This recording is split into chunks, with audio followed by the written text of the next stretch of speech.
Oh, yes. I nearly forgot. That elegant girl mentioned something before she left. The nature of this memory is special. Don't ruin the dreamscape experience for anyone else by spoiling the ending. A dream about eons? Preposterous. Welcome to the Dreamscape Sales Store. Dr. Edward at your service. We're looking for some dreams to give as gifts. Something exotic and preferably captivating. Well, just a friendly reminder. Being too picky won't help you find the best dreams. It'll just dampen your spirits ahead of time. That being said, there are always some lucky exceptions. Not too long ago, I procured a dream bubble that sounds perfect for you. The story unfolds in the Shenzhou Alliance, where a young swordmaster strives to become the sword champion. However, his junior Foxian Sora, who just turned 100, puts him in a tough spot. Why does that sound oddly familiar? Since I'm returning to the Xianzhou, I think it's better to choose something unrelated to the Alliance. Feel free to pick a few for me. I love customers like you. So easy to work with. So easy to take advantage of, you mean? Just don't pick anything weird, okay? Oh, speaking of dreamscapes, I have a gift for you, my benefactors. After troubling you all this time, I couldn't leave without properly expressing my thanks. Here's a dream bubble for you. I hope you enjoy it. Wow. That's really nice of you. Here are the dream bubbles I've prepared for you. Thank you for your business. Well, it looks like everything's finally in order. I suppose it's time to head back?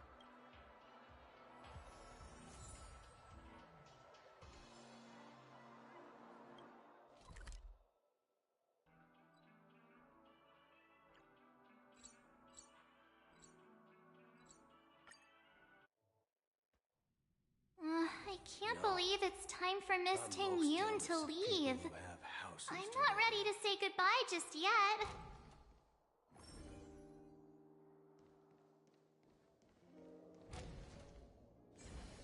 Huh?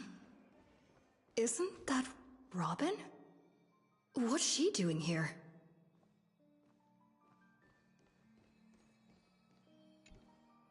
It's been a while. Mr. Scrullum said you'd stop by today, so I figured I'd wait here for a bit. So this is the device for testing the divergent universe, huh?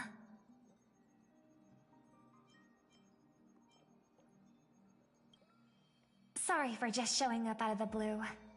The Astral Express's trailblazing journey is always a whirlwind, so I try not to disrupt your plans. I'm here today on someone's behalf, to bring you a gift. Do you still remember the Holy Grail War we had back in Penacony? The Holy Grail War? It's indeed bizarre. This so-called Holy Grail curio. Even though I still recall what we went through together, some of the details always get a bit hazy when I think back on it. Old Odie gave me this Holy Grail as a token of gratitude for everyone who participated in the war. I wanted to display it on the Radiant Feldspar. He agreed, wholeheartedly saying, Ho ho ho ho! What better decoration for the Radiant Feldspar than a cup set to grant any wish? Talk about grandeur! Mr. Scrullum was entrusted to neutralize the power of the Holy Grail.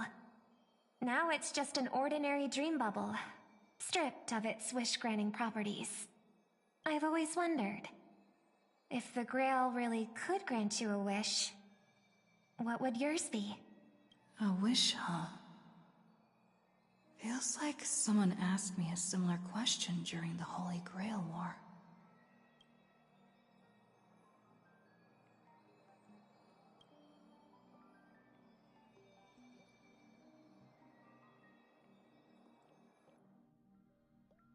As Penacony's last festive superstar, she was once the center of everyone's attention.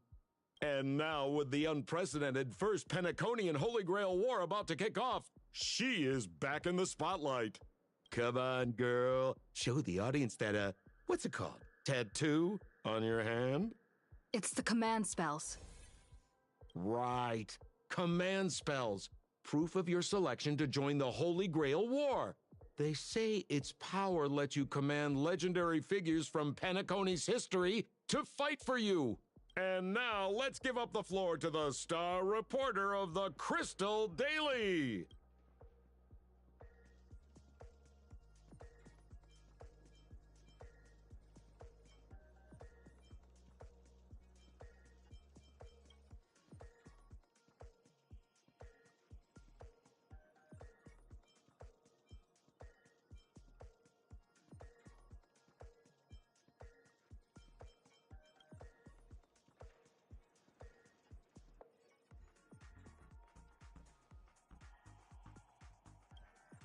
Oh, come on, girl. It's a rare treat for us Bellabogian folks to travel off-world.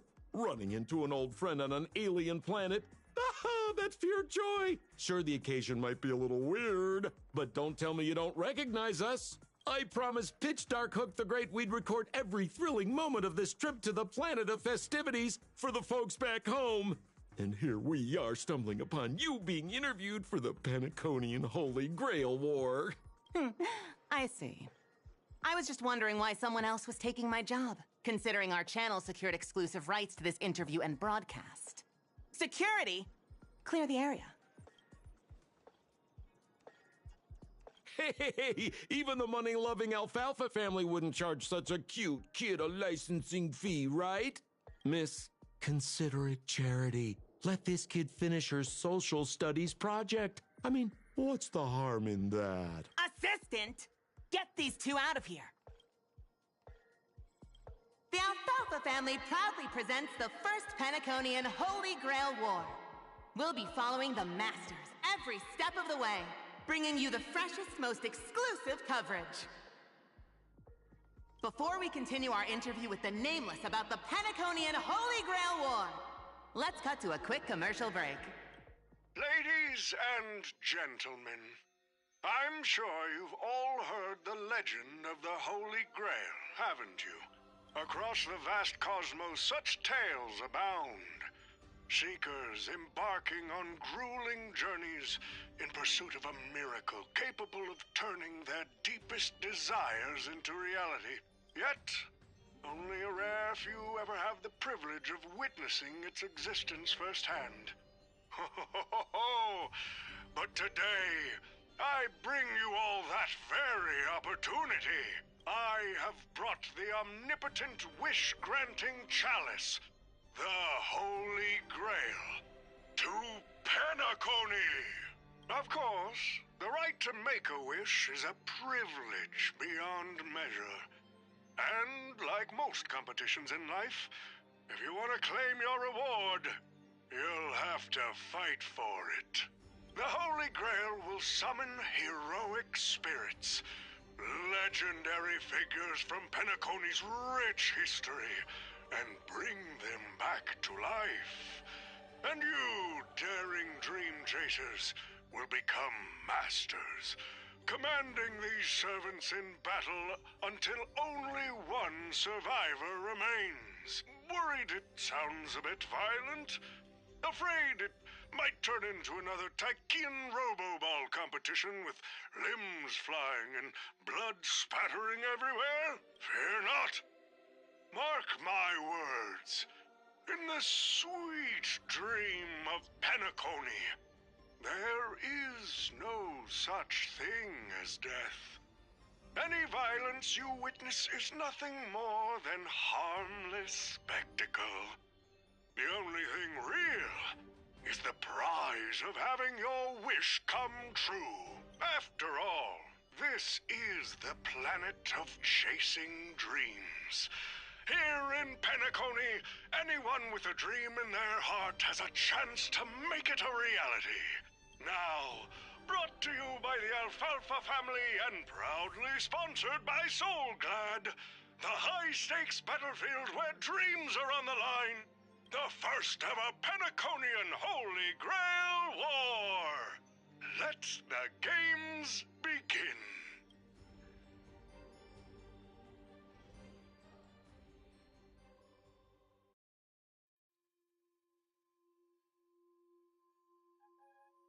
Terrific! I loved how you used the word survivor instead of victor to rally the contestants. Nothing stirs up a person's drive quite like the goal of simply staying alive.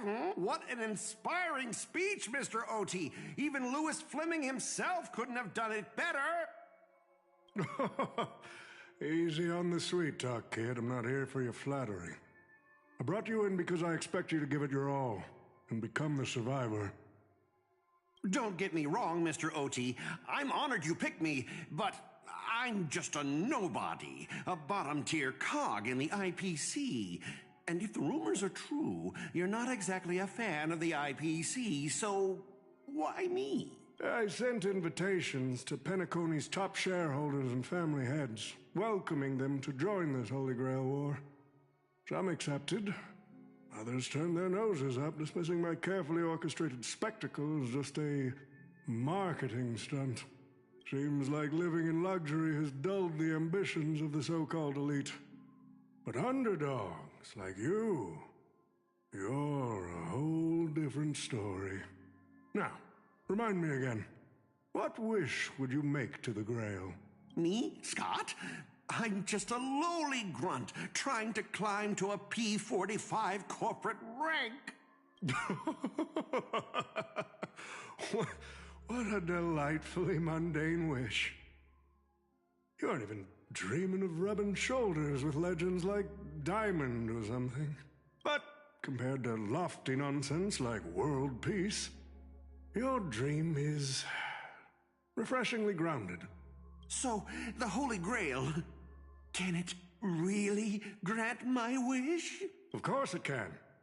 Kid, the command spell branded onto your hand is proof of your qualification. You've also summoned a servant and witnessed their power for yourself. Well, we are in a dream world where ice cream talks, wine bottles sing, and instruments play themselves. A grail that grants wishes and legendary figures resurrecting from history? Not so far-fetched here, I guess. But here's the bigger question. If the grail is real, why are you sharing it? Why turn this into a show?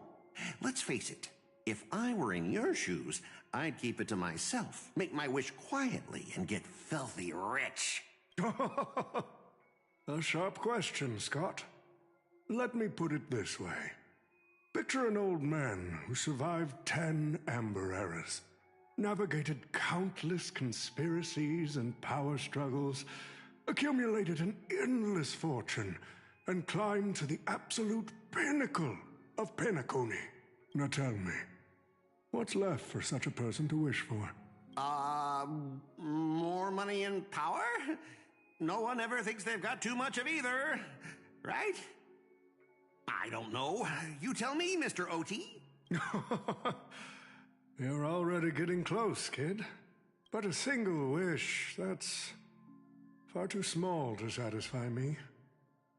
I want to transform the Holy Grail War into an unprecedented form of entertainment in Penacony.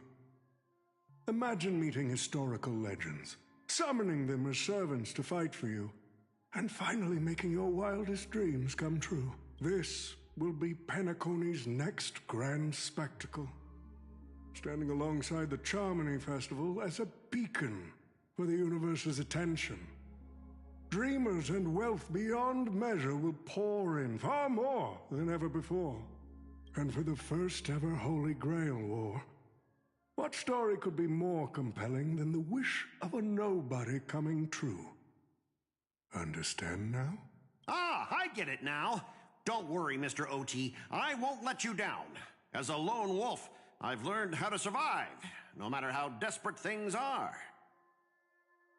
But I'm not going to lie, Mr. OT.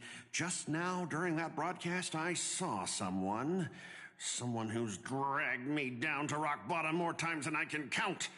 Funny how fate works. She's here on this battlefield, too. Let me guess. You mean that Nameless from the Astral Express? A real showboat and a tough competitor, I'd say. Oh yeah, in terms of pure strength, the old me couldn't compete with that monster and her crew. But the person I am today, I'm not the same man I was back then. As a master, survival hinges on using your summoned heroic spirits, your servants, wisely, and utilizing their noble phantasms. Isn't that correct, Mr. Rekka? While the Holy Grail War is ongoing, please address me as Greedy, producer. Actually, during this war, he should call you by the code name Assassin. You're right. In the current Penacony, the name Greedy carries no weight. Best not to bring it up. You got a chance at a second life. It's best to let go of fragile pride, old friend. Names tie you to your past. They also expose your weaknesses. A wise competitor hides their true self from the opposition. Listen up. I had to offer him film credits and the chance to experience a heroic spirit's memories just to convince that director to act as your vessel. You've always dreamed of creating a masterpiece that would shake the world and cement your name in history, haven't you? On that point, you and Mr. Rekka share the same goal. Don't waste the opportunity I've created for you. Go record the stories of the participants in this Holy Grail War, and help this ambitious young man by your side fulfill his wish. Following my master's command, my noble phantasm has already been trained on those you invited. I can show their movements to you both in real time. Well done, Assassin! With an ability like this, we're sure to stay ahead of the competition. The participants who have accepted the invitation and plan to join the Holy Grail War are already under my noble phantasm's watch. So, producer, which one do you want to check out first? Producer, time's ticking. Let's hurry and check out the other participants. Mr. Pom-Pom, it's been a while. Now that's forking hilarious. Girl, I know my identity's a little touchy, but here in Dreamflux Reef, just call me by my name, all right? It sure has been a while since we last saw each other. Not since that monkey raised hell here. How'd your agent even let a big-time star like you put on a street performance like this? A true singer doesn't only perform for the ones who can afford front-row seats. But you, Mr. Boothill, your appearance here means something big's about to go down again in Dreamflux Reef. Doesn't it? Hey now, don't go making me sound like some kind of walking disaster siren. You've heard of the Holy Grail War, right? The ads are everywhere, and nobody in Penacony could have missed it. Wait, are you telling me you're joining the Holy Grail War? Oh, why do you sound so shocked? Am I not supposed to? That's not what I meant. Or maybe that is what I meant. As far as I know, only the family heads, IPC execs, and the Astral Express crew received invitations to this Holy Grail War. Basically, the decision-makers of Penacony. And ain't I Pom-Pom, a member of the Astral Express? That's not what I'm saying. Relax. I'm just messing with you. For some reason, that old man went and sent an invitation to Dreamflux Reef, too.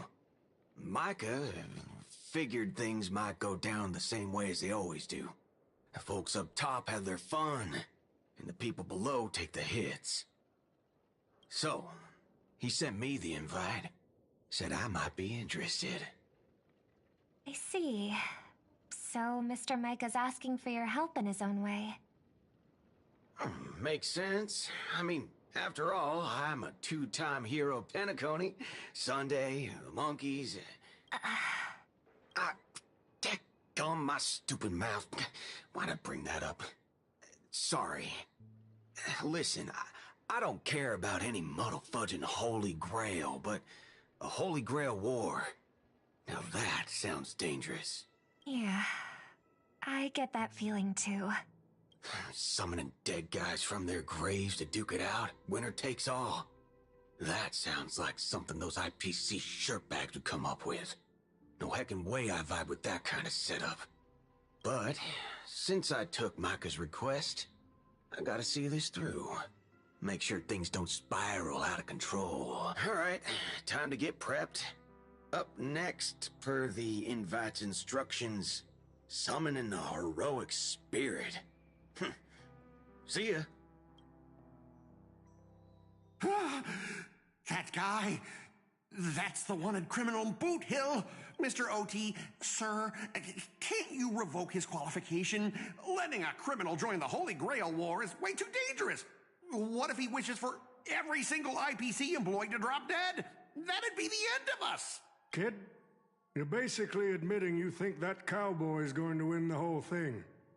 Where's your confidence? You gotta keep your head in the game.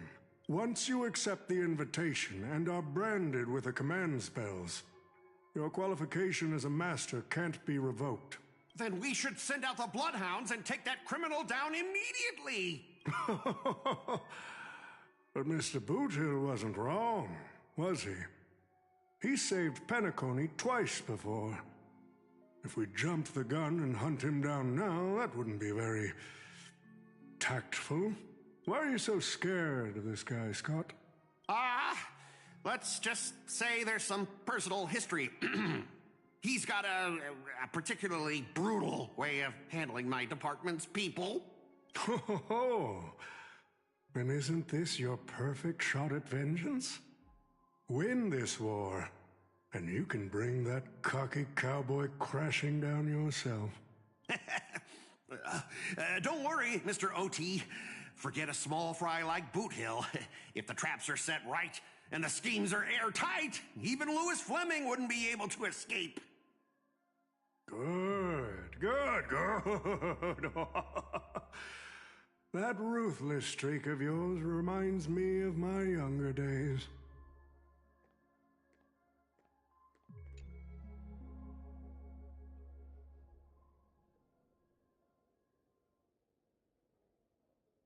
But what's even more Penaconian is this omnipotent wish-granting chalice. Listen to that. Doesn't it sound like a cheap business scam?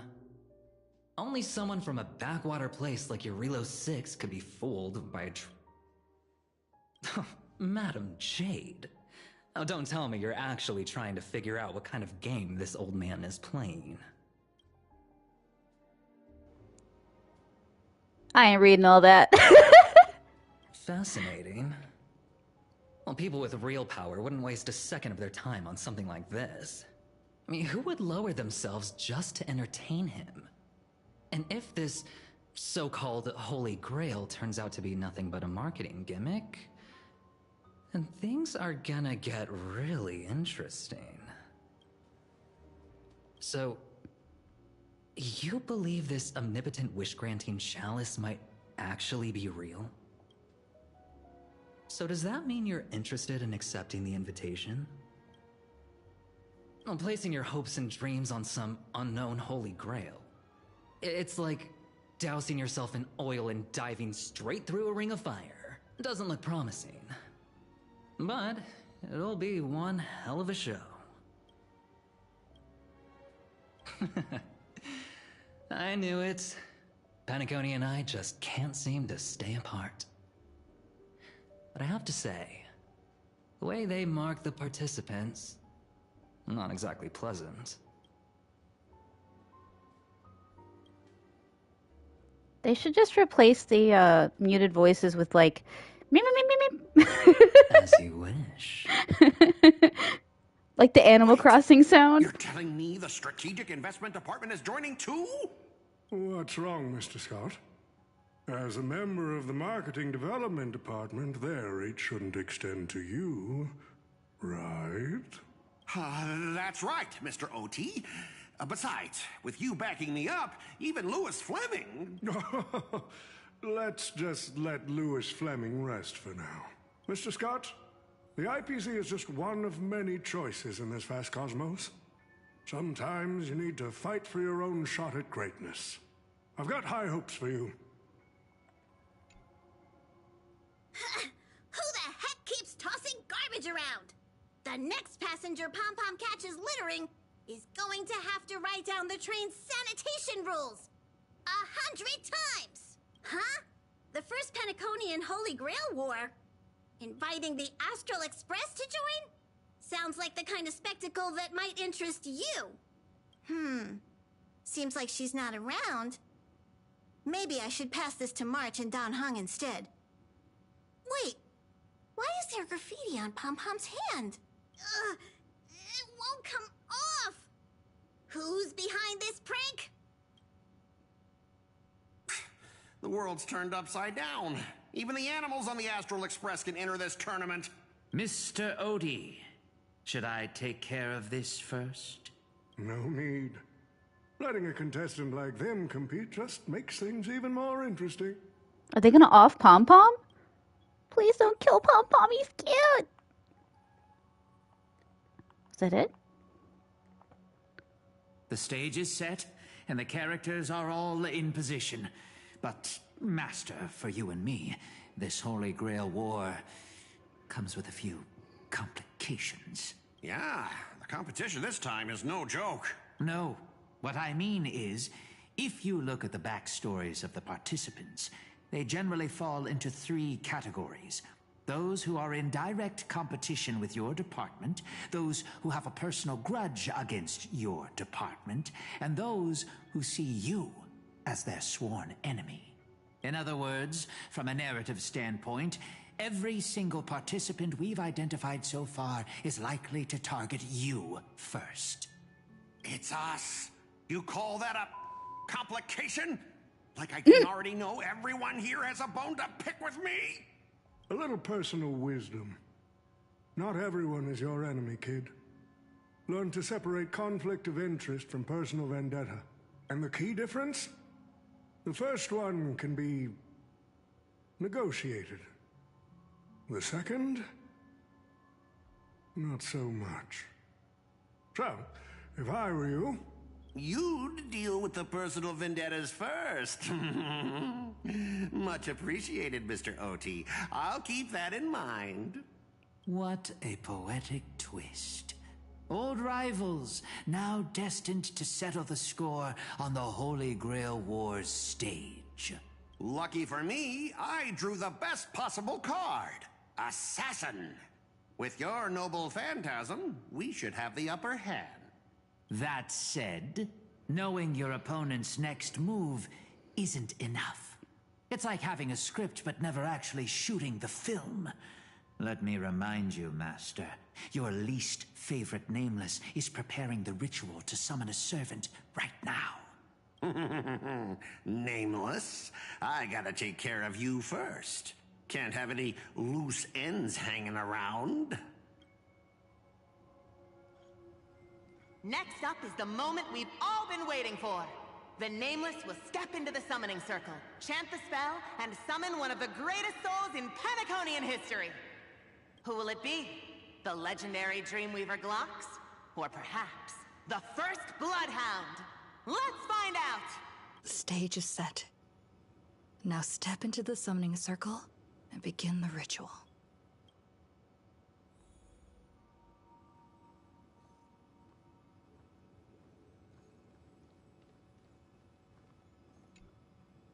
All right, let's begin. Heed my words. My will creates your body, and your sword creates my destiny. If you heed the Express's whistle and obey the crispy, crumbly pom-pom pie, then answer!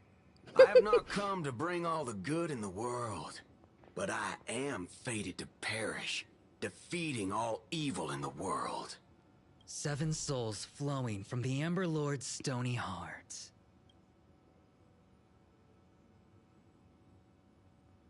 Come forth from the circle of binding, guardian of the scales. Raphael from Deep Space. Yay! Mermaid Man! Mermaid Man! You waited for a while, but nothing happened. So, where's the servant? He's in Love and Deep Space. There was no light pollution, no exciting music, and no soul that came down from the sky. There was only an awkward silence. Where's my servant?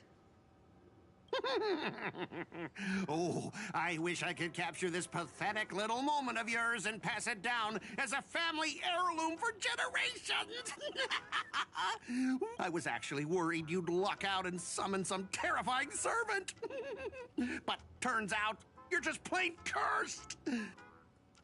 Compared to you, even I seem less of a lone wolf now that I have a servant. Maybe I should let you borrow the title for a couple of days. Scott, you again. Are you my servant? Even without a servant, you're no match for me. Tell me, are you my servant? What? Obviously not. I'm your opponent, fool. Do you seriously not recognize me? Let's not waste time. Your summoning ritual just flopped. This is the perfect moment to serve you every ounce of humiliation you once dealt me, with interest. But hey, I'm a fair guy. Since you failed to summon a servant, I won't use mine to beat you either. Boys, go get him. I gotta look this up. What did we do to Scott? Specialist Scott! You never said the enemy was this strong! Why is Scott mad at me? Don't forget to file my overtime pay! Oh, you idiots! Hold the line! Spend freely. Bust. Or maybe I'll take it all. Rotate ink painting! All in. Let's duel. There's your reward. Re-energize. Leveraging. It's on me. Myriad colors burst! No dirty tricks. Watch your head. Those with a loaded gun, and those who dig their own grave. Spend freely. Bust. Or maybe I'll take it all. Ha! Ninjutsu secret technique, dazzling obliteration! Flash cat cleave! It's nothing. All in.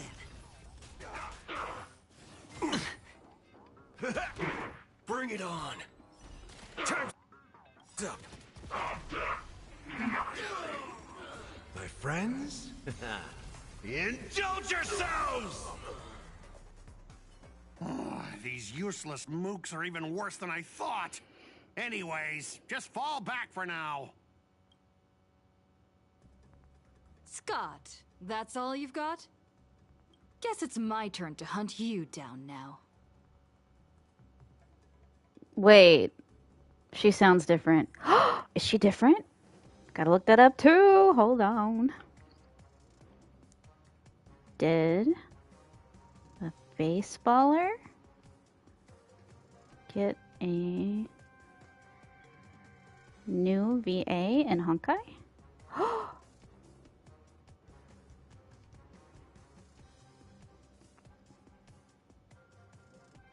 Oh wow! I didn't know that. Okay.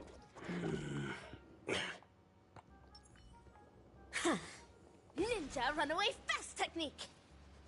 Wait, where am I going?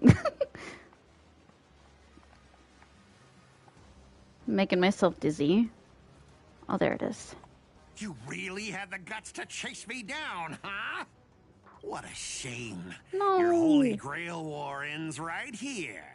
Target is in position. Ready, assassin? Ready to roll, producer.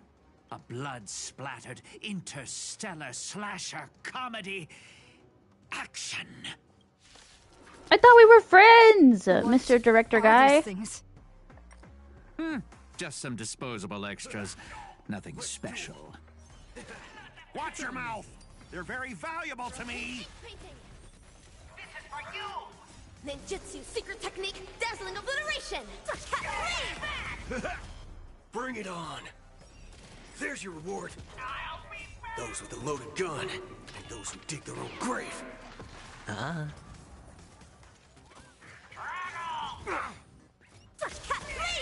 Let's duel.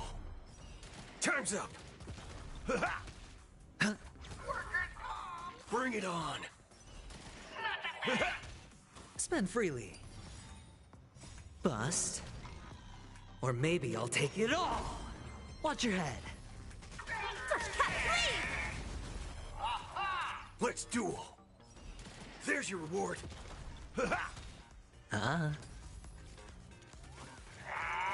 Remember to aim for the heart. All in. Myriad Colors Burst! Bring it on. Brocade ink painting! What was that picture? That was funny. Time's up. It's on me. Myriad Colors Burst! Bring it on. My friends? Indulge yourselves! Whoa. Those with a loaded gun, and those who dig their own grave. I didn't mean to pause it there. That was cool. These extras will keep performing forever. Or maybe I'll take it all. If I can't kill you, I'll exhaust you! There's your reward. Who the heck are you? Spend freely. Myriad Colors Burst!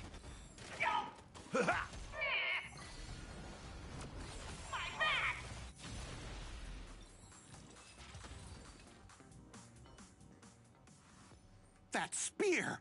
What just happened? It wiped the field! Suck it, Scott. Oh! Don't tell me this guy's your servant! Assassin, do something! Someone's crashed the set, producer. I'm not built for frontline combat, and that guy is bad news. So, how about we take the smart approach and run?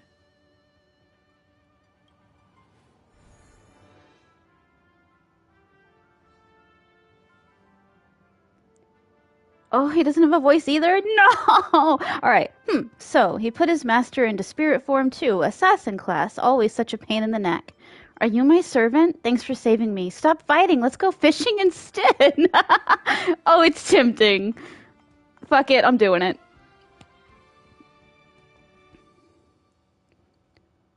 Don't be my servant, be my boyfriend! Not a bad idea, but you see, I just took the big one. You can call me Lancer. That's not my true name, of course, but since you'll be out of the game soon, well, does it even matter? I'm your private Lancer. I'm your Lancer for money. Farewell, master with no servant. Oh, it's Saber!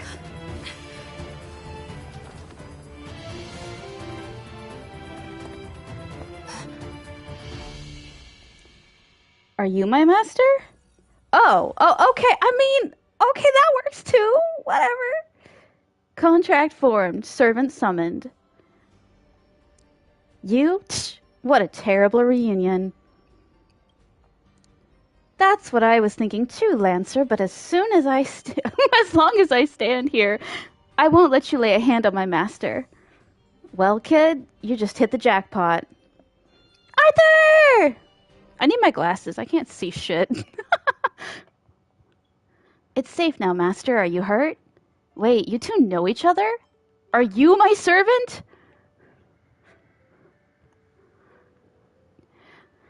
While the energy sustaining me does not seem to originate from you, there is, without a doubt, a connection between us. Where are my glasses? I'm blind as a bat. Oh, my lord. Oh my god, they're all the way over there. Alright, I will be right back. I gotta find my glasses. Oh, I can't see. Worse than Zelda for Scooby-Doo right now.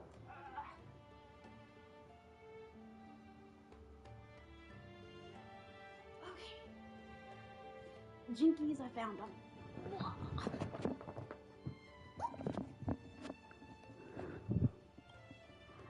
Yes, you are my master, and I am your servant.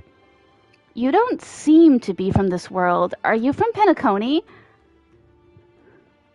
No, I am no heroic spirit of this land. I've never even heard of a nation called Penacony in my world. The Holy Grail granted me the knowledge I need to participate in this war, but much of it makes no sense. This world is a complete foreign entity to me. Ah, I forgot to introduce myself. You may call me by the servant... Call me by my servant class, Saber, or by my true name, Ultria Pit... Wait, what? I don't remember. I thought she was Arthur. I'm so confused. Ultria Pendragon. I was once the king of knights in Camelot. I assume you know nothing about this place either? Not a thing. We do have a Camelot here too, actually. Oh? Seems like different worlds have their share of strange parallels. Tell me, does your Camelot still stand? Unfortunately, no. It was completely destroyed. But there are still survivors. I have a friend from there, Guinevere. She's got an older brother named Lancelot. Wait, what? Guinevere's brother Lancelot? You mean like biologically related? You know what? Let's just put a pin in that for now. Clearly, our worlds have some serious differences. To help this servant understand this dream world, bathing in Memoria, you go on a lecture about interstellar travel and cosmic geography. Only to suddenly hear a thunderous rumble. It seems the lady knight before you is starving. Was that thunder? You hungry? Forgive me, I must seem rather undignified. You may not realize it, but this world has almost no magical energy. And as a heroic spirit from a completely unknown realm, I can't draw power from fame or mystics. So, to maintain my combat strength, I need a lot of energy intake. Master, let's go carbo load. Do you know anywhere around here that serves large portions? You really don't have to explain all that. Well, if you're not picky about the food... Not at all. I've never been particular about taste. Besides, hunger is the best seasoning. Come on. I'll take you to try the local specialty. Halovian winged burgers. No way your world has that. I really like the new voice actor. The old one had like an emo, like a really serious, nice, pretty sound to it, but hers sounds really poppy and upbeat. They're both good. At the same time, in the golden hour.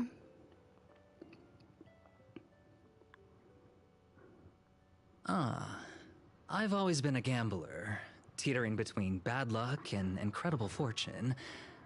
But even for me, this draw of the cards is a bit... I've been playing lads for too long. Everything the male characters say sounds like ASMR to me. I need to calm down. Still, I have to say, I kind of like your servant. A partner who plays by the rules and knows his boundaries. I'd take that over you schemers any day. At least he's trustworthy. Oh, no doubt he's an incredible servant, but who exactly are you in Penaconian history? Master, do I look like I have any ties to this bizarre world of yours? Just like your servant, he's from another world. They're all so sassy. That's actually a relief. At least this nightmare of indulgence and debauchery isn't my world's future. Forkin' hell. So, 2 outsiders summoned 2 more outsiders. What kind of xenophobic Holy Grail war is this? Make that 3. There are 3 servants from another world here. Oh, things didn't go your way. Things didn't go your way, huh? Did you just say my true name out loud? Ever heard of tact? What's the big deal? No one here knows us. No one's ever heard of Erin, Ireland, or the Hound of Kulan? But that also means we're at a huge disadvantage. We're fighting against heroic spirits who get buffed by this world's power. Man, all I asked you to do was a little recon. How'd you end up looking this beat? I'm so lost. Don't even start. I almost got 2 masters in one sweep, but then Assassin covered his master's escape, and the other one, that gray-haired kid summoned. For gray hair? That's one of ours. Why the heck were you fighting her? You're the one who told me to go after the most annoying targets. Guess we'll have to clear up that little misunderstanding when we meet. Huh? You said her heroic spirit is like you guys. That's right, Master. Their servant is a saber we're very familiar with. Her? Well, that is an unexpected reunion. Are you guys often summoned into worlds that aren't your own? Aren't our own. Most of the time, we're in a situation that are foreign to us, someone else's era, nation, war. But I've never seen a world so completely alien before. That said, as a counter-guardian, you don't need to know what that means. My job is to show up when a Holy Grail war goes wrong. Maybe the other 2 were pulled here for the same reason. Ah, I see. So it's your fault we're all stuck here. What do you mean by a wrong Holy Grail war? Do you mean that in your world, the Holy Grail war is a common ritual, but in our world, old Odie completely botched the process? It's not exactly normal in our world either, but you guys definitely screwed it up. First off, the Grail is not a toy, and it surely isn't something amateur mages like you should be messing with. And this time, our physical bodies weren't even constructed from magical energy. If I had to guess, the so-called Grail must have tapped into something similar to magecraft to create this pseudo-Holy Grail war. A corrupted ritual, a Holy Grail in the hands of someone who is the host of this war. Lancer, do you want me to spell it out? Might as well slap mastermind on their forehead. Well, at least my master this time doesn't seem like the kind of idiot who'd abuse their command spells. That makes things simple. We just find the muddle fudger behind this Holy Grail war and drag them out into the open. But what if they're waiting for us to come knocking so they can wipe us all out in one go? Ugh, it's annoying but unavoidable. I believe I'm the only one here with formal training in magecraft. I'll try and analyze our enemy's setup, see if I can figure out their real goal. As for you guys, whether you hide or attack head-on, you should be safe for now. A breeze blows past and the blue-haired man disappears. She's texting me now. What the fork? These lines. Did you just get possessed by the Night of Beauty? Whatever. Not the first time she's acted like this. What? Already hitting you up for revenge? Nah, she wants us to meet at Clock Studios theme park. Says she wants to talk about an alliance. In the meantime, at Dreamflux Reef...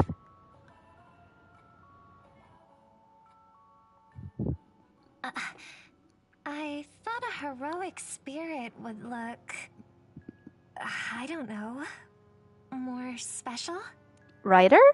This isn't quite my true form, but I'm afraid this is the only way I can appear before you. Summon at your request. I am... Caster. I would of course prefer to be honest with you, but every time I try to say my own true name, it turns into this. Dissonance? But that's your name. It was. But it's been trademarked, copyrighted, owned by someone else. I'm sorry, Master. Just call me Robin. I'm not used to being called anything else. Miss Robin. I'm sorry if this isn't what you were hoping for. I'm just a faded star from the age of dreaming. A piece of dead skin in an industry that sheds its past without a second thought. I was brilliant. Once. Who was I? Well, Maybe you'd find the answer buried in some old, forgotten magazine. They used to call me the eternal silver screen beauty. The golden note of Shipei's legacy. I've had even more names. But ever since I first stepped into the limelight, I've never had my own. Not even in death. Not even now. When I've been dragged from the grave to perform on this new world's old stage. Every time I even try to speak my name, it gets drowned out by that cursed dissonance. But it's my name. My name. Mine.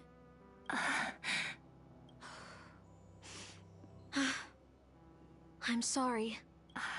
It's okay. Let it out. I get it. Sometimes I want to lose control too. When we're on stage, under the spotlight, performers like us have to keep our composure. Since you can't use your real name, what should I call you? Caster. That's the title the Grail assigned me. No, I don't like that.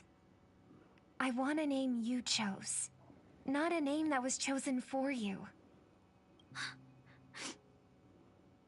Thank you, Miss Robin. Then, call me Miss Note. For now. Funny. I don't remember being this emotional when I was alive.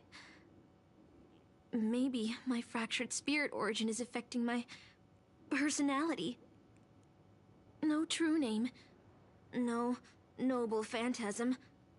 Just this ridiculous talent for theatrics. But I'll do what I can. However little that may be, I'll fight for you and myself to earn a chance to wish upon the Holy Grail. You want to win? To me, the only real victory is making this war disappear. And that's something weapons can never achieve. Only song can do that. But people always remember the ones who win wars, never the ones who try and end them. Whether you want to end this war or win it, you're going to need allies. No performance is complete with only the lead on stage. I know. I was just thinking the same thing. Out of everyone in this war, there are at least 2 people I can trust. I've already invited one of them, and I plan to lay everything on the table for her.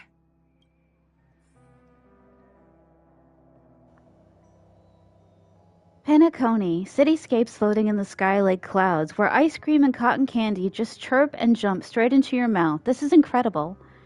Just like you said, Master, the world is steeped in dreams. But it wasn't until we arrived at this place, Dreamflux Reef, that I truly understood why the Holy Grail chose this world. Why? Because every shining palace has its forgotten corners, gathering dust ignored, and in those places there are people with countless unfulfilled wishes. That's why the Grail would come here. This land proves Penacony isn't a dream kingdom, but an exaggerated reflection of reality. All right, enough about that. Let's find something to eat. Listening to your stomach rumble is making me hungry too. Servants don't bring money when they materialize in the world. Is your wallet fat as fuck? No worries, the fast food joints in Dreamflux I can't talk, are cheap with big portions. Don't sweat it, I got plenty of cash. Well, if we run out fast, it's free. Or if we run fast enough, it's free. Alright, I gotta go with this one. No way, a knight would never stoop to that. Oh, look at her face. She's like, fuck you. If it really comes to that, I'll just have to work as a server to pay it off. Almost there, Saber. Up ahead is the Dreamscape fast food restaurant. Oh, look at them skipping around. A restaurant in an unknown world. I gotta go pee, I'll be right back.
Alright, give me a second. I'm about to big brain, and I'm gonna log into Lads to get my dailies while I'm playing Honkai Star. I forgot today.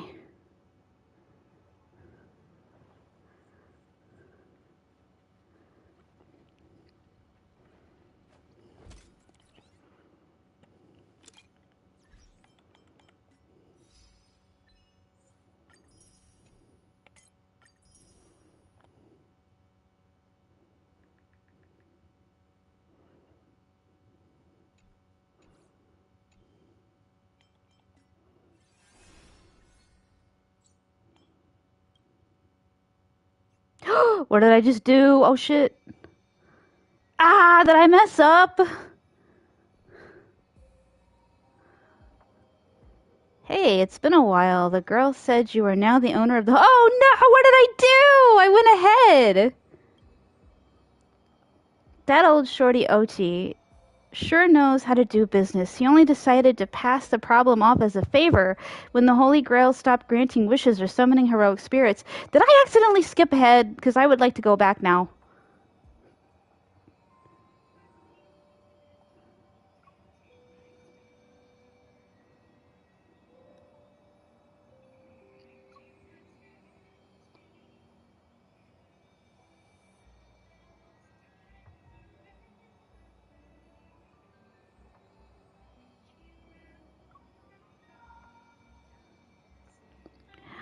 Isn't that just like stealing the jewels from a treasure chest and tossing out the empty broken box? Who are you again? Why haven't you disappeared? Is the Holy Grail completely useless now? Perfect. I want to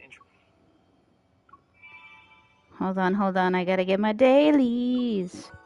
Oh, the beach episode isn't out yet. Woohoo! I can save my gems.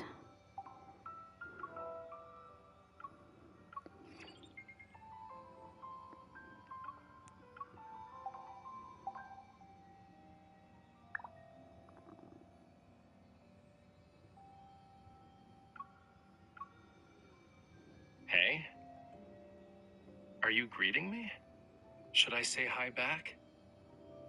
Well, here's how Lemurians greet someone special. Okay, I got my daily. I have enough for like 4 pools.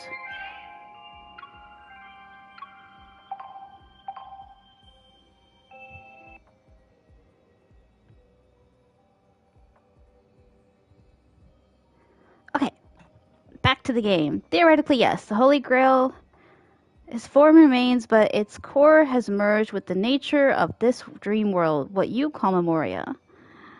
But that Skrullum, Skrullum, I'm not sure what tricks he pulled, but he somehow extracted part of the ritual and turned it into a special simulation device. I have to admit, this world has some truly incredible mages.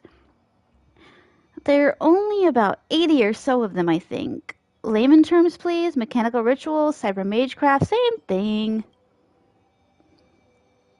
Anyway, the modified Holy Grail still carries the original competition's logic along with the lingering data of the Pinnaconian 12 hours.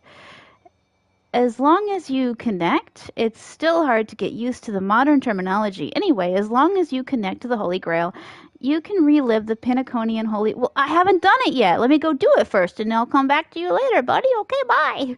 According to him, it will fill in the simulation data of the past... Okay, I get it. I understand, Zaddy, thank you. Bye. But I would like to do the actual war now, please. Hello? No, how do I... Oh my god, I'm so lost. How do I do... I don't want the mini grail. I wanna do the real grail.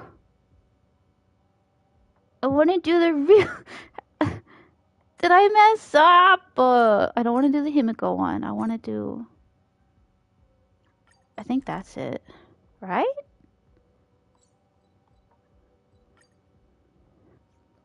Why is it so confusing? You know, I'm most jealous of people who have houses to live in. Me too, buddy. Mortgages are expensive.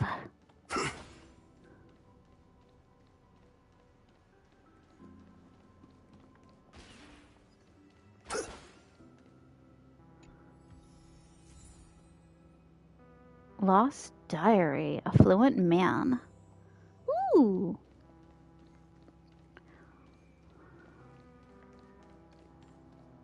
My dear guests, welcome. What would you like to eat? Everything. Wait a minute. Isn't that our festive superstar? You're here for that Holy Grail war, right?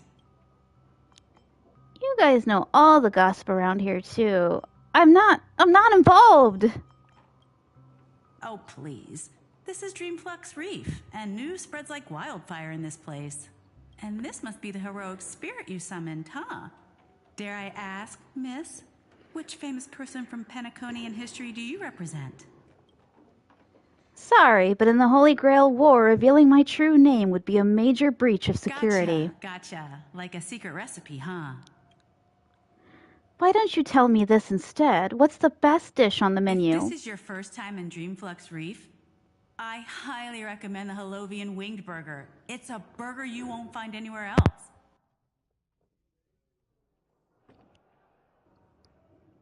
Our store only uses pure organic ingredients sourced from the Memory Zone's farms.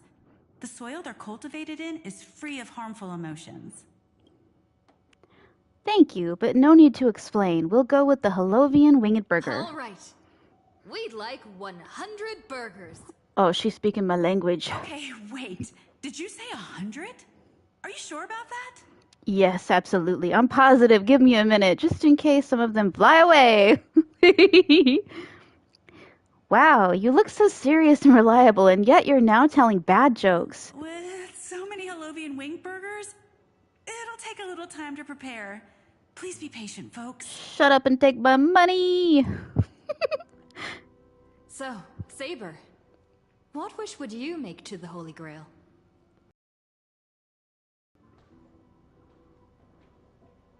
If I'm lucky enough to win, I hope all the ladsmen become real people. I mean, world peace, yes. Hold on, let's talk later, Master. I sense another servant approaching. 2 Halovian Wing Burgers, 2 bottles of Suza juice. Miss Snoot, is that okay? Of course. But I'm afraid this isn't exactly a quiet spot to dine. We have a rather noticeable servant in front of us.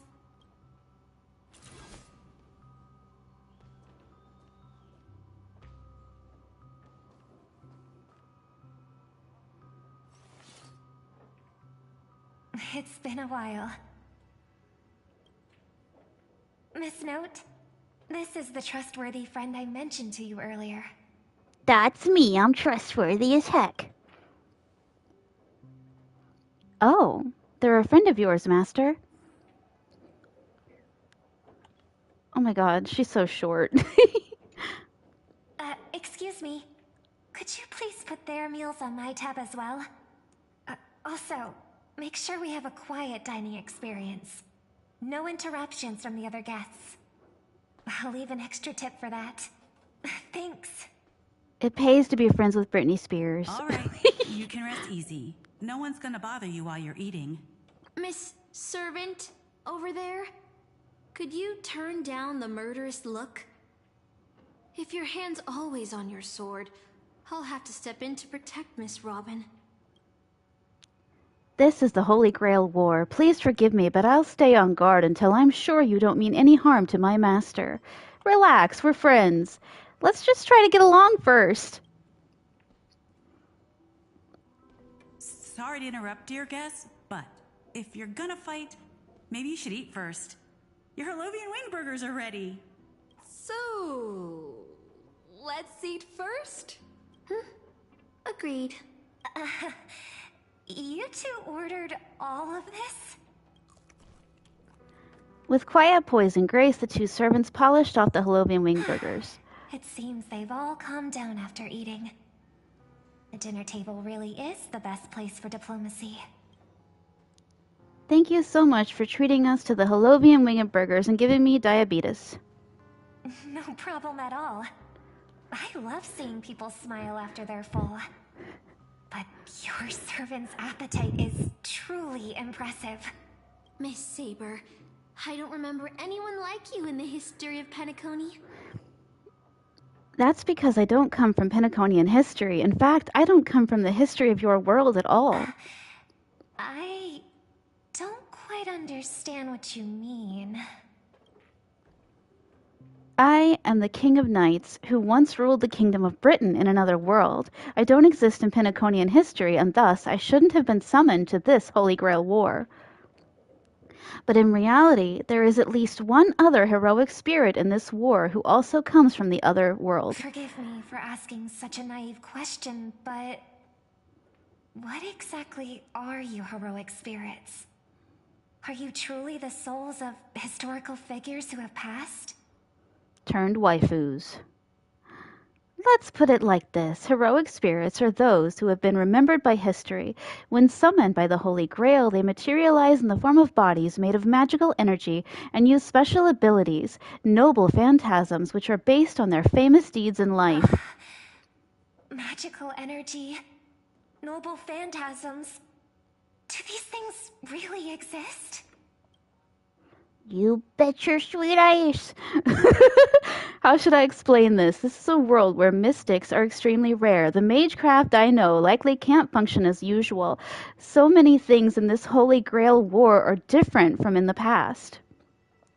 My body is no longer composed of magical energy, but of other fundamental elements. But you, Miss Note, being a caster, you should have a better idea than I do of what has happened. In life, I wasn't anyone special. So I'm quite surprised to have been summoned as a heroic spirit.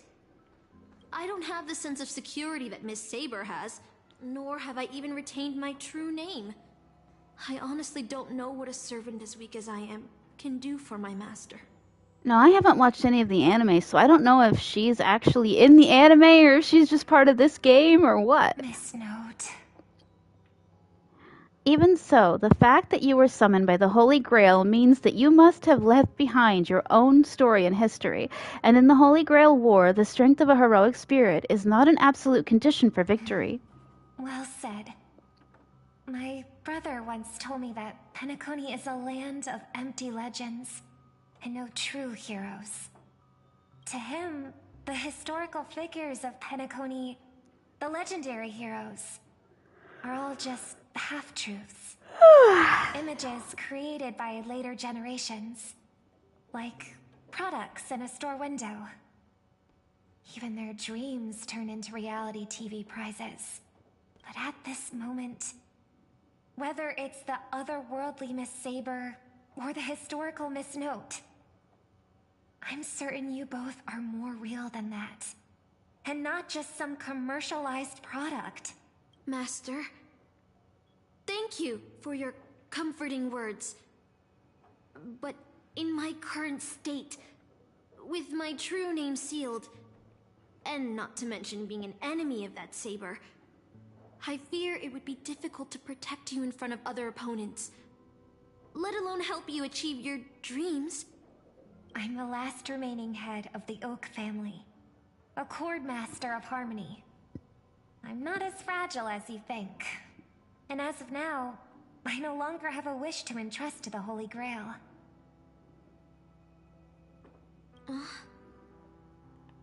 Master, what exactly are you saying? If you no longer have a wish to entrust to the Holy Grail, why did you accept the command spell, step into the summoning circle, and call me here? I joined this game, held by old Odie, with mixed feelings. Because at first, I did have a vague idea in mind. My brother once summoned a higher power to intervene here for his own wishes, hoping to turn Penacony into a utopia in dormancy. He failed, and now must walk the road of atonement. But the impact of his actions still lingers in the hearts of the people of Penacony. I wanted to use the Holy Grail to erase and heal those scars, to make up for my brother's mistakes. But now I realize I was wrong. Summoning Miss Note to the present world showed me that the Holy Grail does possess some sort of power. And entrusting my vague, unclear wish to an unknown entity would lead us down a very dangerous path. Regardless of my intentions, my wish is still selfish. It's no different from my brother's wish. I'm sorry, Miss Note. But the moment I summoned you, I realized my true feelings. So is Miss Note just Robin from a different world? They need Enna's dream to save them. I shouldn't ask the Holy Grail for anything. What concerns me more is... what exactly does old Odie want to use the Holy Grail for? The Holy Grail War is indeed suspicious. You may not know, but in my world, the Holy Grail War was originally a ritual for mages, one that needed to preserve its mysticism in order to obtain the power to create miracles. But this old Odie, the host, is openly displaying the ritual to the public. This should have tainted it, making it impossible to carry out. I've experienced many Holy Grail Wars and seen many different ritual forms, but this one is unlike anything before. In my view, it's best to proceed with caution. Master, what do you think? Let's just beat them all up. We should surrender and beg for mercy. Let's unite everyone with power of love and friendship. Let's beat them up. No. We must unite everyone. Okay. Temporarily setting aside any fighting. From what I know of old Odie, he won't stop this game no matter what. So I want to form an alliance with as many participants as possible. Until we clearly understand the true nature of this Holy Grail War and the power of the Grail, we shouldn't make any wishes too hastily. You're a worthy successor of the Oak family, Master. But I think your plan for alliances is a bit idealistic. Each participant and their servant have their own desires. And until the final winner is decided, no one can guarantee that your trusted friend and her saber won't turn their blades on us. Hey, that's a bit harsh. But, for now, I'll follow your lead. However, if the situation changes when trying to form alliances with other servants, I'll make my own decisions. Huh? Boothill just sent me a really long text message. I got one too. Was it a mass text?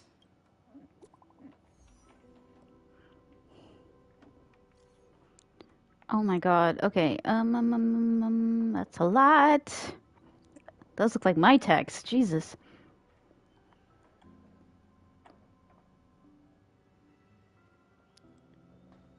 Okay.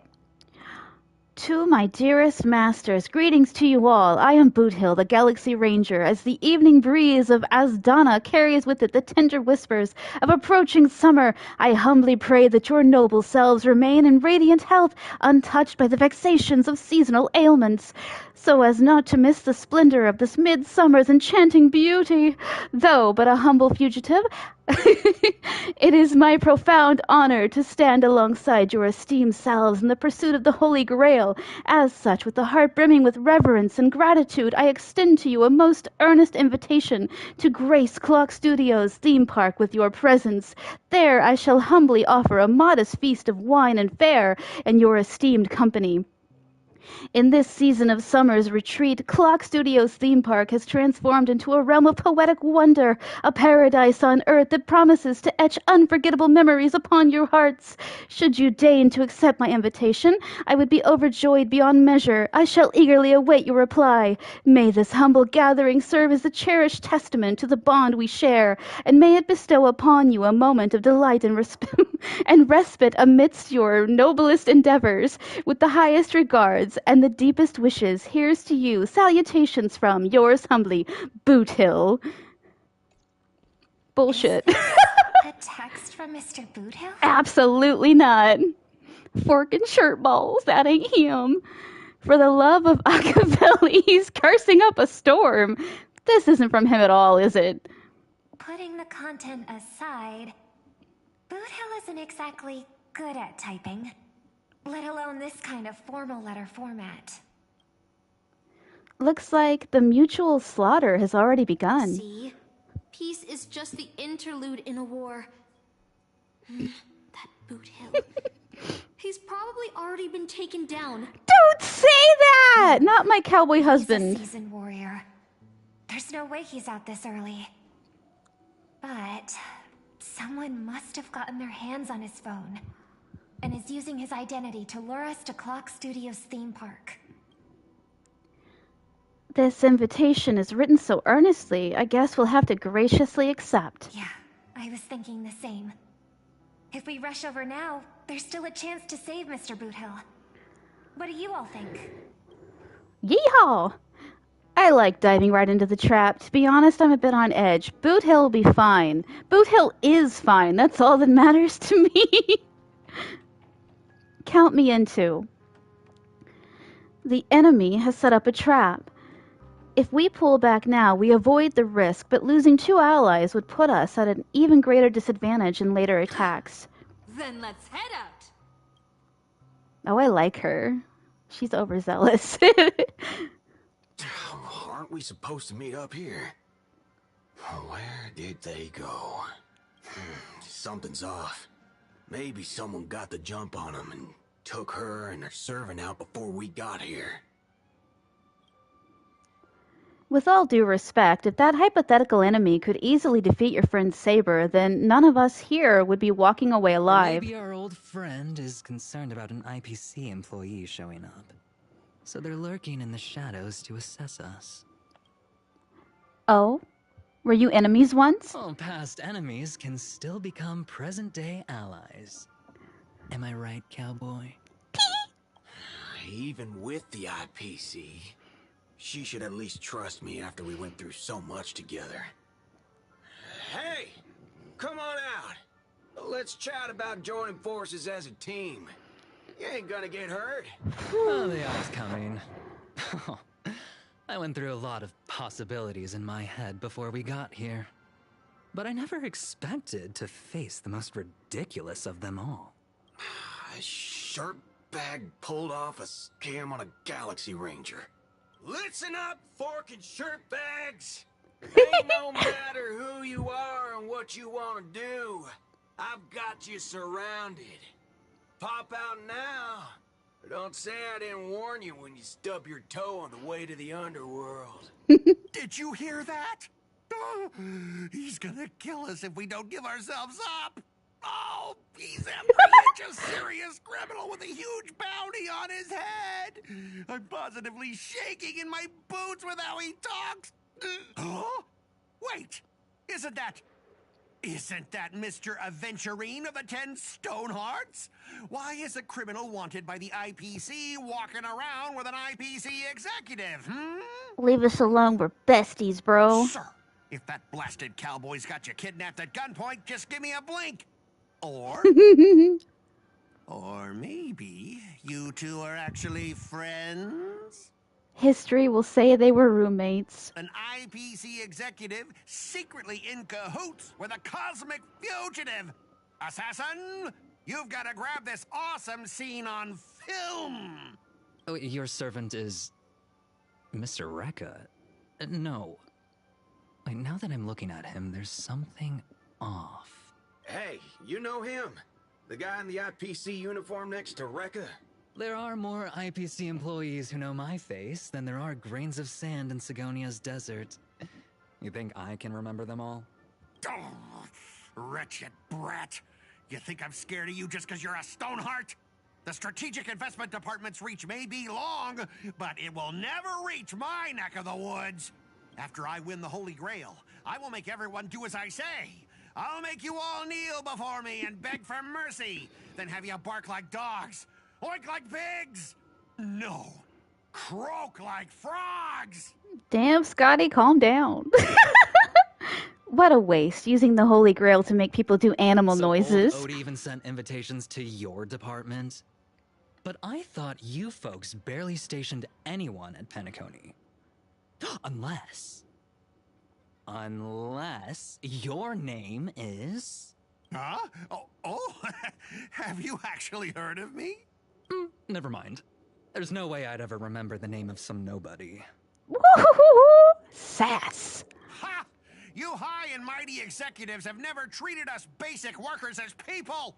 You would send me to a primitive post like the Cienjo with one word and switch me over to Penacony with the next! I thought Penacony every day is talk business to a bunch of papashi! It's making my neck crank even worse!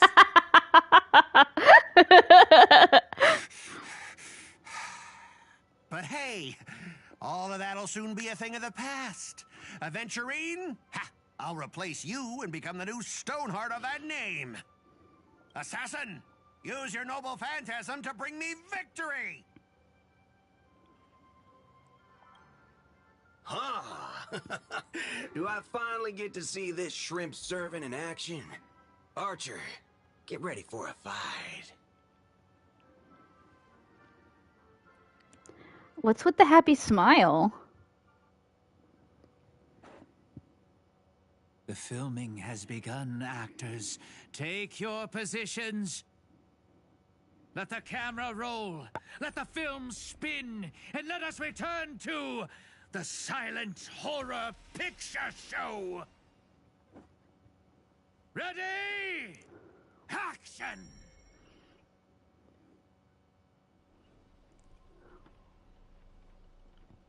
Oh no. Oh no, are they making fun of... Oh, I gotta read this. Wait, this isn't spirit form. He just vanished right before our eyes. This servant's presence concealment is more disturbing than I imagined. Wait. Where's your voice?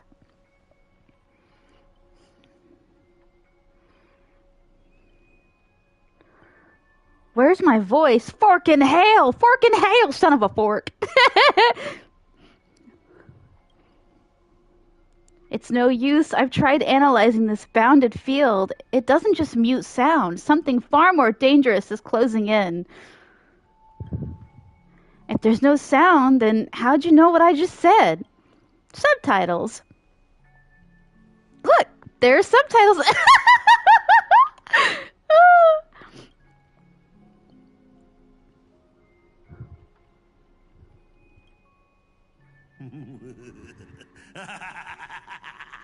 I've always wanted to see you people like this. A bunch of idiots subjected to my every whim. That's not fair. Why do you get to have a voice? And why have you been reduced to this, may you ask? Because now I am the protagonist. You extras will never be treated in the same way as me. I can't wait to hear what kind of petrified screams you'd be making in this horror show. Rocky Horror Picture Show? Oh, wait. Oops, I forgot. No one can hear their own screams in Assassin's Noble Phantasm! A moment later, the cowboy's friends arrive, equally clueless.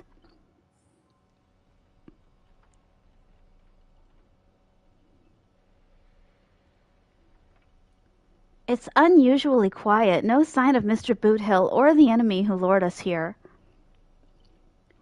You shouldn't have said that. Be on guard for any black luxury speedster. Saber's a knight who gives her all too. I'll protect everyone to the best of my ability. Please don't stray too far from me. But with the enemy in the shadows and us out in the open, even the greatest caution can't guarantee our safety. In a wide open area like this, if the enemy sends Archer to attack from range, we'll lose the initiative and be at a serious disadvantage. From what I know of old Odie, he's the type to hire the lowest scum as his pawn, summoning the most wicked servant to eliminate anything in his way. Haven't you noticed since earlier our voices vanish when we speak? Clear his throat. That's true. Could it be the enemy's so-called noble phantasm? More importantly, everyone, I have a question. In this world's history, is it possible for a non-primate to become a heroic spirit? Say, a billboard or maybe a TV? If it were an Intellitron, that's at least plausible, but a billboard? A TV? Then what's that thing up ahead? A TV appearing out of nowhere turns its polished rear to the crowd. Creak, creak, creak.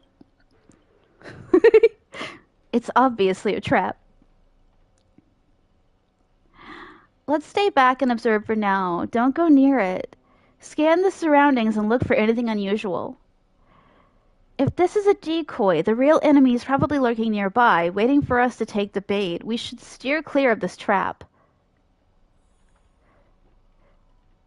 My immediate response is to touch it. I gotta touch it.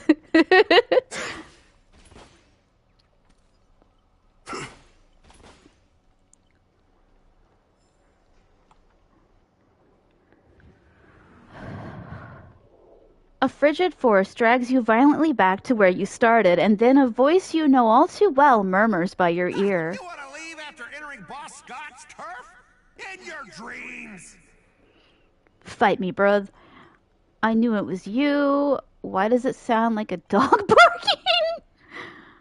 Scott, the IPC specialist who does those bionic voice impressions? Unbelievable. Scott's really made a name for himself. Even the acclaimed Robin knows who he is. Alright, I'm the one who told her. Can't a gal share a few wild travel stories with her friends every now and then?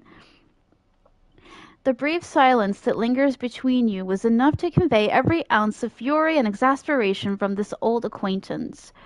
See, always so hasty. The battered TV wobbles, buzzing with static noise, but alas, this is a silent film. You can't hear a single crackle of the snowflakes. You're on TV, bro! Seriously? It's not the time for this. Watch out for his servant. That guy turned this whole place into... Supporting characters with no voice dubbing shouldn't waste the audience's time with your lines. Oh my god. I can't believe they're going here. Is this legal?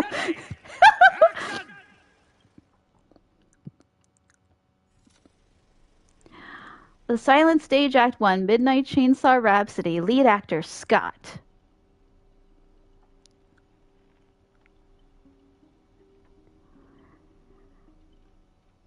Director's cut OST. You all awake in a sealed chamber, the TV static crackles, singing death's lullaby.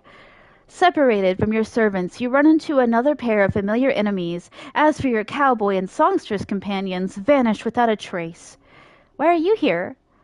Scott sent a scam text to Mr. Boothill in your name, and you know how that goes. That punk doesn't even bother switching up his tricks.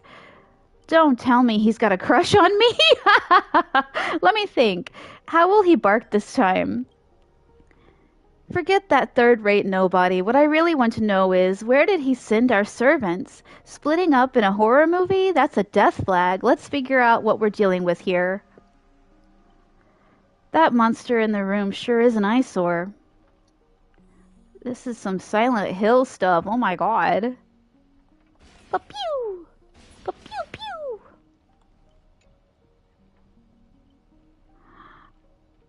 A nameless corpse lies before you. Don't ask why it's still twitching. More importantly, you find no clues on it. But I've got a little hint for you all. You are employees of the Interastral Peace Corporation. This is why we have voiceover. You are employees of the Interastral Peace Corporation. To reward your outstanding performance this year, the IPC has organized a special vacation at a hotel. But when you arrive, the hotel is completely empty. As midnight strikes, its true nature is revealed. This place. This is already the 5th room. Hey, can you hear me? What a bunch of troublesome fools. I can't believe that even you fell for it, Archer. Just so we're clear, I was against this from the start, but those 2 blockheads insisted on investigating. Now it's 3 blockheads, master of an otherworldly Holy Grail war, and not a hint of caution among them. That's how I end up with brown lines. Isn't it a little late for the... Oh my god! Isn't it a little late for you to say all that? Listen carefully. This place. This Holy Grail war is strange indeed. It's my fault. I failed as a servant. I should have kept my master away from this trap. You two, over here. I'm locked inside this room, right on cue. Master? I saw your subtitles. I'll find a way to get you out. Hold on. If I were the enemy, I'd disguise myself as a master and wait just behind that door for the perfect ambush. Archer, listen to my voice. It's obviously me, right? Sorry, this is a silent film. All I see is a line of subtitles under the door, with the name Aventurine slapped on it. If you want to prove you're really my master, you'll have to spill 10 humiliating secrets that only my real master would know. You really don't know who I am? Will this ever end? This is a horror film. People, background characters, start acting scared. This place was once an IPC prison where criminals were banished, its deadly traps ensured none escaped. Now the inmates have passed, leaving only bloodthirsty, vengeful spirits. I've wanted to ask this since your first line. Why target the IPC workers? Back when this was still a prison, the IPC scoundrels turned it into a living hell. What do audiences love most? Watching those criminals suffer. Saw off someone's leg and the door unlocks automatically, but if nothing happens after a system hour, boom, the room explodes. You, the guests, will also go up in flames. I know this one. The room you can't leave unless you do a particular thing. It's one of the classic tropes from Pinnacone's vintage horror flicks. Aren't we a little off topic? You watch rather wild films. So he's a Saw fan. By sheepy, I did not expect someone your age to know that much about Pinnacone's early Dream Bubble cinema. You have a bright future ahead. That's right. I was the one who gave the world my genius vision with my first film in Pinnacone's early days. So this noble phantasm is based on that? This guy's really getting carried away and starting to babble. Nice work, Master. No wonder the scenes feel so awkwardly shoved in. Now it all makes sense. Randomly cobbling together old-school horror tropes? Yeah, not exactly groundbreaking. Take that sawing off someone's leg bit. Originally, the protagonist was restrained by feral fluid shackles and had no choice but to cut their own leg off. But here, it's just a lazy copy-paste. Kid, I take back every compliment I said about you. Your screams will be played on loop in the most conspicuous spot at Grady Films. Revealing your true name on purpose, let me guess, just part of your dramatic flair, huh? You fool! How did you let your true name slip like that? Isn't that supposed to be a heroic spirit's greatest weakness? Assassin!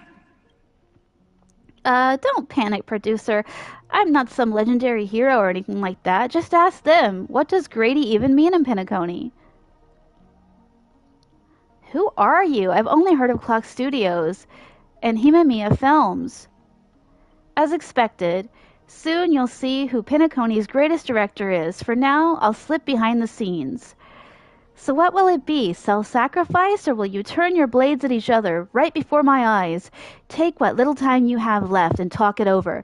But keep stalling and, well, tick-tock, boom! Alright, Shorty. Let's make out for a little while. Then we'll figure out how to get out of here. Gotta make some fanfics. Oh, you finally meet a kindred spirit, and I don't get any fan benefits? Master, you heard him. Pick a leg, left or right. Honestly, if I could get a bonus, I'd rather go for the arm with the command spells. Hey, you're my servant, remember? At least consider cutting off Celestiana's leg instead. Wait, old pal, don't give me that look. I was kidding. Oh, bullshit. He's savage and I love it. Everyone, don't dance to his tune. Don't let him pull us along. The more chaos he sows, the calmer we have to be.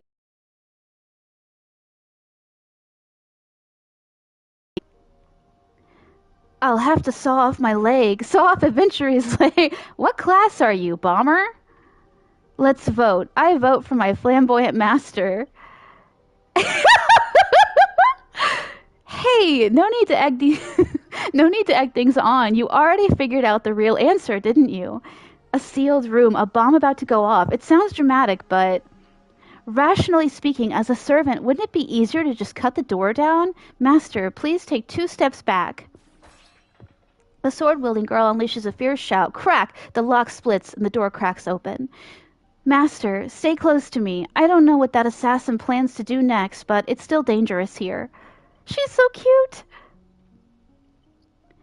Using brute force in a horror film? Heroic spirits from another world clearly have no sense of art. A blonde beauty like you, shouldn't you be screaming for help and waiting for the hero to save the day? Skulking assassin, once I reach you, scream all you want. Call for anyone to save you. Then you'd better reach me first. Thanks to your recklessness, the hotel's chainsaw spirit has been awakened by the noise. Protagonist, take the stage. Trying to run? Did I, the protagonist, ever give you permission to run?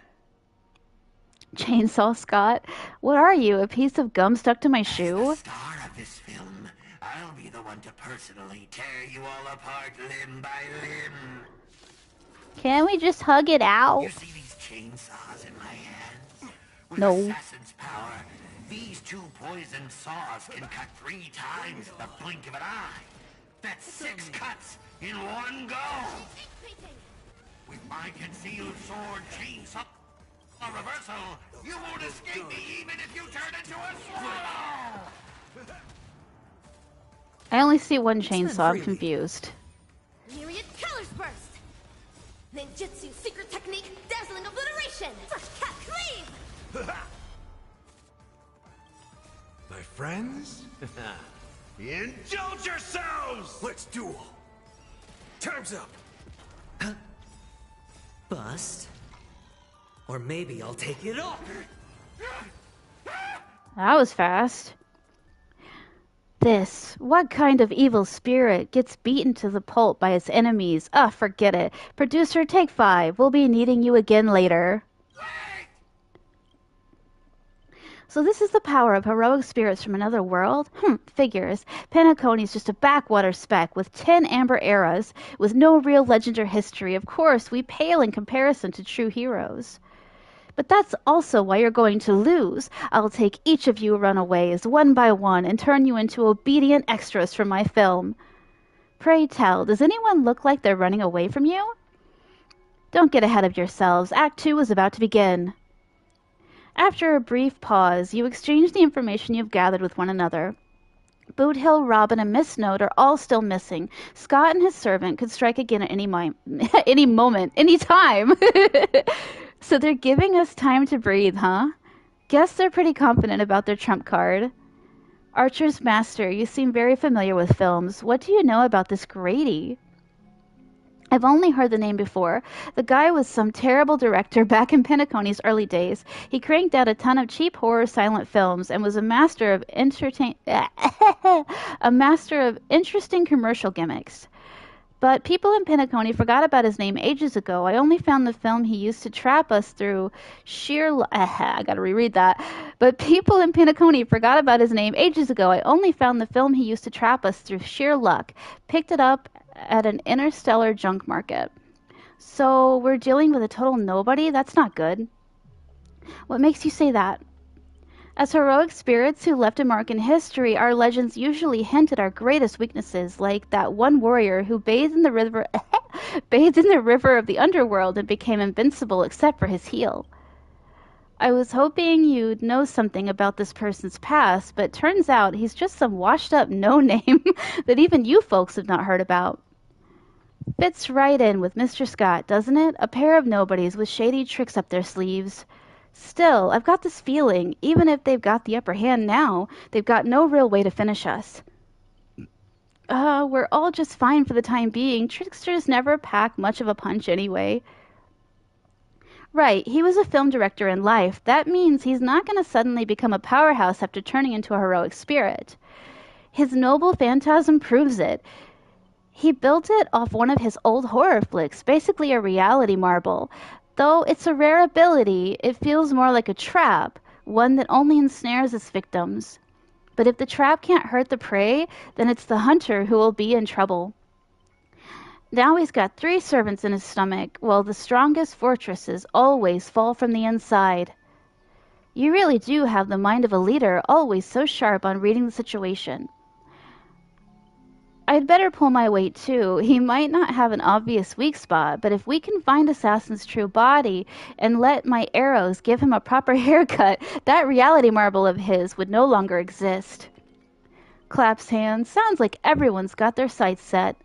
Celestiana, I know I've butted heads with the Express crew before, but that was just a difference in perspective. As for this time, I've got no interest in the Holy Grail. My boss is more concerned about what old Odie has up his sleeve.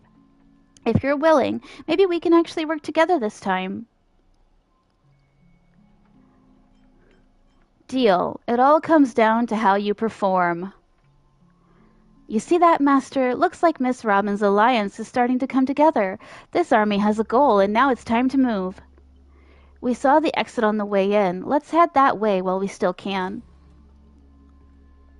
This is actually pretty good. It's a lot less confusing than the monkey arc. And Panaconi in general, like seriously. Half the time I have no idea what's going on, but I can actually follow this storyline. And the visuals are really pretty. An endless corridor, layout completely different from before. What an annoying bounded field. If we can't bring this space to calm, we might never find a way out. Ah! Give me a migraine, why don't you? Feels like we've just looped back to where we started. If we don't find some kind of countermeasure, we could be stuck running in circles forever. Master, why not leave some of your chips and dice behind as markers? You don't need to remind me of that. I've already tried it, but didn't expect Grady to be such a greedy money grubber. Hey, don't go throwing shade, extra boy. I was just cleaning up the set as usual. Gotta make sure random props don't ruin the scene. The next scene is all about IPC employees trapped in a haunted hallway and cursed to suffer forever. Nowhere to escape, and no one will ever come to help. And here, any struggle is just wasted effort.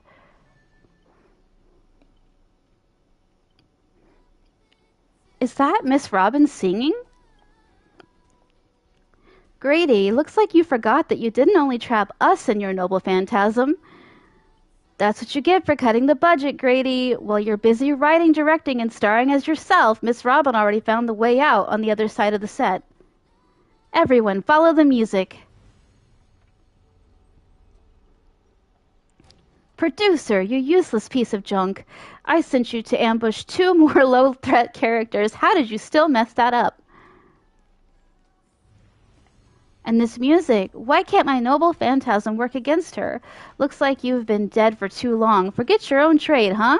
Even in silent film eras, movies had soundtracks. Oh, I didn't think about that. That's actually pretty genius. Grady Film Anniversary Special. Now dominating 45% of Penacony's local film market, Grady's entertainment company stands as the city's most successful.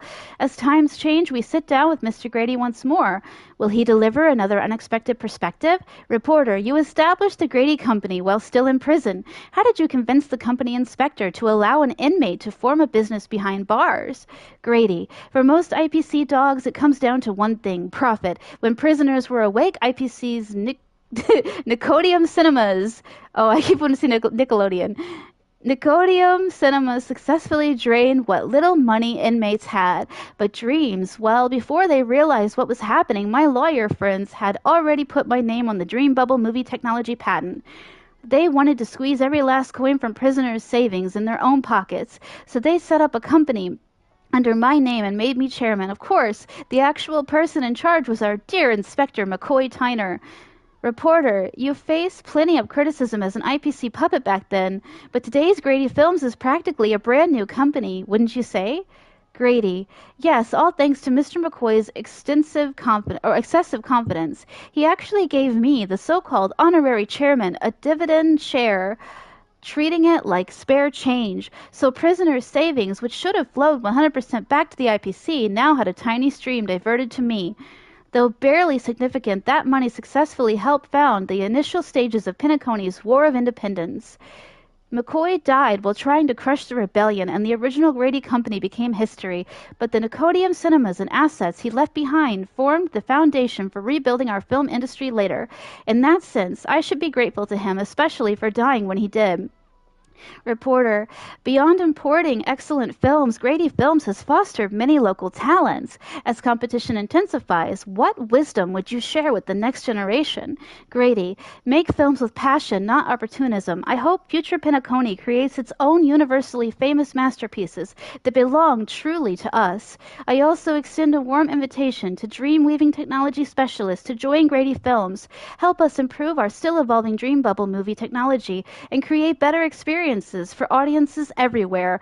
Woo! I didn't have an asthma attack. I'm proud. I did that almost all in one breath. No, I didn't. I'm going to watch that back and be like, the entire time.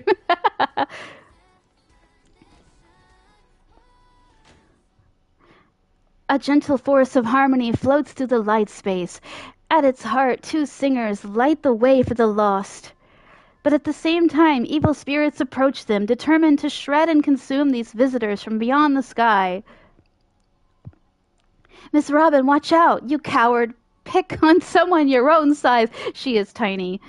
By my command spell. Whatever you have in mind, it's already too late. In a blur too fast to track, Miss Note grabs the attacking monsters and viciously smashes their head into the floor. Oh no! My Cathodian ray tubes. Ah, don't hit my screen with your microphone. Ow! Clunk, clunk, clunk, bang, bang, bang. Honestly, that might be the first R-rated scene in this whole movie. You start to wonder if Robin actually summoned a berserker. That's it? The guards back in Asdana prison were tougher than these things. Bravo! Truly Penacony's brightest bloom, brilliant in both drama and action. This terrible wardrobe, the nonsense plot, no one else could have cooked this up but you, Grady. I spent so much effort clawing my way out of the grave, so quit burning my eyes with your bargain bin flicks. Of course, real directors know when to leave the stage to the actors. You're all okay, thank goodness. I watched a free concert. Miss Note is so cool. You and Grady seem to have a bit of history. We meet again. As a caster, your combat style was quite a surprise. Can't say that counted as a fight between mages. Guess people in Penacony really have a broad definition of caster. Really? I thought it was pretty normal. An archer dual-wielding swords isn't qualified to talk about this. I managed to feel out the right path using the power of harmony, all thanks to Miss Note's Miss Note's protection. Oh, she looks pissed. Is she like her grandma or something? Miss Note, I saw you covering me in that fight. Even if you can't say your name, I know you must be someone great. I believe in that wholeheartedly. Master, this cannot change the present situation. Without a true name, I'm just as weak as Iris family artist. Oh, she's an Iris family. Okay, got it. No, the way you shielded your master just now proves you're an exceptional servant. You'll never understand the despair when even your name is taken away and you've been wrung dry of all worth. Exactly, powerless, barely able to protect her master, let alone win this Holy Grail war. Then why not work with me again, like before? Miss Note, Mr. Odie can grant you all your wishes. Shut up, you're a fool with less artistic talent than an automatic instrument. Oh. You're a fool with less artistic taste than an automatic instrument. Your work doesn't even have the artistic value of a ruined roll of film. Heavy sigh. Sorry, Grady, that was a bit harsh, but why are you serving that opportunistic old Odie fat old fart? Hiding somewhere off screen, Grady sighs too, his voice full of melancholy. Because he summoned me, of course, even in death, forgotten by the world. Penacony clutches our souls like a miser. But hey, sweetheart, at least we have a chance to rewrite our past failures this time. This gloom won't do. Let's kick off the final act of Midnight Chainsaw Rhapsody. The true evil awaits at the end of this haunted hotel. Speaking of haunted, it's getting dark. I need to turn the light on. I'm scared. Whoa, the director really went all in this time. Is this what you meant by giving me more power? The surviving protagonist finally reaches the heart of the hotel. The evil spirit appears through the screen. Then I gather all the lights and effects on you, shaping you into an invincible monster. Lyndon Scott, you'll become a legion of evil spirits, a horror icon etched in movie history. I'm all fired up. Now I will take back everything you took from me. You shall pay tenfold. No, 1,000-fold. I caught that Natsu reference. Y'all ain't slick.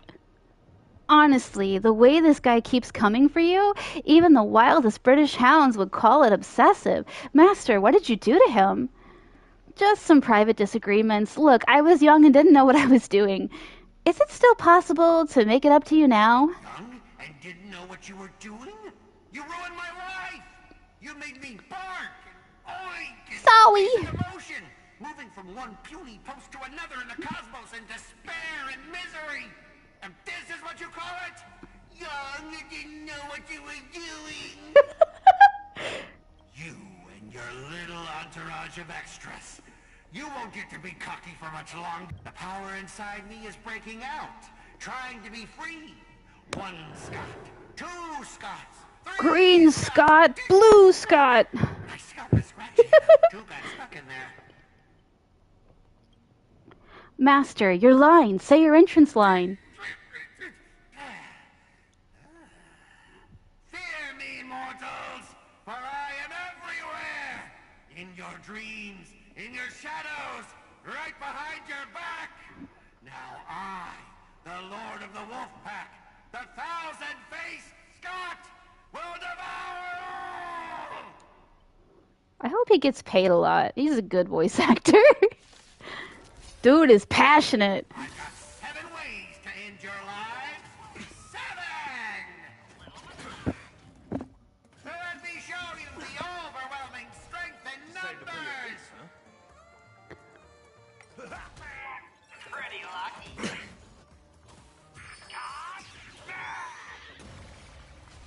Let's duel. 1,000-faced Scott. Spend freely.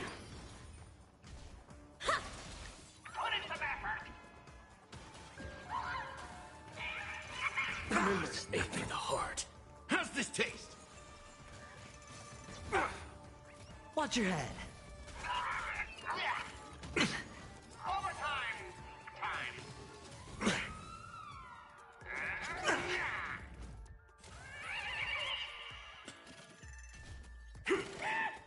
Those with a loaded gun, and those who dig their own grave. Remember to aim for the heart. I feel like this is gonna take forever.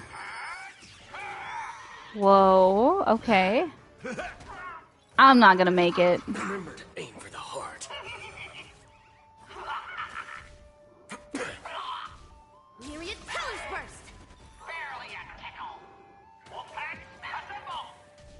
Time to mix things up. With that, farewell.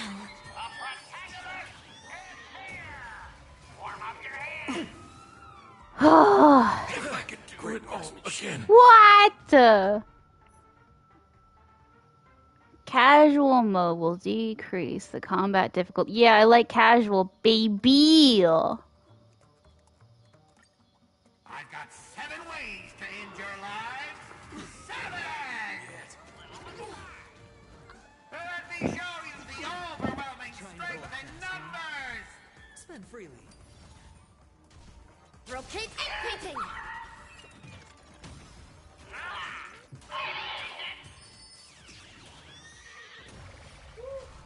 Let's duel. No dirty tricks, all right? All in.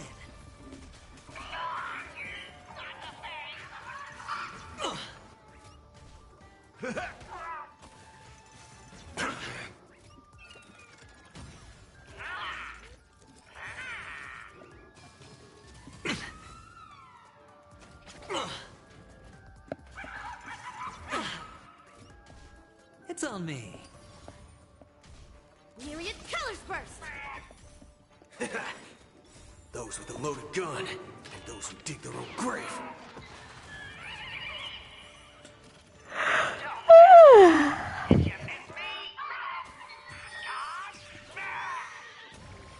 Watch your heart. Time to mix things up.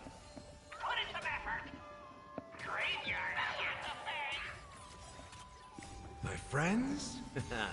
Indulge yourselves! Bring it on. Time's up. Those with a loaded gun, and those who dig their own grave. Spend freely. Pretty lucky. It's nothing. Scott, don't you think you messed this one up? Oh, shut it! Weren't you just getting your butt kicked a moment ago? Rotate and painting! Warm up your hands! Haven't eaten yet. All in. Bust. Or maybe I'll take it all.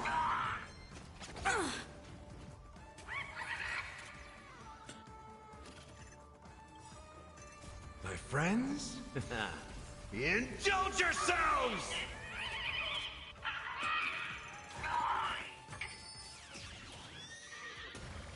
Watch your head. It ain't over. It's on me. Let's duel. There's your reward. We are gathered here today to commemorate the many Scots who have sacrificed their lives again and again. If those dead weights weren't dragging me down, I'd have won ages ago.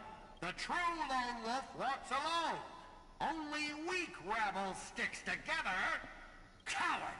You've been hiding at the back all this time. Even my eyelashes did more work than you. The Scots start bickering and tossing blame around. What a scene. Fighting someone like this, there's no honor in it. Do you still even want the Holy Grail? Go change the script on the fly. Move the stage props. Give me more power. Let me crush them all. Crush them in the palm of my hands like a true villain. Sorry, Mr. Scott, I was wrong about you.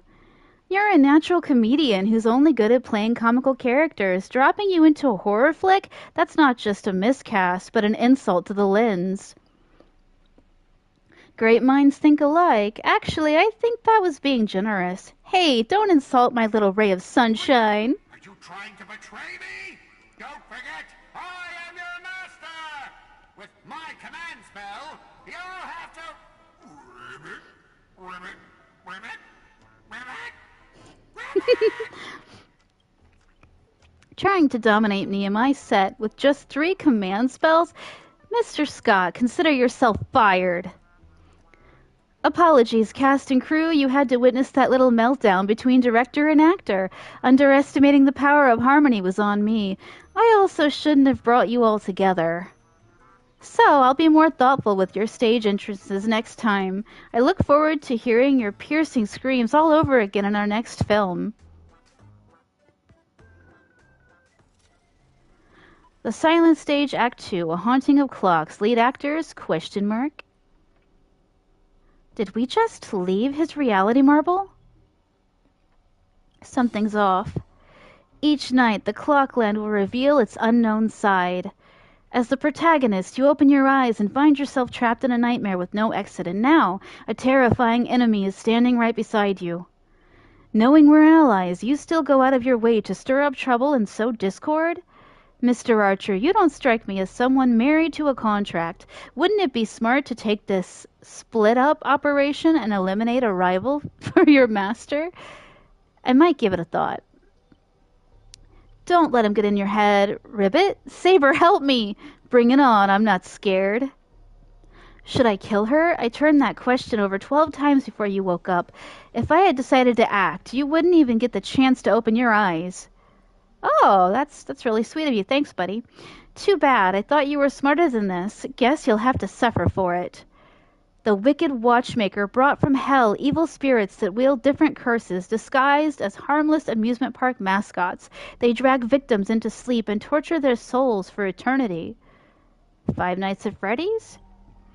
Excuse me, I'm the director at Clock Studios. Do you own the rights to our Clocky?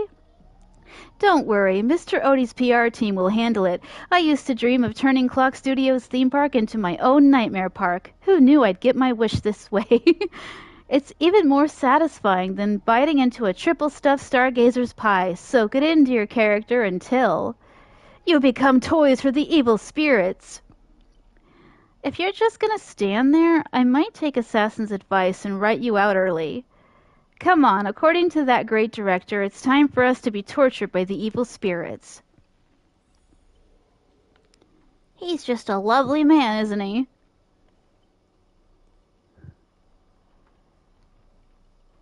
That person up ahead, is that Miss Note?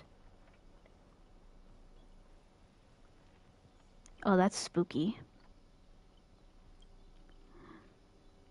Oh, my bad, sweetheart. Almost forgot. Your voice is already my personal property. First, it was the copyright of your songs, then your image, and finally your name. They found a younger, prettier girl, slapped the name on her, and put her on stage. And you'll die in despair in the desert of Dreamscape. I'll devour your body piece by piece, and even that fake name, Miss Note, will be mine. That's not copyright, that's monopolization. Let go of Miss Note. Monster, surrender or face justice. Finally, and right on cue, let your friends get a good look at how far you've fallen. Don't be so quick to charge in, Red Handsome. I might look frail, but I could still drag Miss Note down with me before you land a hit. And why would I spare an enemy servant? 2 birds with 1 stone sounds perfect to me. You seem like just another hollow loudmouth like Grady. Figures, you foolish outworlders don't realize just how powerful this nameless servant can be in like, huh? Huh? Okay, can be like in Penacony? Grammar. Call it a charitable performance. Let me give you a taste of what Castor can really do. The voice of harmony will compel all life to dance to my tune and become my familiars, and you'll drown in syrupy oblivion. We'll see about that. Anyone who fights with a stolen weapon is bound to get hurt by it. If I were you, I'd think twice before swinging something you ripped off from Miss Note. Master, are you all right? I was just about to do some stretches. Archer's threatening me! Let's fight side by side. Archer's threatening me! Archer, what nonsense are you feeding Celestiana this time? I didn't... Wait, is this really the time to tattle to the grown-ups? Trying to steal the spotlight from the star? Get them! Whoever takes them down gets a lifetime supply of Soul Glad for our investors. For Soul Glad! For free meals! Seriously? Soul Glad and 2 bottles of syrup and you're all in for the devil? What happened to your pride as monsters? I'm a background extra. Who has time for pride? Human or monster, beast or demon, if you've got a mind of your own, then you've got the right to chase hope with your own 2 hands. Your soul's worth Your soul's worth is far more than pittance. These words are big. Than the pittance your employer is offering. I can't promise you paradise, but I swear I'll always fight on the front lines, not hide behind you while you die. So what'll it be? Spend your life as a dancing puppet for him? Live one moment as a knight. It's not too late to turn back now. There's only one answer to that. Wheresoever my king's sword points, our hearts shall follow. I was here first. How are you controlling my familiars? That's what the writing skill is for. Call it leader charisma, my friend. Our abilities prioritize over yours. You traitors, one pep talk and you're switching sides? You're just extras. Don't you want your paycheck? Look at you, acting all high and mighty. What else can you even do besides throwing money around to strong-arm us? I am the king of Knight's Mount now, not some familiar you can boss around like a dog. I bestow upon you the name of my beloved steed, Lamhamana the Third. Lamray the Third. Now, come with me. Let us vanquish the evil before us. In the name of the king. Wait, if you kill me, you all vanish too. You're still my familiars. I failed to protect my master, was forced to separate from her, and now, to make matters worse, it's the enemy who came to save me. I am... Ma'am, this is where you say thank you instead of sorry. But no excuse can cover up my incompetence and negligence. A powerless servant is nothing but a I can't talk. A powerless servant is nothing but a worthless doll. About Miss Robin, there's something... Never mind, just come with me. Man, I wish there was voice acting. It would be so cool if there was voice acting. If only there was voice acting. I'm like running out of breath and my jaws hurt. Can we get some voice acting? Oh, okay, I guess we get to chase her. Whee! Ninja runaway fast technique. Whoa, that was interesting. Oh.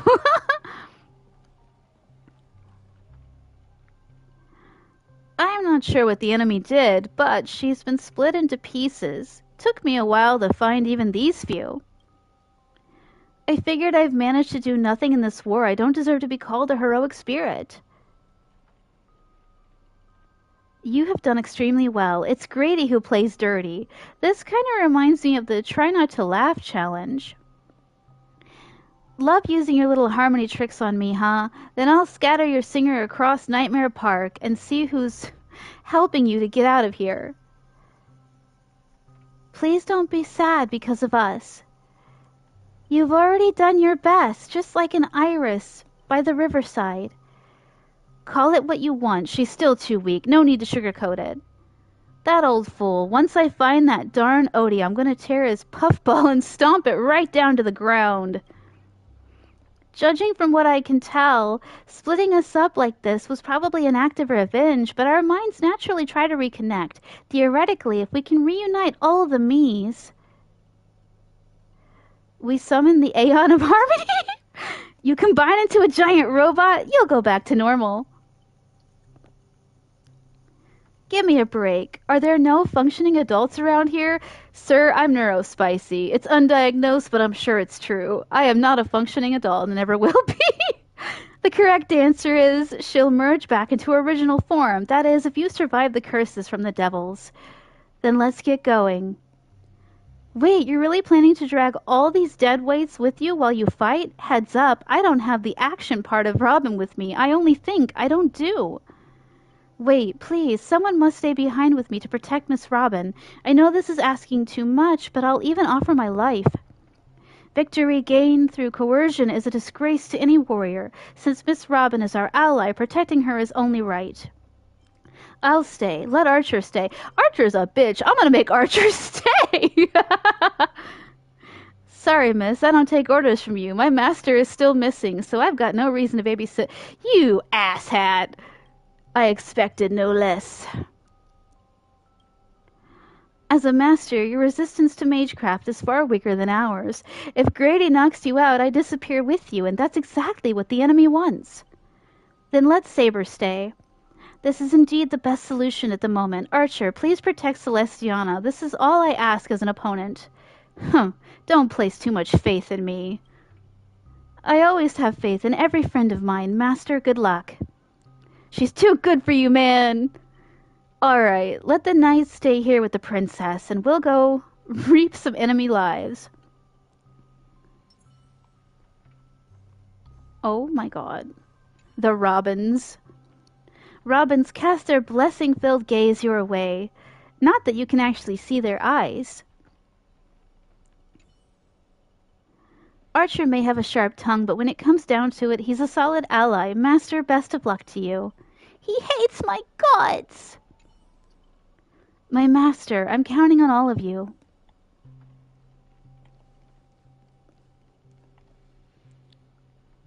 Wait. Oh, oops. I guess I can't change my characters. Huh? Oh, wrong way.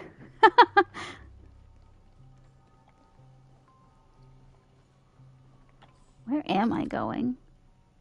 Wait, was that the wrong way? It wasn't the wrong way. I'm confused. I'm confused. Oh, duh. Even with my glasses on, I didn't see that.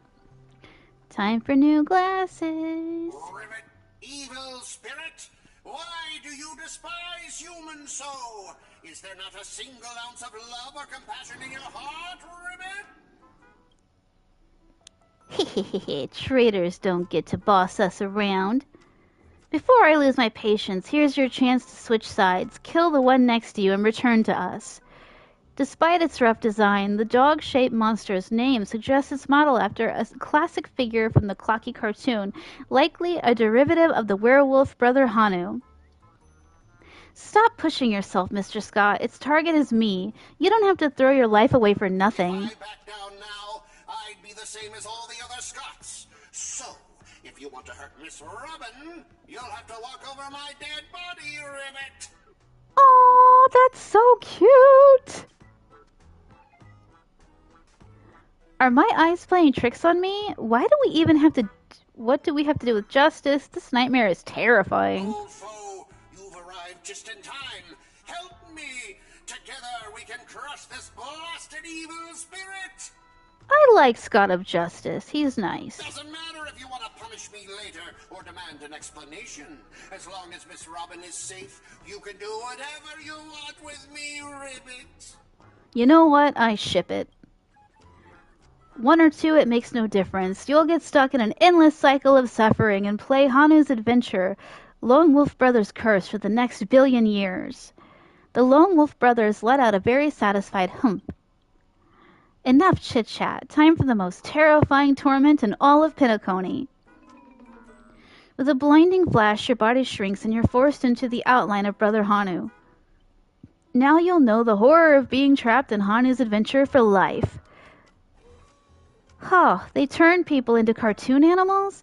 Is this some magecraft from the age of ancient Greek gods? No, the mechanics feel entirely different.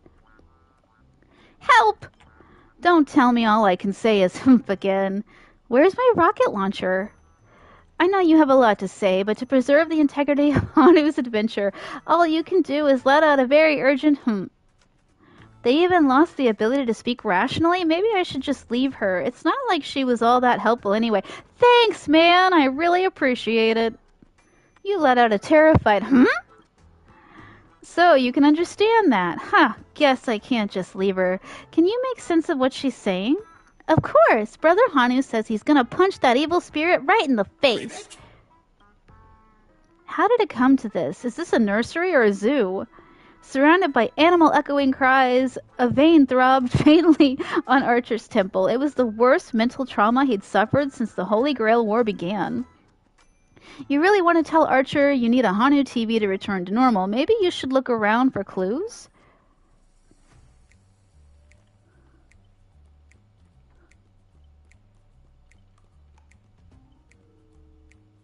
I'm so small. Enough messing around. Let me think how we can lift this curse. I don't need you, sir.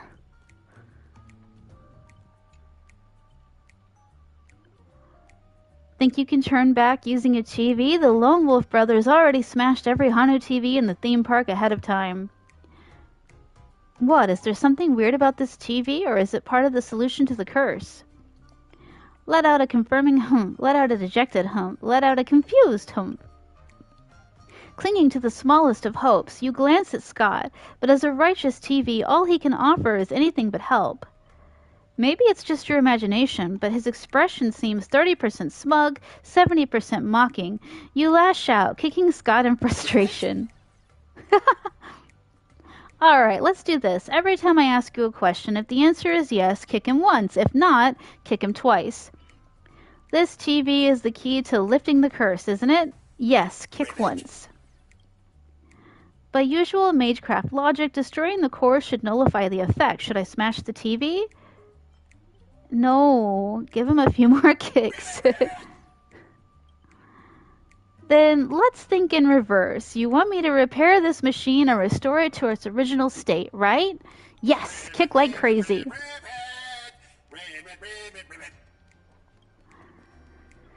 Time to end this. Trace on.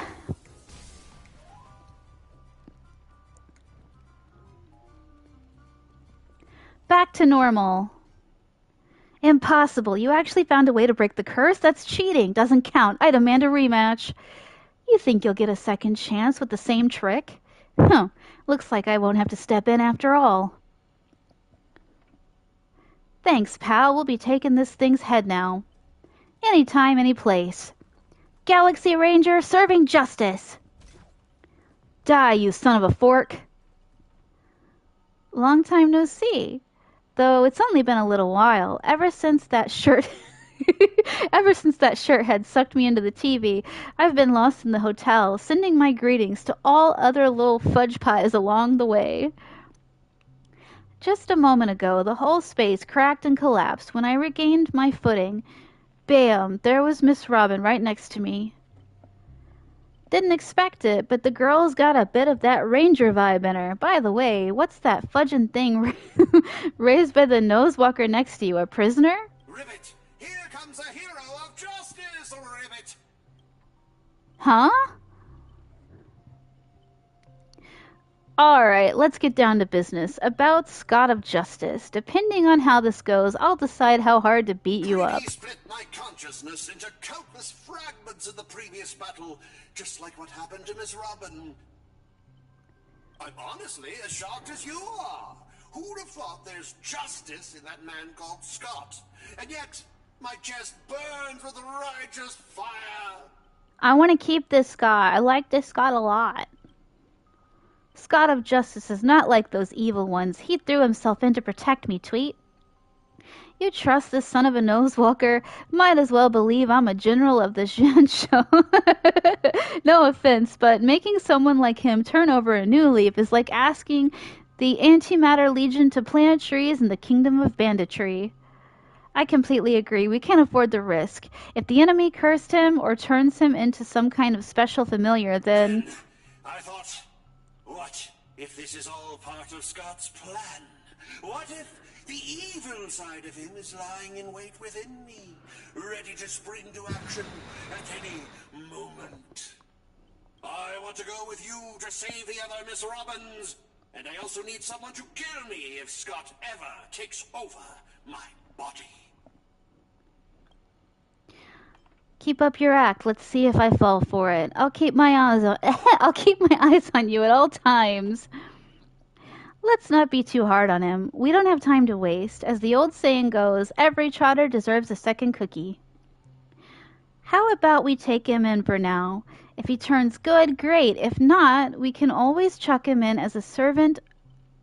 Chuck him at his servant as a projectile. Wait, is that supposed to be Robin? I'm so confused. Well, since the victim herself said so. The trust placed in me, I will never bend to evil, Ribbit. Miss Ranger, we'll count on you to escort this little bird back to Saber and the others. We'll wrap this up fast, find the rest of Miss Robin, and track down my unreliable master. Ribbit. I'll prove my justice with my actions, Ribbit.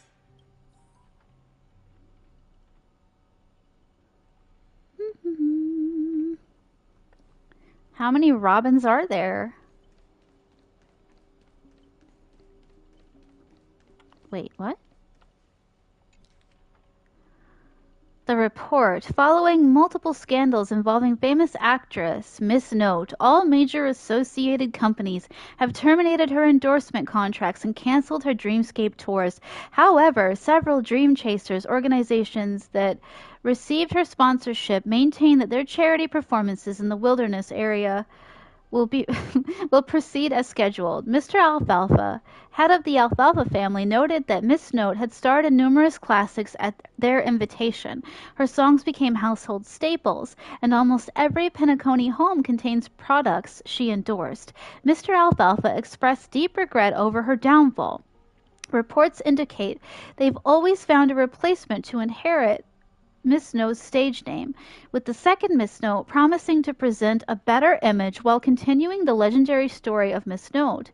Mr. Alfalfa maintains that Miss Note is an accomplished actress, singer, and artist whose past work shouldn't be diminished by current scandals. However, per contract terms, the Alfalfa family retains the rights to reclaim all related copyrights, including musical products, film and television rights, and the registered Miss Note trademark. If Miss Note used any of these commercially without the Alfalfa family's approval, they will pursue legal action.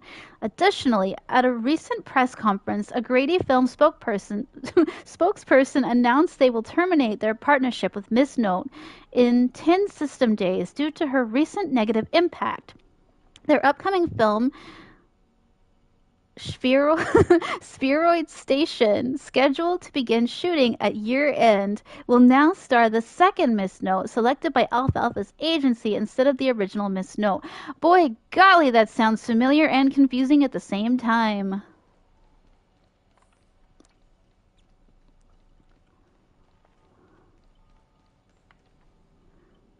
Quiet, so quiet, you can hear the ticking of clockwork gears, the breath of an evil spirit trembling with glee. Tick-tock, so you've come after all, here to steal the last robin. You'll never succeed, every robin belongs to me. And once I've gathered all of them, I'll summon the god of robins, swallow all of Penacony whole, and become something of nightmares. Too many new plot twists. I don't even know where to start complaining.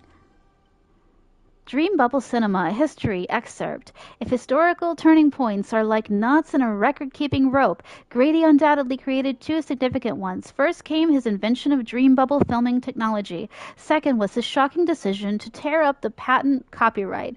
Why abandon rights to such astronomically profitable technology? Grady never offered an explanation. Contemporary audiences praised Grady's selflessness, but these accolades gradually morphed into criticism as his terrible films flooded the market. Here's an interview from that period. Reporter, it's truly remarkable.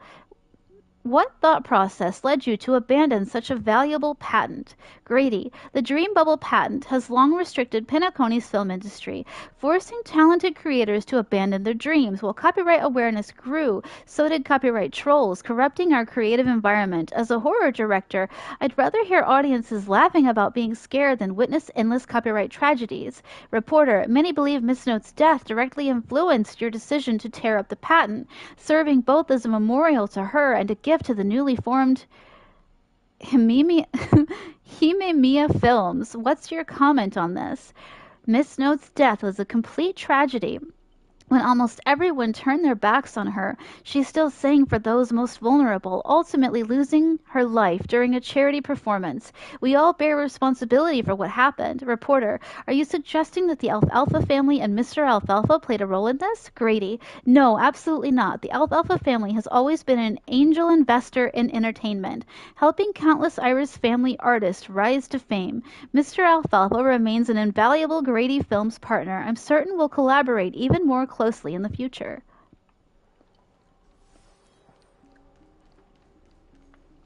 Oh no. Old Clocky, before I judge you all, I must first deal with the disobedient pawns. Scott, how utterly despicable that you'd side with them. So desperate to play the hero, aren't you?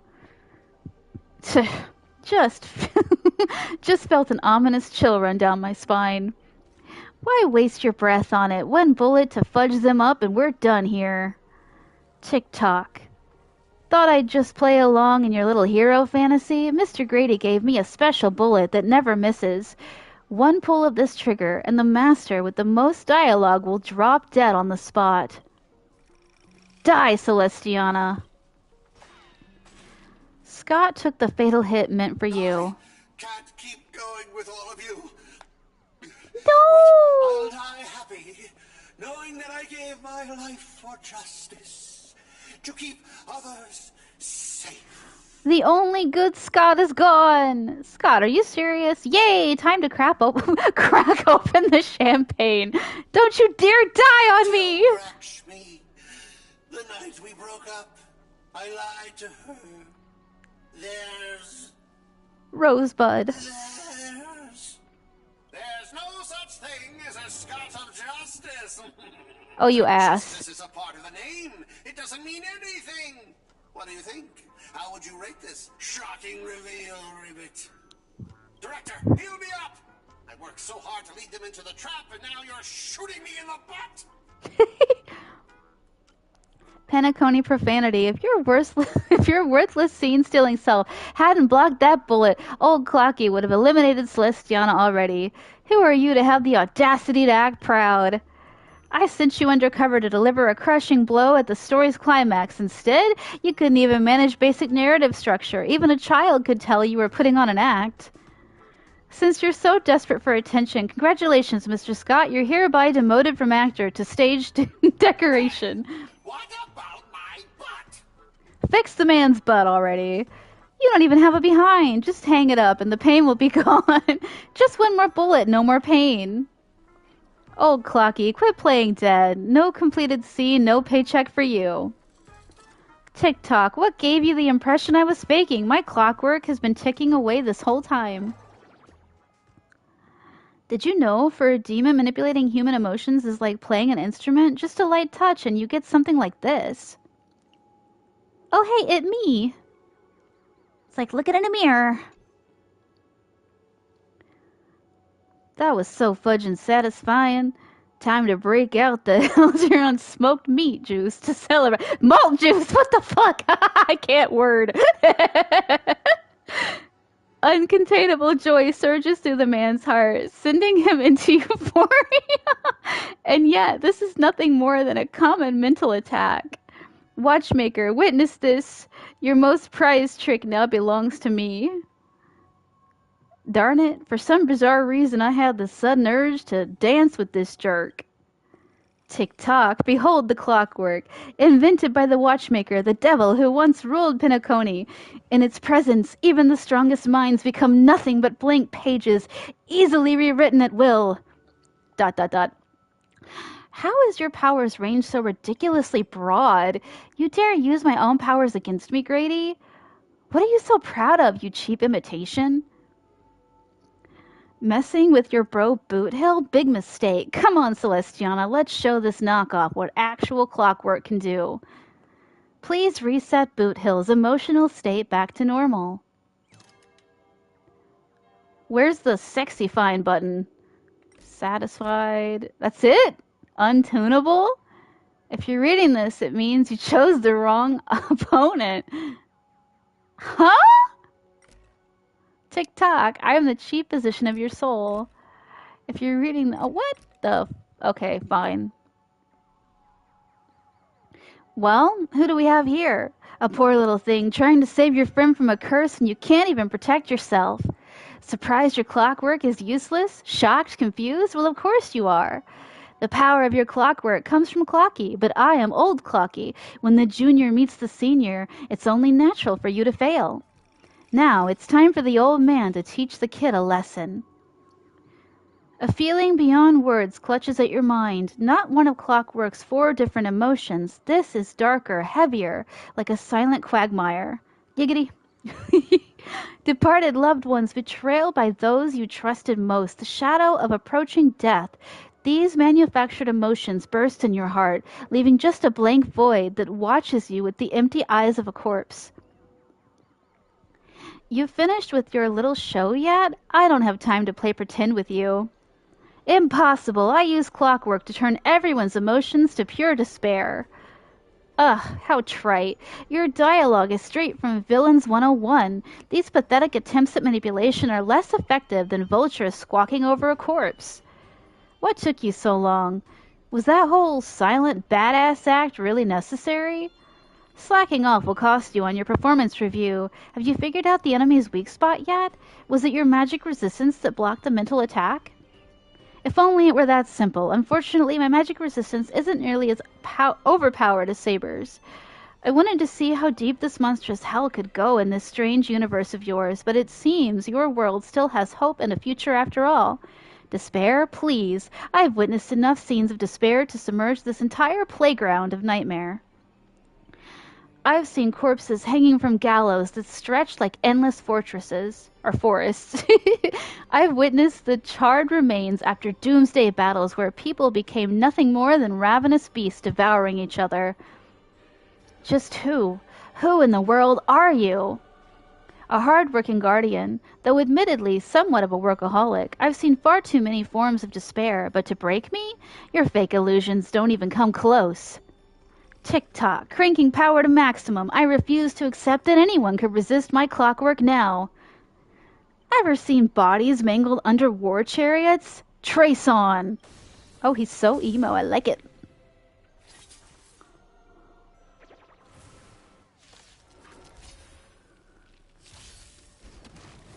Decided to play your ace, huh? All of you stand still. Let's duel. Time's up. Hedge your bets.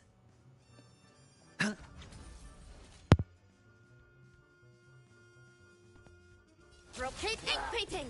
Waiting in line for a bullet? Cosmic ninjutsu is ever changing. Ninjutsu secret technique, dazzling obliteration!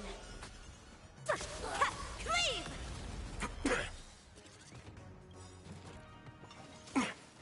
There's no reasoning with you bunch anymore. Those with a loaded gun, and those who dig their own grave.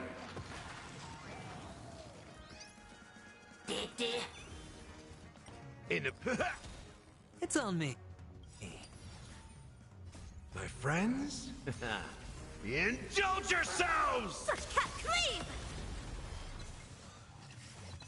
Bring it on! Spend freely. Bust. Or maybe I'll take it all! Cut, cleave! Let's duel! There's your reward! Myriad colors burst! Time's up!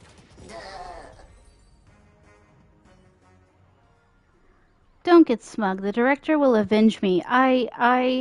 Extra lines won't earn you extra pay. Oh, in that case, I'm dead. Good, now let's regroup with the others.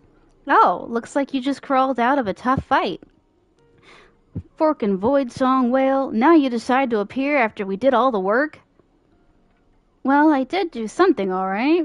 Some evil spirits called the Revolver Governor got all clingy with me, insisted we play a game, and ended up losing 10 years' worth of savings to me.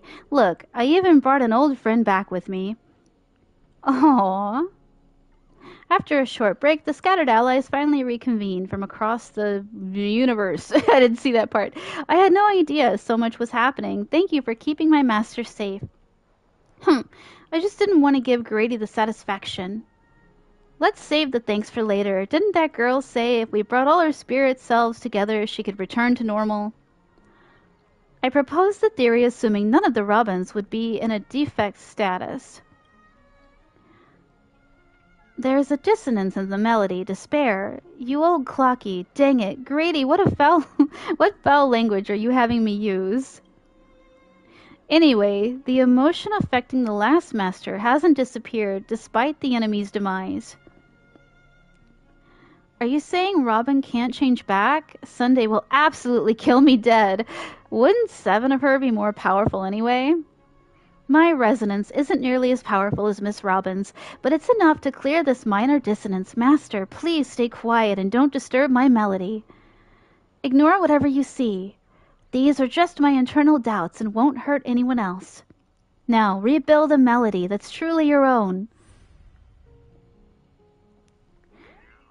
Thank you, everyone, for your help. Without you, I would definitely have been fudging...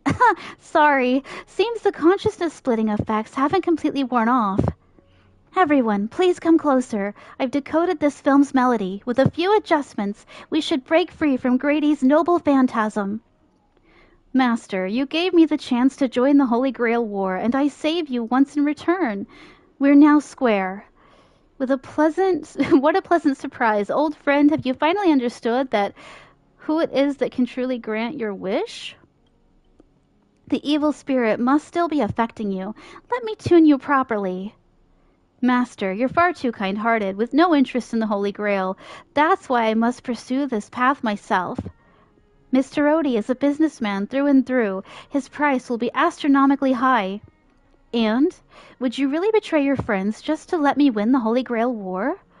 Here's some advice. While I'm still here, use a command spell to kill me, just like all those others who toy with my fate. If this is beyond you, Miss Robin, then we must part ways here. Is this a declaration of war? Since you're no longer Miss Robin's servant, I have no reason to let a potential enemy walk away.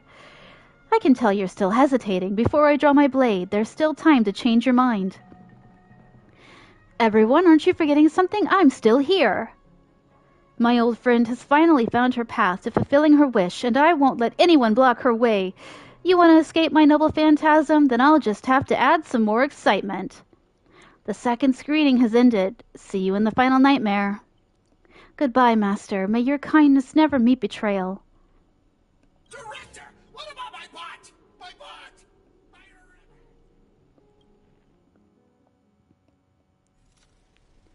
The Silent Stage, Act 3, Plan 6 from Outer Space. Lead actors, Self-Deceiving Heart. Hero's blood, monster's blood. In this third act, the story details how explorers cause bloodshed in strange worlds. This is exactly what dream chasers of the pioneering age live for. Dadgum wubbaboo. When will this ever end? Aren't these movies all the same? Oh my, even a proper pioneer like the cowboy can't bear to watch any longer. Director, though I don't know your life story, but surely a box office disaster and a miserable end seem all but fated. And you, Mr. Scott, did you change your tune because you're planning to abandon the darkness and embrace the light? Looks like not even Assassin's Master can tolerate his trashy films anymore. Director, did you place me in the wrong spot? I'm still among the bad guys. No. Given your stellar performance earlier, our partnership ends here. As for old Odie, I'll file a claim for accidental casualties compensation on your behalf. It'll be issued to your family. Because the ending of this Plan 6 from Outer Space is no survivors. Grady, since you've shown no mercy, don't blame me for returning the favor. Director Adventurine! My earlier hostility was just an act to fool our enemies. I infiltrated Odie's group specifically for this moment, S-words, to help you win the Holy Grail, the only one who truly deserves it. I may vomit. This doesn't even faze me no more.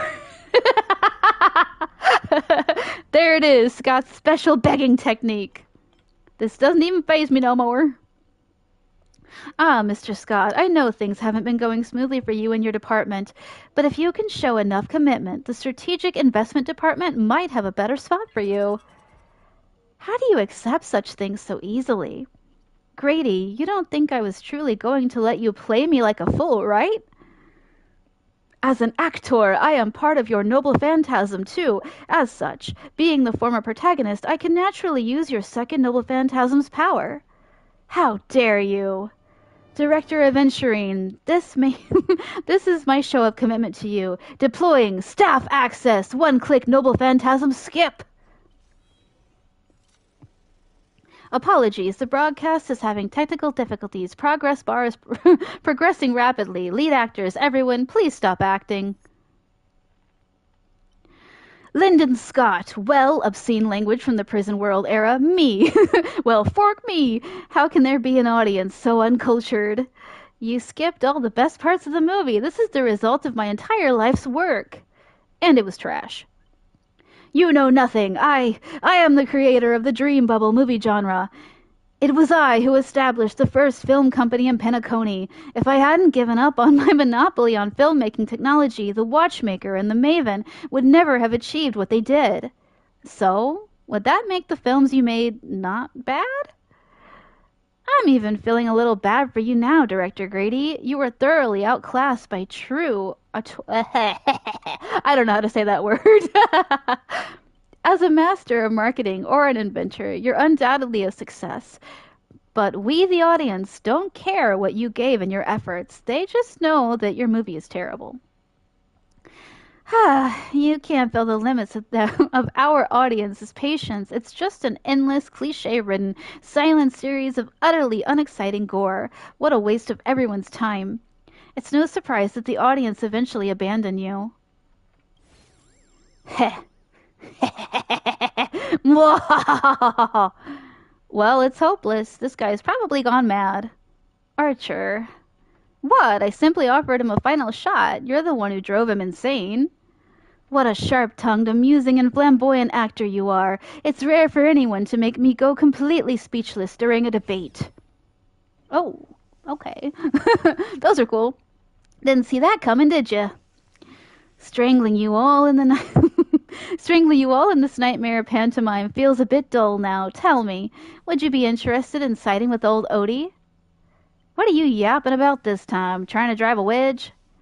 If we join forces, we could sweep the rest of these opponents off the board in an instant. Surely a senior executive of the Strategic Investment Department who understands investments better than anyone would make the right choice. Wouldn't you agree, Mr. Aventurine? You seem particularly obsessed with me, Director. Is it because I, as an amateur film critic, repeatedly tore apart your masterpiece? Of course it's because you're the cleverest one here, most aware of the fact that despite your apparent power, none of you have actually escaped my bounded field. For someone like you, betrayal is always an option to consider, not a moral absolute. Someone like me? You may be a terrible filmmaker, but you're not a bad person in reading people. For me, you're not, seriously. A good businessman always evaluates the situation and adjusts their stance for better investment. I'm tired of this endless farce. Eliminating the many competitors at once is quite profitable. Aventurine, you're double-crossing me? I thought you didn't care about the Holy Grail. Apologies, Celestiana, I wasn't being honest. Great! I love flexible actors like you. Now, let me show my goodwill. Let's move to the next scene. Your caliber deserves a much bigger stage.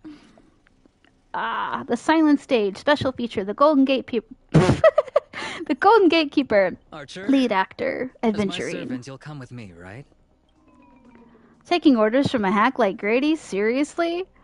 Makes sense. Compared to this lot, you and Grady are clearly cut from the same money-grubbing cloth. What's wrong with being a little underhanded if we can win? You're actually pledging yourself to Grady? Aventurine, did you really turn on us? This is gonna be way tougher than Scott was. Tush, totally misjudged you. Guess I'll need to use a few extra fudging bullets on this guy. No, it should be my sword that delivers the final blow to the enemy commander. Master, if you're just joking, I can still cover for you if you apologize now. But if you're serious, this won't end without blood being spilled. I'll ask one more time. Shall I remove your legs first, or should I start by cutting off the irritating hand of yours, Mr. Aventurine? So you still refuse. You know, I should use my command spells to force you into submission, but I hate brands on the flesh that bend someone to another's will. If staying with them is your wish, then so be it. But sometimes, a change in perspective will make you see the gamble in its entirety. Ah, that's right. Killing you would erase my existence. Well then, sorry everyone, I surrender, I give up. Archer! What did I expect with my awful summoning luck? I told you, a guy covered in gold is never good news. But as your servant, I'll follow your commands. Wait, director, I can be a traitor too. I want more scenes too. Fantastic. 2 more exceptional leads at once. I'll give you bigger roles, turn you into unstoppable monsters who tear everyone apart. Step into the spotlight, Mr. Aventurine, and enjoy the special featurette I've crafted just for you. No, not again. I hate this. Oh my god. This is why I quit in the first place. This battle right here. You're up! Step up, let's see ya! There's no reasoning with you bunch anymore. Those with a loaded gun, and those who dig their own grave. I better be on casual mode. How's this taste? Trust me, this is a guaranteed win. Bring it on. Evil, leave at once! Brocade ink painting! In the mood for another beating? Cosmic ninjutsu is ever changing.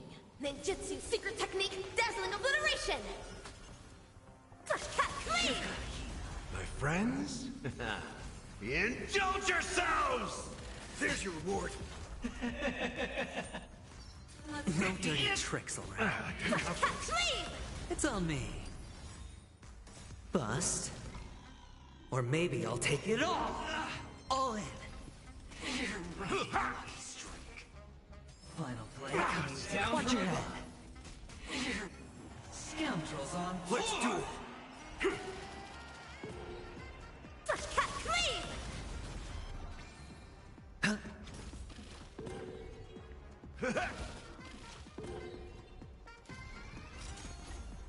It's all or nothing! Ninjutsu secret technique, dazzling obliteration! Cleave! Double down! Time to mix things up. Those with a loaded gun, and those who dig their own grave. Spend freely. Cleave! Prepare for some hard luck. Everlasting Serendipity! Cleave! Bring it on. It's all or nothing! Ninjutsu secret technique, dazzling obliteration! Cleave! The answer! How does this taste? Watch your head. Bust. Or maybe I'll take it all in. Cleave! Let's duel. There's your reward.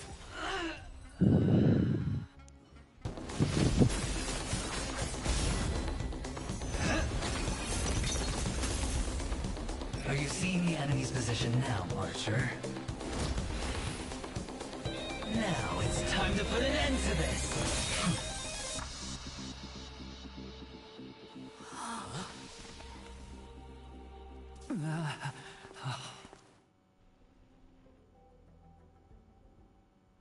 Why do actors in horror films never see where the monsters come from?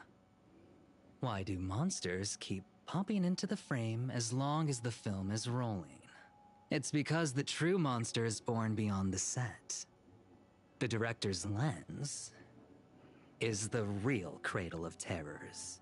Your presence concealment skill is simply a manifestation of the theatrical rule that characters in the story cannot see the cinematographer filming behind the lens. But monsters are different. They are the soul of horror films, the focus of the lens. Their line of sight is always fixed on the camera's position.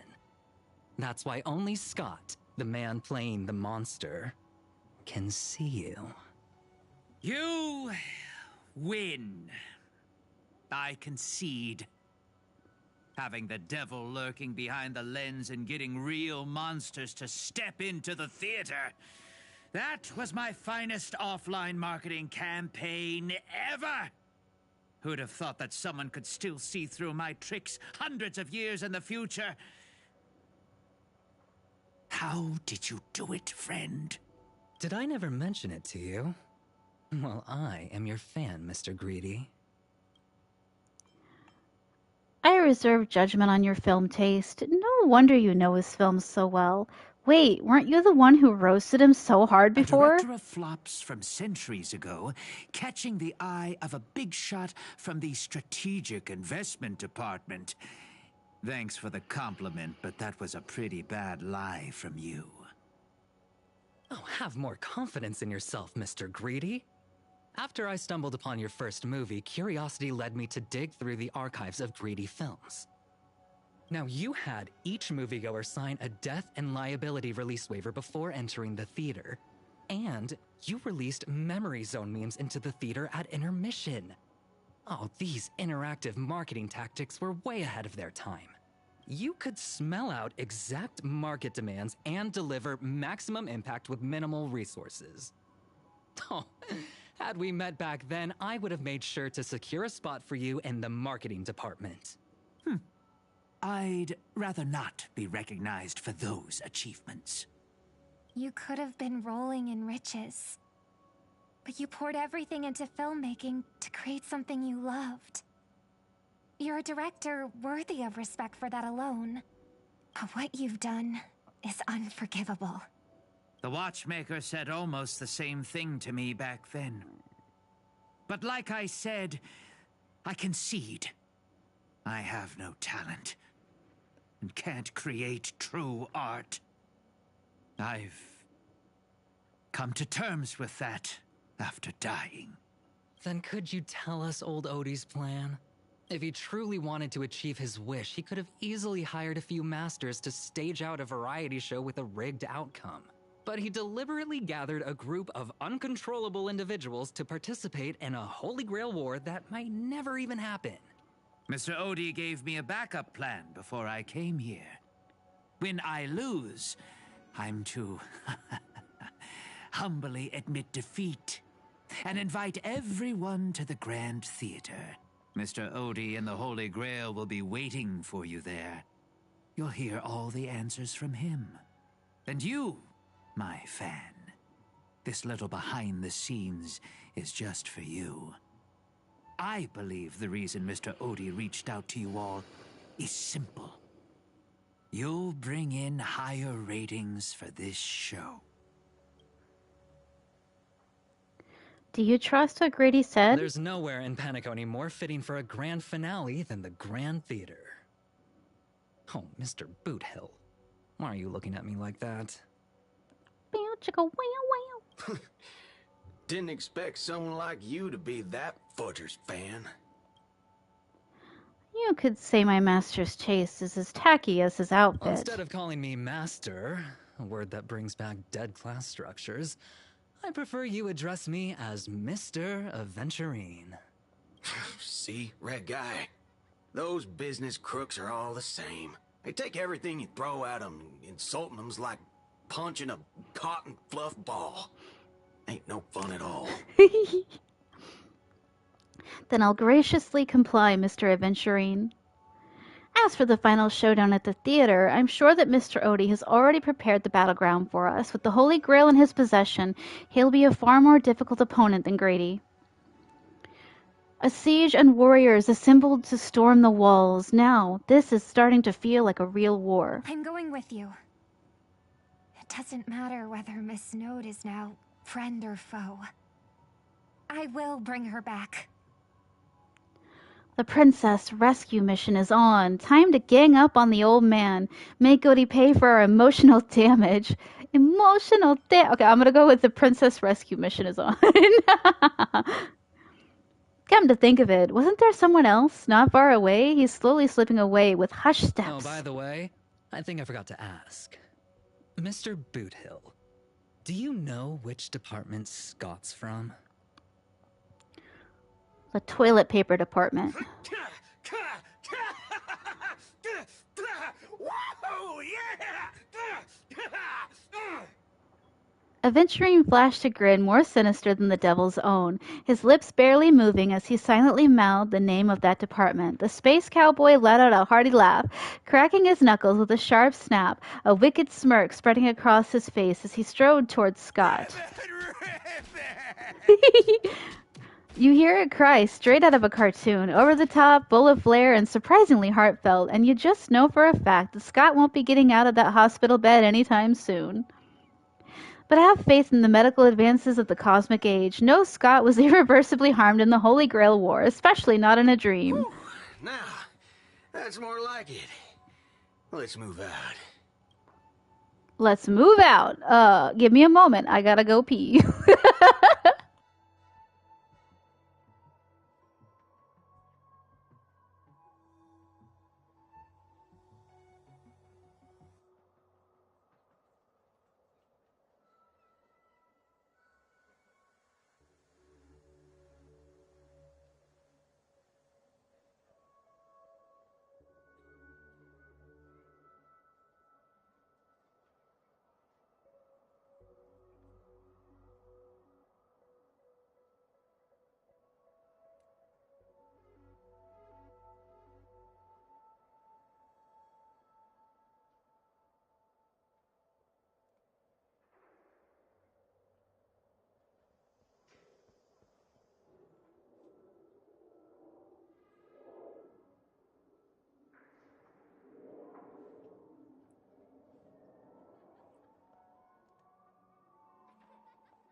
Okay, I have returned. Let's move out. Sweet dreams in the Golden Goblet. Challenge conditions. Team includes Saber.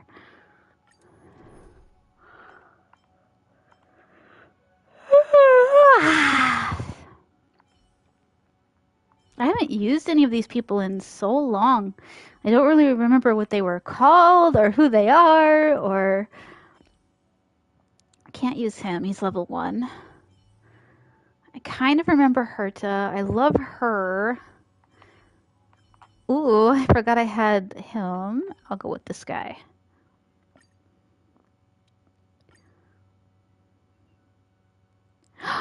Wait. Oh, wait, no. Gallagher's the healer. It's a mockery of a war, the false Holy Grail War, but you set it up so intricately I don't get it. The 12 hours that reference the passage of time and this moon, this grand theme of it all. Anyone with magecraft training can feel power continuously flowing into this place, but this world has no magecraft or mages. So, did you really design this whole Holy War Grail, old man? You don't exactly look like a mage. The sharp instincts of a businessman are enough for me to know where and when to make my moves. And the Holy Grail has told me everything I need to know. You are the servant of that Galaxy Ranger. I didn't think your nose would be even sharper than the Bloodhound family's minions. Is it really wise for you to charge in here on your own instead of loyally staying at your master's side? That cowboy's in quite a pinch right now and would appreciate a speedy rescue. What a pain. If I blow your head off right here, that'd save my metal clump of a master too, no? Let me offer you some advice from experience. The Holy Grail never grants wishes the way people expect. All it leaves behind are dead souls buried by their desires. I appreciate the advice, truly. In that case, am I not giving the Holy Grail a new purpose? It'll become an entertainment spectacle much more worthy of investment than some wish-granting chalice. Huh, entertainment spectacle, I get it now.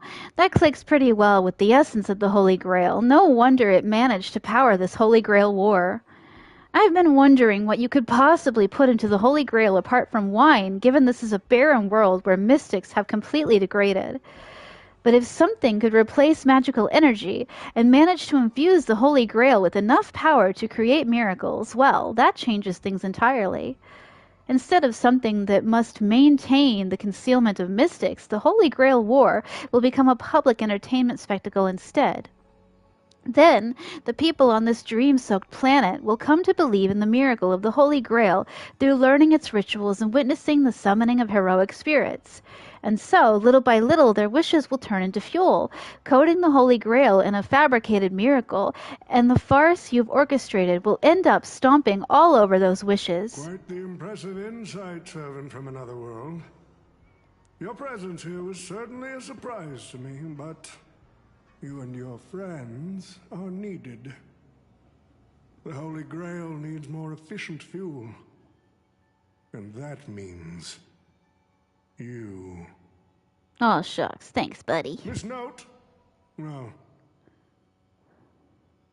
It's time for you to show Penacony your true charm. The curtain fell with a soft rustle, veiling the stage in silence. What you wanted me to do. Well done, my old friend.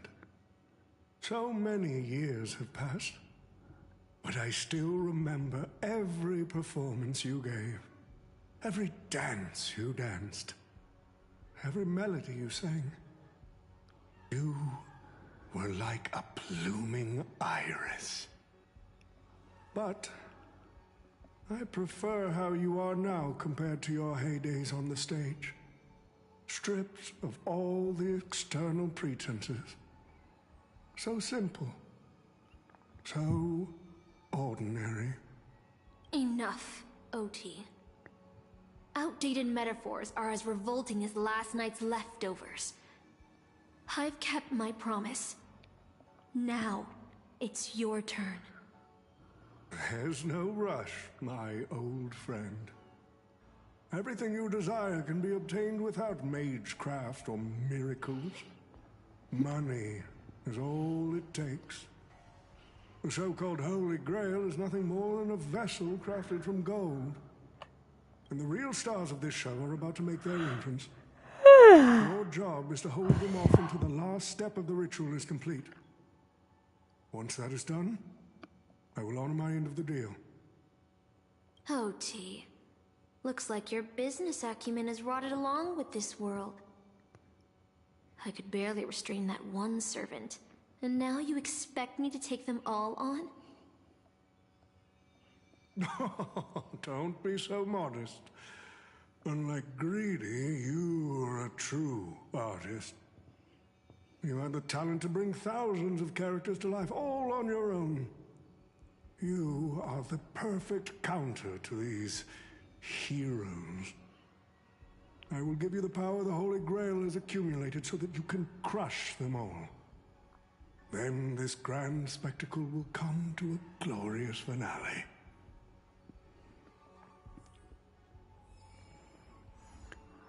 Universal Equilibrium, Trial of Equilibrium, Part 5.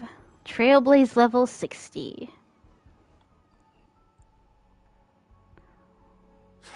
Fork it. Wasn't that blue guy supposed to scout this place ahead of us? Haven't even heard a single peep from him so far.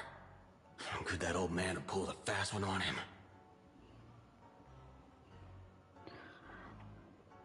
No signs of battle. This doesn't quite seem like something Lancer would do. Maybe he went fishing, or is he lost? From what I know about that man, he might even stir up some pointless fights, just to walk away happy. Miss Note, I'm glad you're okay. Wait.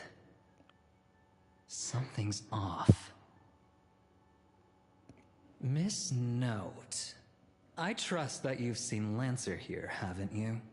Yes. He came to the Grand Theater with his spear raised and ready, eager to impale old Odie on the curtain. I couldn't agree more with his approach, but I still have dreams left unfulfilled in this miraculous second life. So, I asked him to take a break, and I must insist that every one of you take a break as well. Until Mr. Odie finishes the ritual. Fear not.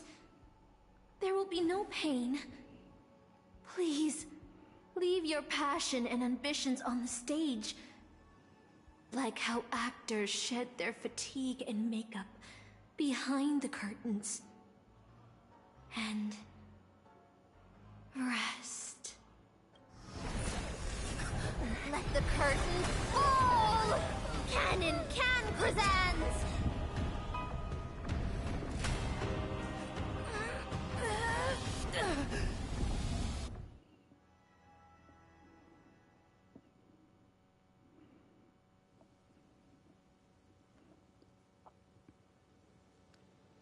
Where's this?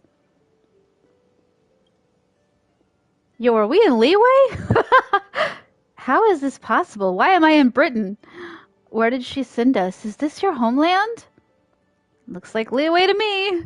Yes, I remember it all. Every tree, every blade of grass, the field, the wind scent in this town. Does Castor think she can trap me with these memories? This town is nothing less than where my life as a knight began. Oh, Artorias. Here to draw the sword, aren't you?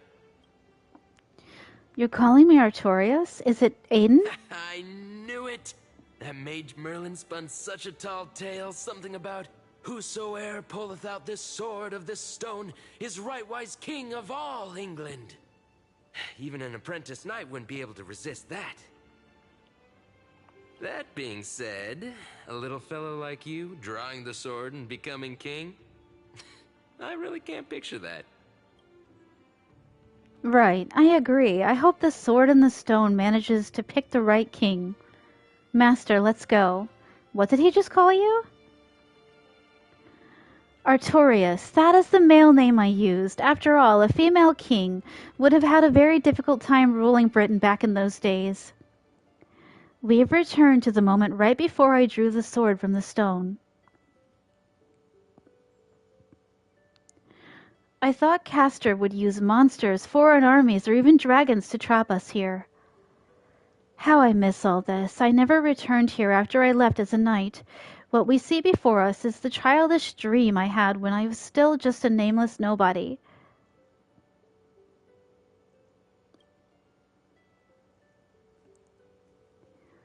The girl seemed drawn by something. Her gaze wandered to the end of the path. What a shame. She's created such a fantasy for me, yet I don't even have a mount. Do you want to break free from this dream? Is there somewhere you want to go? I'll find you a trampler.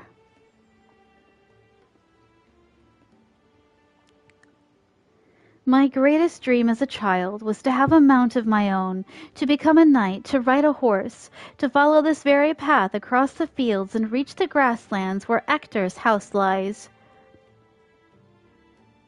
Who's Ector?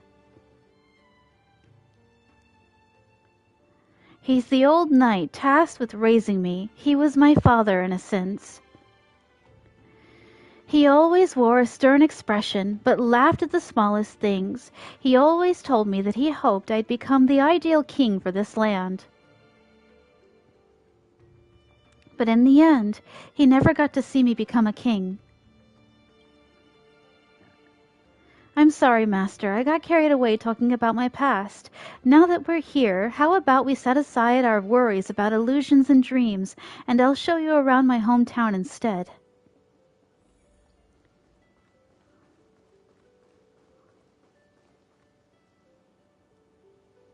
It's a leeway, I tell you. They just used old assets. You can't convince me otherwise. There, beneath a tree, a tiny night doll rested, as if lost in a dream that would never end. If this is the soldier summoned by Castor, they must be an incredibly powerful opponent. It looks a bit like you. Whoa, that figurine looks totally rad. Was this wooden toy yours? I've never seen a toy like this. My first 15 years were mostly spent caring for horses and honing my swordsmanship. During my breaks, a mage named Merlin would visit me in my dreams and teach me about ruling as a king. What about you, Master? How did you spend your childhood? You've never talked about your past. Actually, I never went to school. I don't remember a lot about my past. The only thing I remember is being woken up by someone in a space station. Really? No wonder your personality is so carefree. Is it because you don't have a past holding you back, Master? My earliest memory was boarding a train, headed for the stars, and meeting many kindred spirits as friends. Though I have no past, I have a future. I'm really lucky. Well, even in the face of hardship, you're still continuing on your wonderful journey. I wish I did that in my life. Once upon a time, I also wanted to become a specific person. I wanted to save the land I stood on, and the people who lived upon it. I wanted to repel the tyranny of King Vortigern and the White Dragon. I wanted to deliver my people from the foreign invaders' hostile rule. I wanted to be the ideal king my people dreamed of, someone who would save Britain. For that, I would have sacrificed everything. The mage told me that if I could pull the sword from the stone, then I would achieve my wish. Everyone thought that I would save Britain. So was Britain saved, but no kingdom lasts forever. I didn't save Britain.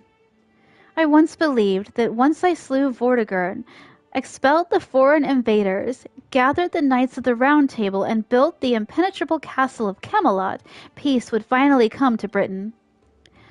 But that was all a fleeting dream. The knights who once served me abandoned me, and some even raised armies to challenge my rule. Britain was once again engulfed in war. Merlin had already warned me of all of this before I drew the sword of selection. He told me that once I drew the sword, I would meet a tragic end, hated by all. And while the kingdom was in its prime, he also told me that Britain would one day fall and its current prosperity was built on the suffering of its king. Yet I thought I could carry the weight of the kingdom's pain and trade it in for peace of the people. The sacrifice would be worth it, and I would be willing to face my thankless end. You remind me of Sunday. The only thing that can grant your wish would be the Holy Grail.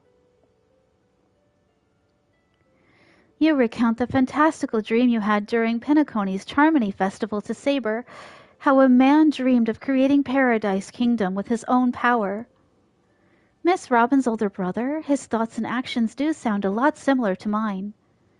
I promised everyone that I would build the ideal kingdom, but I left the land of Britain with endless wars, dying warriors, and starving children. The one who deserves to face destruction is me, not my country or my people.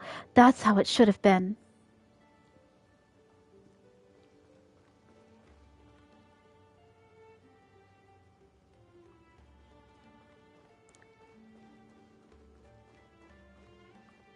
So this is the sword in the stone? I've wondered countless times, had I not drawn this sword, or had there been someone more suited to be king? Would Britain have truly become the utopia I dreamed of, and what kind of life would I have lived? To pull out the sword and become king, or to give up and stay in my homeland to quietly live out my days. She's brought me back to the moment I made my choice. Saber, do you wish to stay? Master, I'm so tired. I wish I had a horse to ride across those fields before the sun sets. Saber! You called out, your voice echoing, but the drawn-out words never reached the servant. In the moment she hesitated, fate had already been sealed. In truth, you were never here at all. What remains in this place is merely a shadow of you, who fell into a noble phantasm lingering in the dream of another. She was nothing more than an ordinary girl. Playing the part of a king was already painful enough. Why should we force her to continue in the delusion known as heroic spirits? Better to cast aside her sword, abandon her glory, and become a nameless nobody who watches the world's grand show on the sidelines. I'll help all of you to remove the hero's garish makeup, bit by bit, until I've wiped away even the choice you've made to become a hero. Until I've wiped away all the pain you've endured on this thorny road.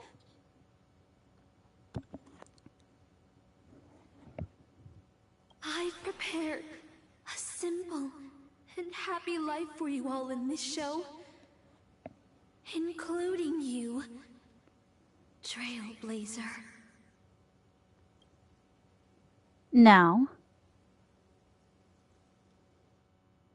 So, newcomer, are you staying? Someone like you has probably already burned through all your luck just trying to get into the Herta space station. But I'll go through the motions and confirm it anyway. Just so you know, working at the Department of Cosmic Geography isn't as easy as you think. Look at me in the eyes and say that again. Where did she send me? You don't know who I am? Guess you're the real newcomer here. Look, I thought I was pretty impressive too when I first arrived. But you'll be beaten into shape in no time. You're just a regular researcher on this station. No one's gonna even bat an eye at your so-called talents and smarts. But I'm the galactic baseballer. But I defeated Tatalov. But I'm a nameless. I don't belong here. And I'm the cosmic geographer. Who's that, a game character? Are you dreaming or something? Maybe you should take a sick day and get a checkup at the medical department. I'm a bit of a fan of the Astral Express, and I know that every nameless who boards it has been through some incredible adventures. So, tell me, What great deeds have you done? All the things. I face-tanked the Doomsday Beast's ultimate. I defeated Ventilia on the Xianzhou. I woke Pinacone from its eternal slumber. I don't know what to say. Oh, I've heard of that. Apparently, a valuable relic was stolen from the space station. It was swallowed by a mysterious intruder, which then led to an attack from the Antimatter Legion. If it weren't for Madame Herta stepping in to handle the crisis, we'd all be burnt to a crisp by now. Any idea who that mysterious intruder was? Yep, you guessed it. It was you, lass. The only reason you got a job here is that lead researcher Asta took pity on you. Oh, you mean the Lord Ravager who recently appeared on the Xianzhou and caused a huge ruckus? From what I've heard, her plan was foiled by the general of the Luofu, but the Xianzhou people paid a heavy price for it. Listen, don't use someone else's tragedy as your bragging material. Let me guess. Next, you'll say you were invited to the Charmony Festival and became the festive superstar. Yes. Right on, bro. Did you peek at the script? I even became a shareholder there. The man looks at you with exasperation written all over his face, visibly biting back a snarky remark. I don't know what to say. Oh, I know what's happening now. The Department of Implement Arts imported a batch of dream bubbles. Loads of young, naive researchers have been wasting entire days in them, ignoring even their paid work. You probably ate too much of that Memoria too and thought those illusions were real. Uh-huh. Why else would you believe you're a nameless aboard the Express? Well, I can't say I blame you. I heard the Express did invite you to join them, but you turned them down. Are you regretting that choice now? But I did board the Express. You try to tell the researcher before you, but your wavering voice gives a different response. I became afraid. I don't know. Yes, I regret my choice. I became afraid. But was that answer truly what you thought, or was it some sort of elusive manipulation? You try to piece together what has happened, but your memories feel more distant with every passing second. About the Astral Express and the Nameless, like sand under the waves, your memories crumble and fade, and suddenly you understand why Saber chose to stay, even just for a moment. Why didn't you step aboard the Astral Express back then on that split-second impulse? It no longer matters. The researcher in the Department of Cosmic Geography standing before you watches you closely, perhaps searching for words of comfort or maybe looking for the right joke to shatter the heavy silence. Eventually, he speaks. Well, your resume doesn't show any particular skills, so I'll start you off with some light tasks. Sort the Department of Cosmic Geography's expenditure report for the past 6 months, schedule research meetings for the upcoming month, collect project proposals from all levels of researchers. Yeah, that should keep you busy for a while. Am I really a researcher? Isn't this the Department of Cosmic Geography? Don't be so surprised. Our department is at the bottom of the food chain on the station. This work happens all the time. I'm off. Be sure to do your job well. He turns to leave, yet could not help himself from looking back at you. Yeah. Sometimes I regret picking the Geography of the Universe course when I was 14 and walking away from quantum history. I felt math was just too tough for me back then. But now I ask myself, would I still be stuck in this dead-end job if I made a different choice? No, come on. Don't worry about the what-ifs. Why waste time regretting a choice you've already made? Look at me. Things aren't so bad here, are they? This is all wrong. You scream internally, but the fury is fleeting.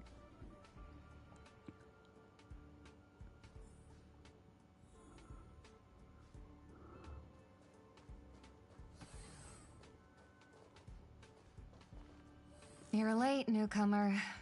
A few more system days of delay, and we'll miss the reimbursement deadline. I'll cut you some slack given that you're new. Now get to work. What a messy desk. Am I supposed to organize all this stuff? Where do I even start?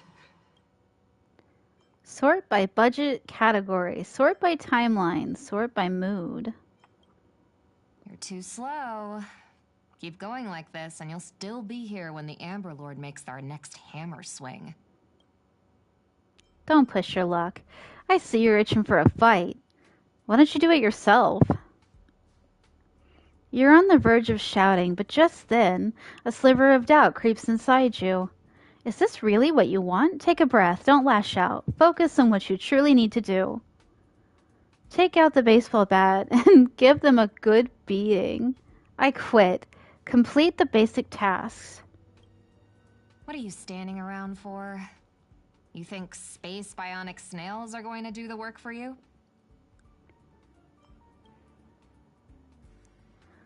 Yes, that's it. Calmly and nicely drop the fight. By now, the job feels like second nature. Might as well tidy up the last of the files.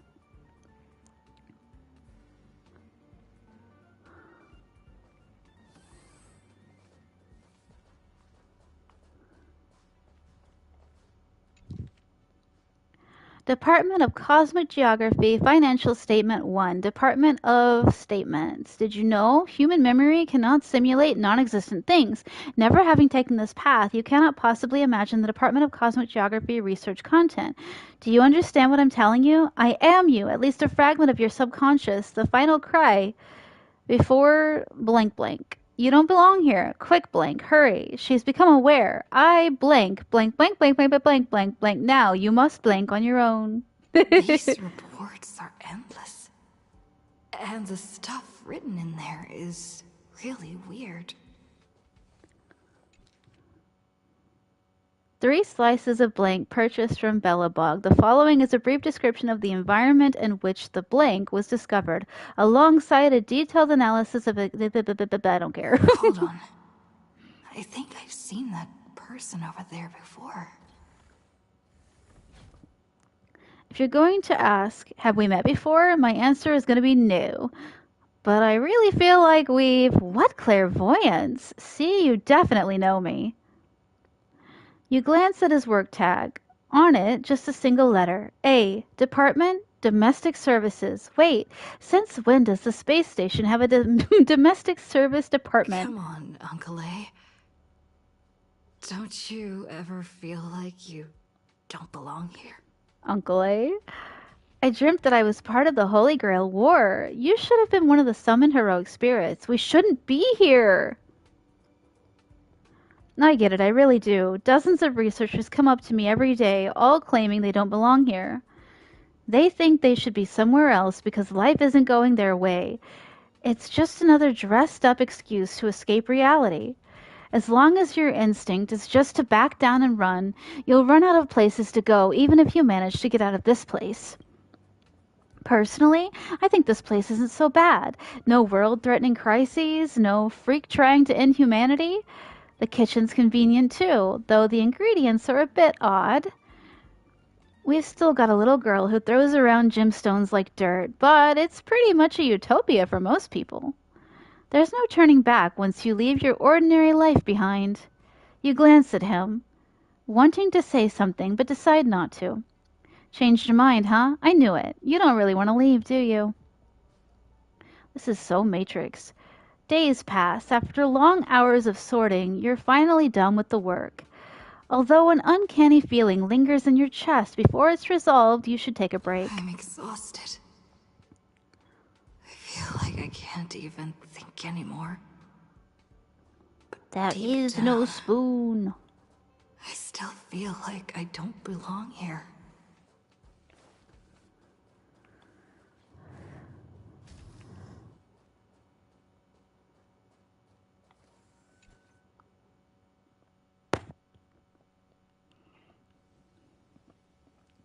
Drifting quietly over the surface of a dream, suspended in the moment before you sink.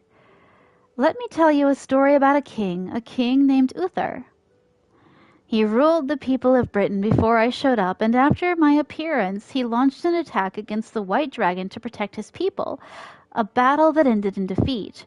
Even so, people still called him the greatest king. What do you think made him a hero? The innate glory of being a king, the deeds he achieved as a knight, the courage he exhibited as a human. He raised his sword to challenge a dragon he knew he could never defeat.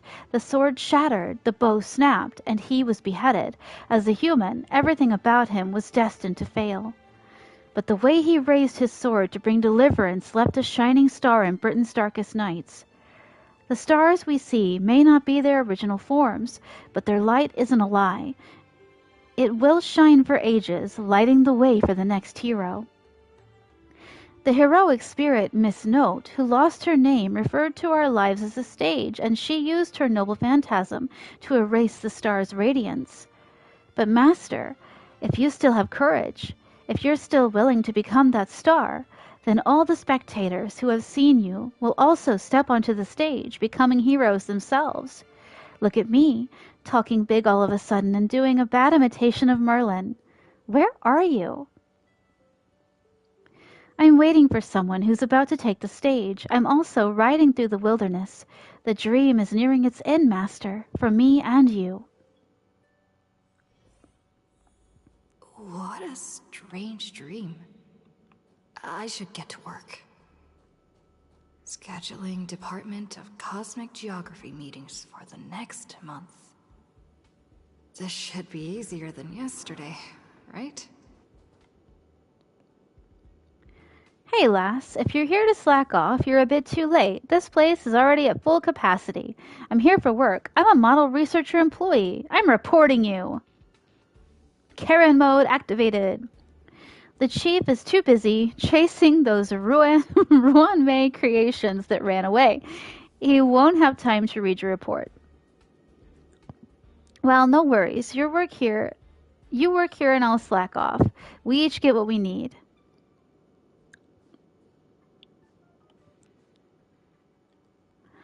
For now, you ignore the security department staff's careless attitude and lower your head to resume your task. You've got this. You're not losing to some grown-up who's slacking all day.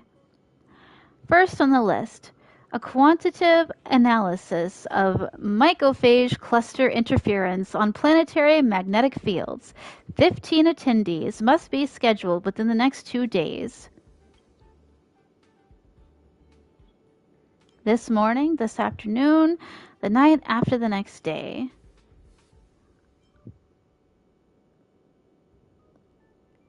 Within the next 2 days.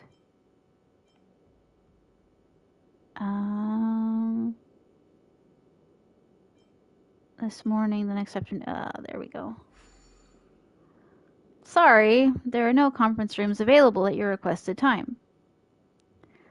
The conference rooms are fully booked even at night. People here really are workaholics. Wait, you're the Stellaron they were talking about, huh? Tell me, when you sleep, do you glow like a firefly? Young ones like you should really find a mentor, learn some skills, and carve your own path. Live like a true hero, no strings attached. Ignore the distractions around you. Let's look at the next meeting's details. The effects of starquake phenomena on the artistic expression of researchers. To attendees, no time constraints. What? A century later. Something stirs in your memory, sparks from an engine streaking past the space station, the faint weightlessness before the Express conducts a warp jump. Wait, no, none of that is real. Researcher, you should be focusing on your task at hand. You've still got 899 more meetings to reschedule. You'd better hurry up and finish before things spiral out of control. Man-made or symposium. Visit from the Intelligentsia Guild monthly budget review. Planetary decline observation.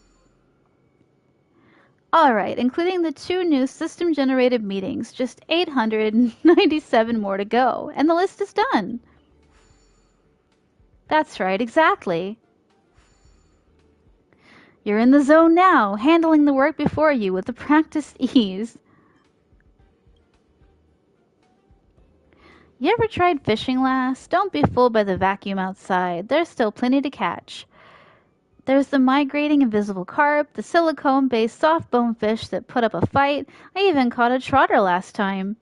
Although you are exhausted beyond measure, the man's expression moves you, your entertainment during a momentary respite from work, a fishing rod. Life at the space station isn't as bleak as you thought. Maybe this is your utopia. By the way, I heard the Astral Express is coming back and will be stopping at the space station for a while. Want to go check it out, just for fun? The Astral Express.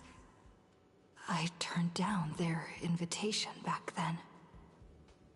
Did I really make the right...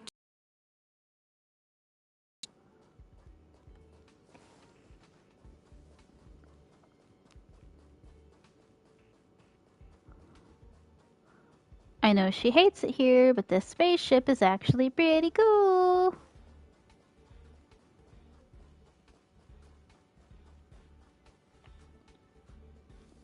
Long time no see, Celestiana. How's life been on the space station? Great, couldn't be better. Not so well. It's been really bad. I see. If things are tough, you could always talk to Asta. She's sure to help you out. We traveled to many places after we parted ways. Belobog, the Xiansho Lufo, Pinacone. There were both good and bad moments along the way. How's Dan Heng doing? How's Mr. Yang? How's Pom Pom? Dan Heng? It wasn't an easy journey, but he's back on the Lufo now. How do you say that? Lofu? I can't ever say those words. After all, that's where he's from. How's Mr. Yang? Have you ever even heard of the planet called Earth? Soon after Dan Heng left us, we found the way back. Did I say Dong Heng? Shlong Hung. Anyway, Dan Heng left us. Well, found the way back home, just as he had hoped. Let's pray he makes it here safely. Or there safely. Good Lord, I'm falling asleep. How's Pom Pom? Wait, Welt's from Earth? Himiko frowns, as if your question has caught her off guard. An unsettling sensation flickers through your mind. You've never boarded the Express, so who is this Pom Pom you speak of? Where did you hear the conductor's name? Did Dan Heng tell you? Pom Pom's still the same, but with fewer and fewer people on the Express, it must be getting lonely for them. I sometimes wonder what might have changed if you had come with us. Sadly, the trailblazing expedition doesn't leave room for regrets and what-ifs. What about March 7th? March, I'm not sure how to put it. I hope that friend from the garden can cure her. Any new passengers aboard? Is the Express still in need of passengers? Life as a nameless isn't easy. After we left the space station, we did have some passengers traveling with us for a short time, but they've all gone their separate ways now. Our friends from the Interstellar Peace Corporation recently suggested we make a stop at Camelot. That planet should have been destroyed by the Antimatter Legion long ago, but we've been picking up multiple distress signals from there. So we're stopping by the space station for a while to meet some old friends. You can join us and leave with us this time if you want, Celestiana. I'll pack my bags right away. Is that really how you feel? If joining the Astral Express doesn't change your life for the better, what then? What if what awaits you isn't a grand adventure, but endless cleaning, constant repairs, wounds that never heal, and death steeped in despair? What will you do then? What if you can't help anyone? What if you become a dead weight on the Express? What if a nameless gives their life to save you, yet everyone silently wishes you'd just leave? What will you do? Think about it. What answer should you give? I'll think about it. I'll make sure to give you my answer before the Express leaves. All right, I'll respect your choice no matter what you choose.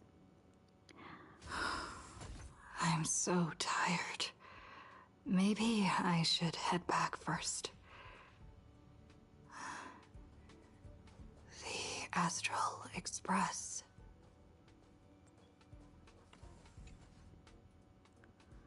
A peaceful dream, stirred by birdsong beyond the window. However, can a robin really sing in the vacuum of space? Let me tell you the story of a bird who was imprisoned wrongfully.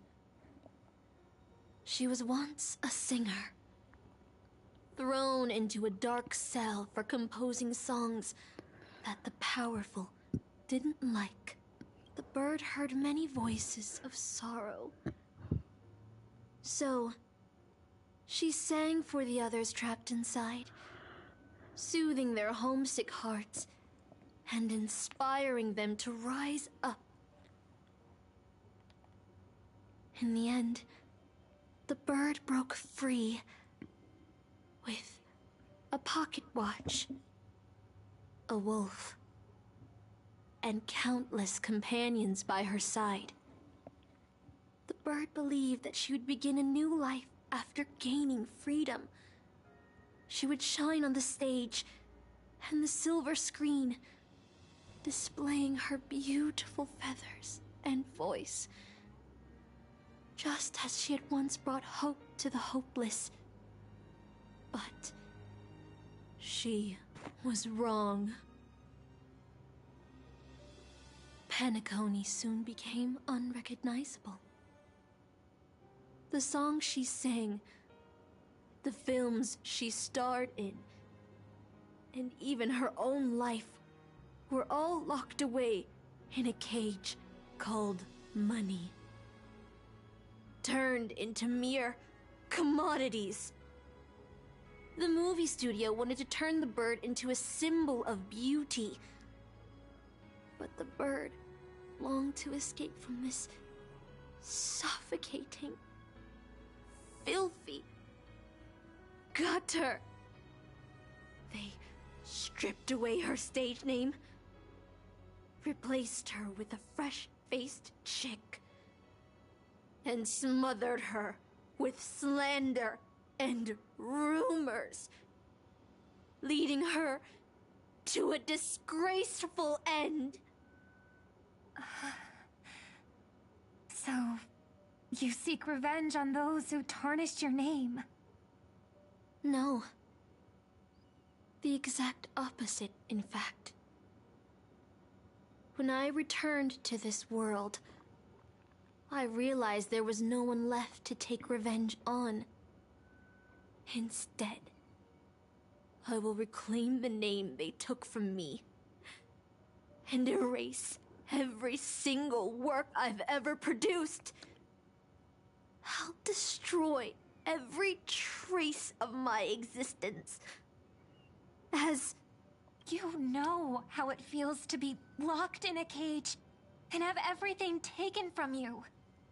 So why do you still trap the masters and heroic spirits in your noble phantasm when they wish to end this Holy Grail war? Old Odie may be able to fulfill your wish, but the cost he demands is far greater.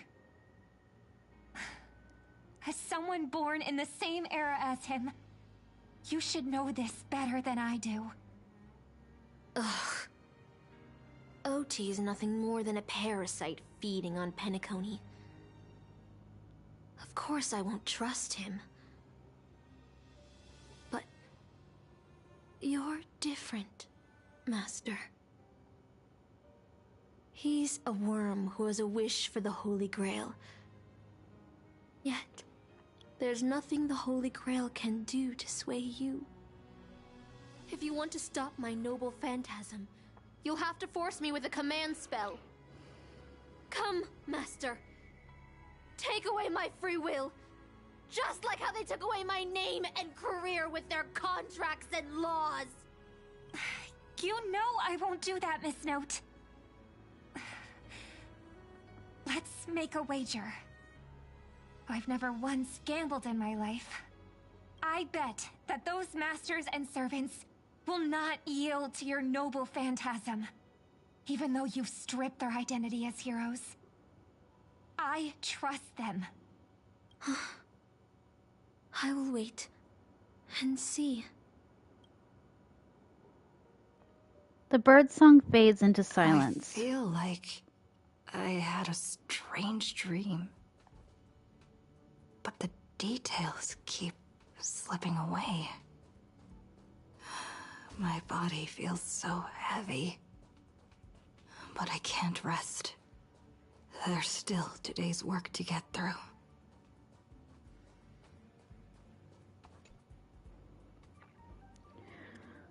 Celestiana, how many days has it been since you started working at the space station? 30, 90, even longer? Do you still remember what you need to do now? Compiling project proposals from all levels of researchers. By now it's second nature, something you could do with your eyes closed. Breeze through the work.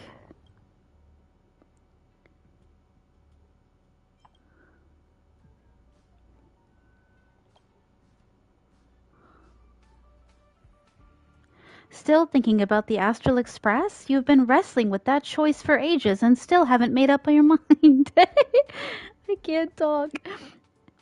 They'll be departing soon. You wish them a journey full of wondrous encounters. I don't know where to go. I want to leave. I want to stay.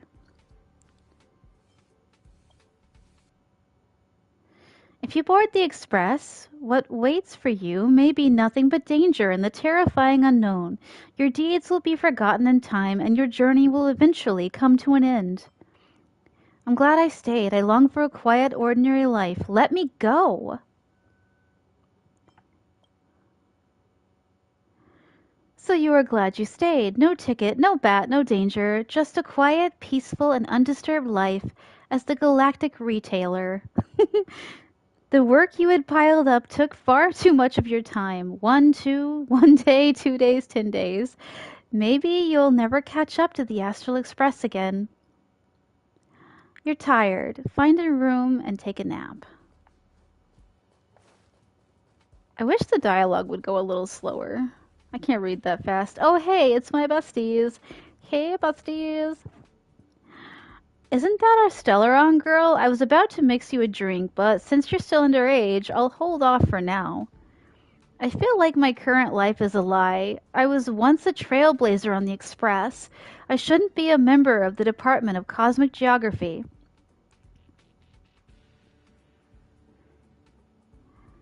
Funny, isn't it? Sometimes I think I shouldn't be working as a space station security guard either. So, do you want to board the Astral Express? That's right. Every year, there are researchers who want to go with the Express, but when it's time to leave, they all back down without fail. They know they are just seeking an escape from their stressful lives, instead of actually wanting an adventure that could cost them their life. So, what do you really want? I want to leave my current life behind. I want to go on an adventure into the unknown.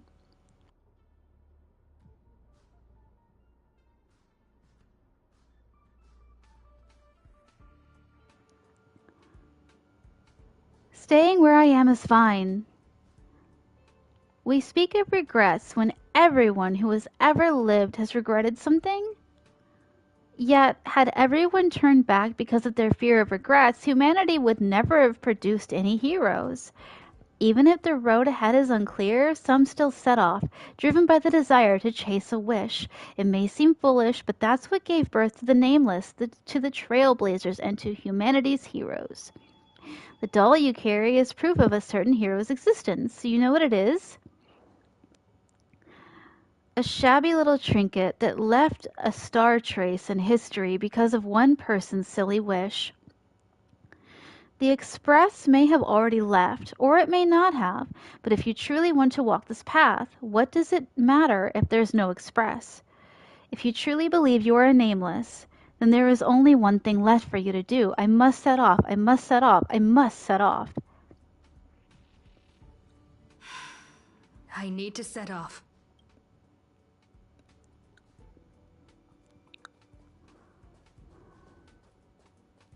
The Express is already left. Going there will be pointless. Scary. Let's go to the lab. Hit the cafeteria. Let's go fishing together. Let's go watch a movie. No, thank you. How do I get out of here?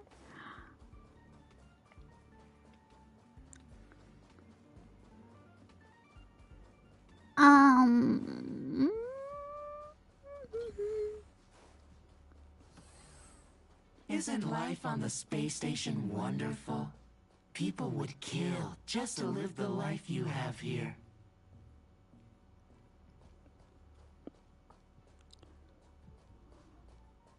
There's no antimatter legion.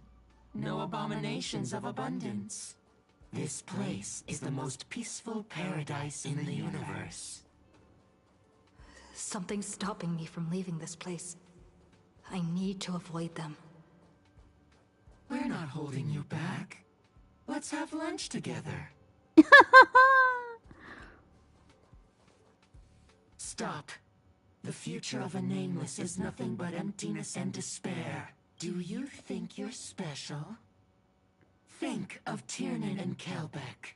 The nameless who were better than you. They were all consumed by the lightless outer space, never to return. So you'll finally admit that I'm a nameless. So you'll finally admit that I'm a nameless? The voices that once spoke to you fell silent in an instant. They never spoke again.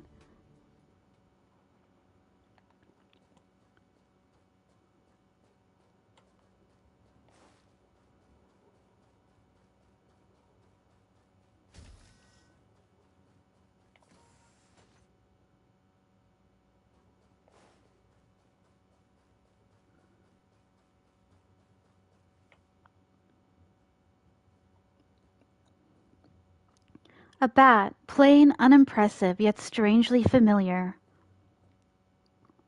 You once believed you'd never hold it again in this lifetime. Would you still pull this weapon out? Even if it'll bring about a tragic end?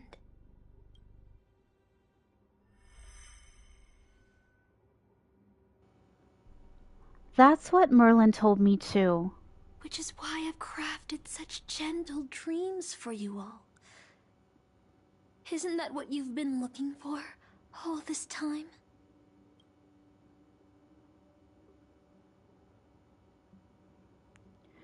I did wonder whether someone else might have done a better job as king if they pulled out the sword of selection.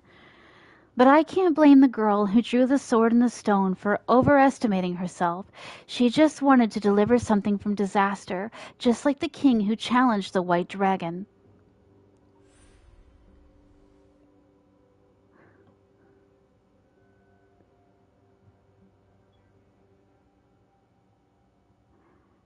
If I was given another chance to make my choice, I would tell her, I hope you can do better this time. Master, you have had enough rest in your happy dream, haven't you? Now let's leave this place together.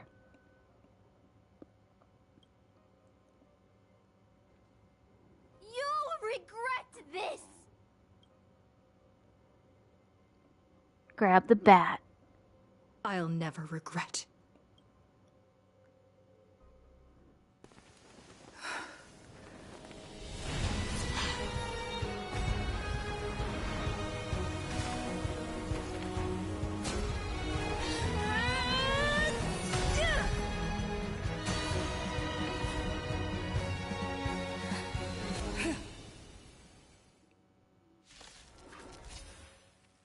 Why do you have such blind courage?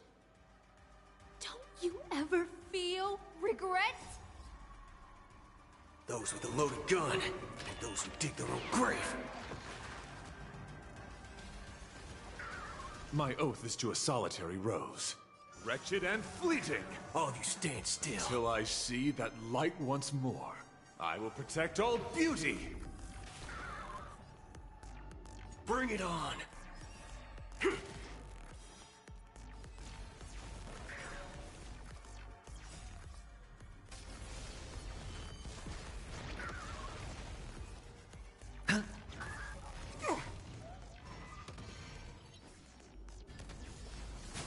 Embrace virtue.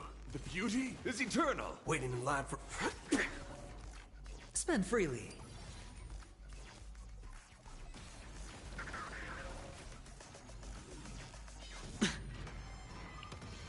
My guiding light. Let's duel.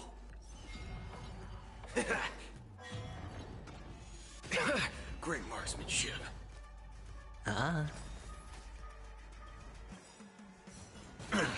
The dice have been bust. Or maybe I'll take it all. Watch your head. Until I will protect all beauty.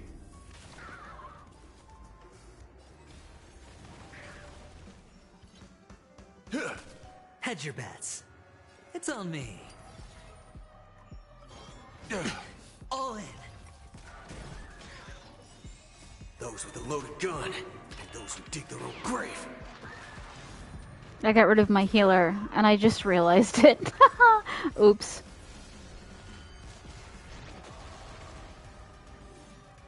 Ah! I can't become a fool like you. And I won't agree with your choices. For Adrilla.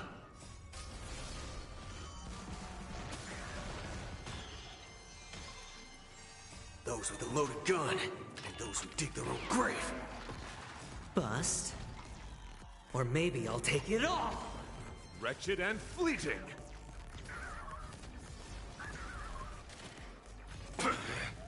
The beauty is eternal.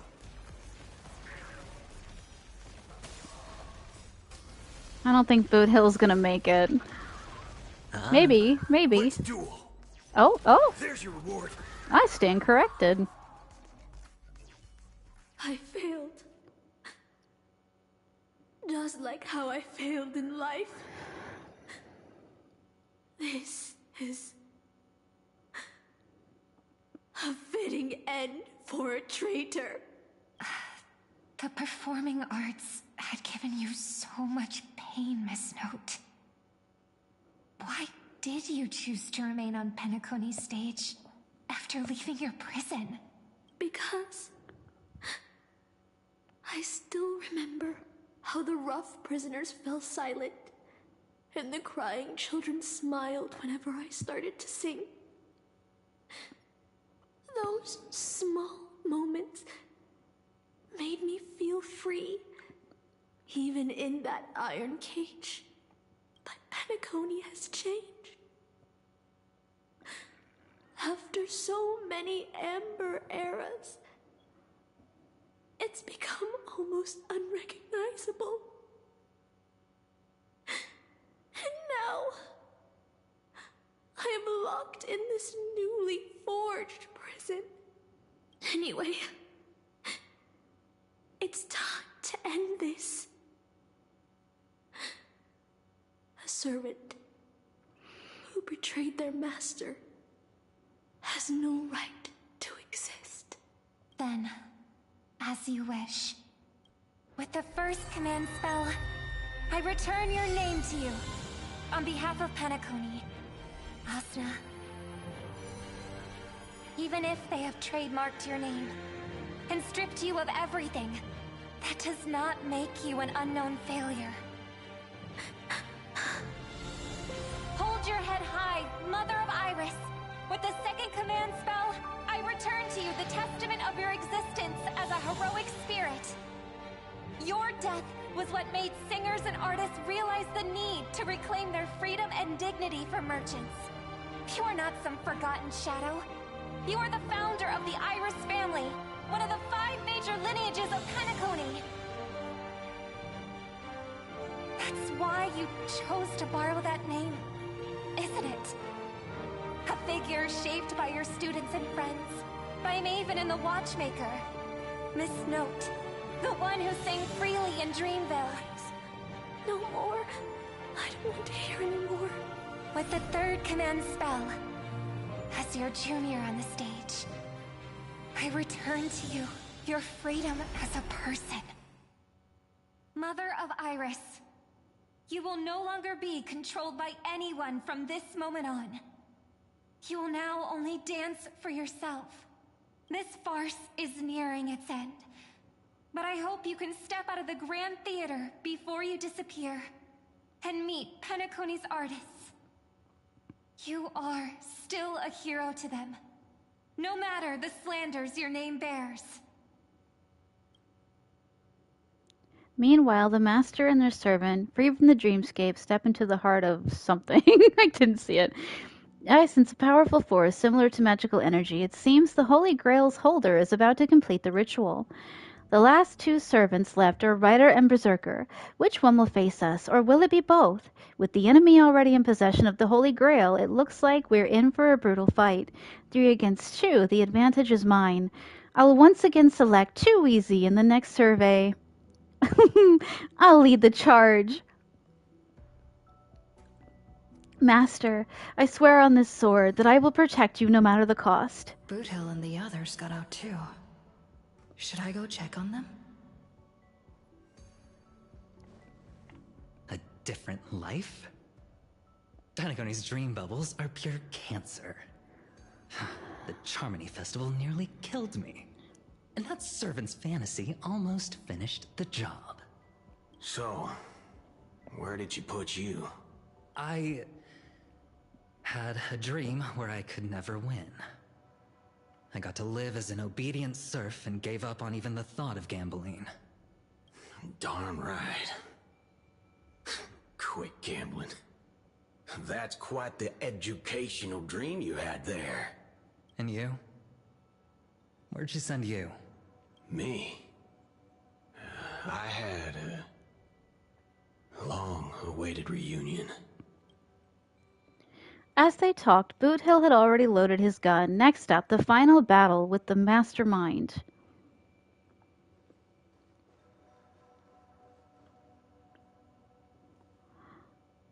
Yo, if it isn't the first heroic spirit to get trapped in her reality marble, didn't you use those long legs of yours well enough? This is the first thing I hear after I get out. Darn it, my head's killing me.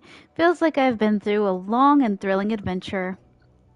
Not sure why, but I think my enemies all had fish heads on their necks. With enemies on the way, the two servants were more than ready to fight.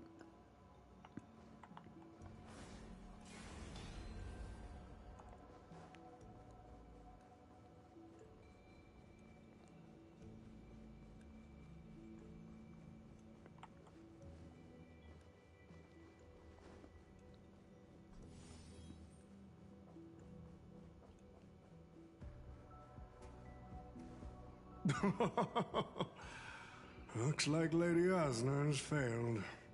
What a shame. She was just one step away from tearing the flame of dreams off the servants and tossing them into the Holy Grail as fuel. But that's the business world for you. No matter how capable your collaborator is, you gotta handle the most critical parts yourself. Oh, fudgehead. It's time to tell us what kind of stinking pie you're cooking up with this Holy Grail war. You practically have one foot in the grave. Don't tell me you're going to wish for immortality. Oh, I've lived for 10 Ember Eras already. As long as I give the word, my medical team can squeeze a few more years out of these old bones. Then are you trying to crush your business rivals? I heard there's some bad blood between you and my master. What a great misunderstanding. There are no enemies that can't be made into friends in the world of business. Good point. But I'm still very curious about your little scheme. Mr. Odie, surely you wouldn't be like the mages I know, willing to forsake both life and humanity just to reach the root of all things. What you're talking about is something only the Genius Society would obsessively chase after. What's your real reason then? It couldn't possibly be for money, could it? I've been very clear about this from the start. The Charmony Festival met a hasty wrap. And Penacony needs a fresh economic boost. We need to create a business venture that will grab everyone's attention. A Holy Grail that grants wishes is just the golden goose we need. If this ritual works, then Penacony will own a glorious show to keep the money rolling in for 10 more Ember Eras. A carnival that even the Charmony Festival can't compete with. Even if I do have some personal objectives in this first ever Penacony Holy Grail War, that's none of your concern. Why don't you just ask the Holy Grail for cash? What a crude wish. Wealth that pops out of thin air will only lead to inflation. Financial growth can't be achieved by miracles. It requires precise balance and expert handling. I like money. I don't like to play a numbers game. What I like is watching people swarm into Penacony, spending their entire fortunes just to buy a chance to enter the Holy Grail War. I like having alfalfa credits pour out of the Gilded Hour, entering the Cosmic Exchange. I like seeing my business rivals being crushed and manipulated, and then lose everything in the end. I like to acquire companies that I've never heard of, fusing them into my empire with a mere wave of my pen. Disney?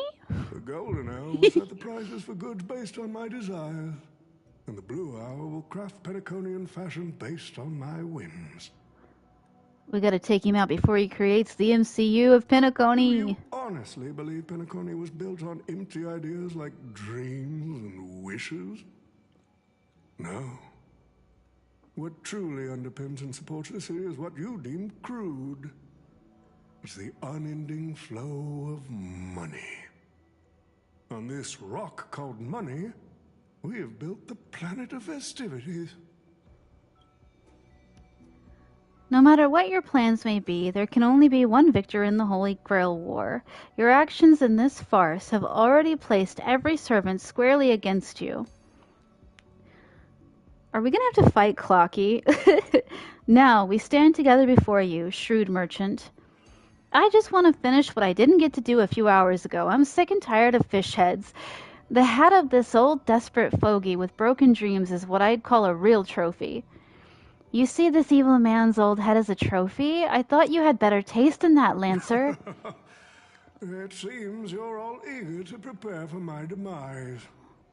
But since there can only be one winner in this game, how do you plan to decide the victor after I bow out? Why don't we discuss a collaboration instead? Whoever can eliminate the others shall have the chance to make their wish to the Holy Grail. I will give you that right. We can even formalize it with a contract, using precise logical language to word our wishes, ensuring the Holy Grail fulfills everyone's desires. After all, isn't this the very moment you've all been fighting for? Masters and servants? Shh, no peaceful resolutions, please. This far into the show, are you trying to make me laugh? A Holy Grail that sullies everyone's wishes is just a counterfeit for us to smash to pieces. Isn't that right, Master? We need to whip this fella's hind end, then smash it to pieces. Our opinions rarely align, but I'm fond of this idea. What do you think, Mr. Aventurine? It's nice to play as the hero of justice now and then, isn't it? Well, I've already been the scapegoat once today, so I'll pass this opportunity to Mr. Odie. My master, it seems I won't be able to claim the Holy Grail for you. I trust your choice. You made the right choice. We made this choice together. I must thank Miss Note's dream for showing me the truth. What truly matters is not the ending, but the journey we've taken to chase something and to deliver it from destruction. I don't need the Holy Grail. The wishes I did not fulfill will end here. If you are all so keen to make me your enemy, I suppose I'll have to become the final challenge on this variety show. The rules said a master is supposed to summon a historical figure as their servant to enter the Holy Grail War, but who should I summon? This question has haunted me. Should I get the washed-up director I sponsored? Or the legendary star whose name I purchased? No, they are not worthy of being my servant. That's when a thought crossed my mind. Why not summon myself? The person who's still standing strong after 10 amber eras of business intrigue? Isn't this living legend staring back at me in the mirror? I used myself as the catalyst. I wanted to see how the business magnate Oti reflected in the history of Penacony would respond to my call as a servant. I wanted to see how people truly view me in history. And have you got your answer? The answer really hurts.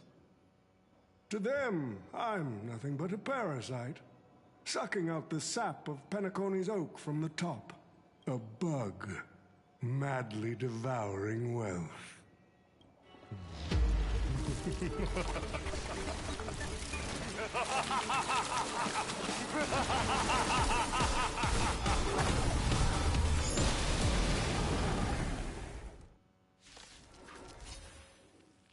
Do you want to take the Holy Grail or crush it?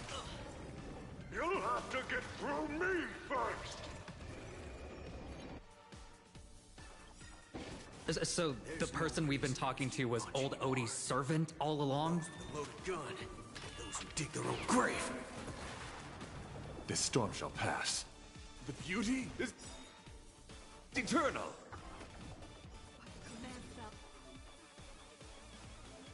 I order you, Saber! Destroy all that is evil!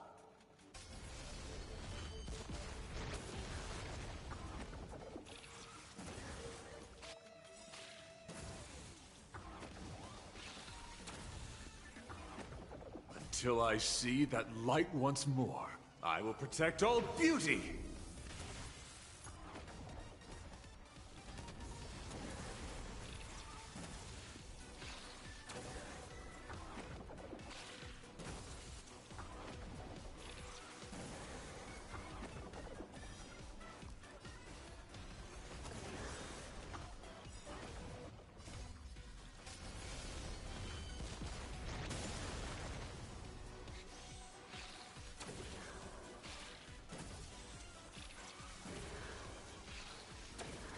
Don't worry, this one's on me. Let's duel! Time's up!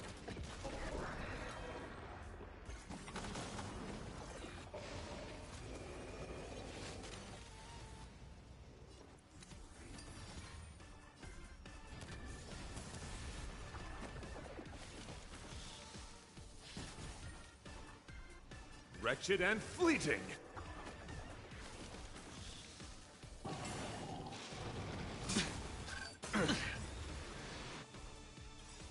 The dice have been cast. Bust. Or maybe I'll take it all! All in!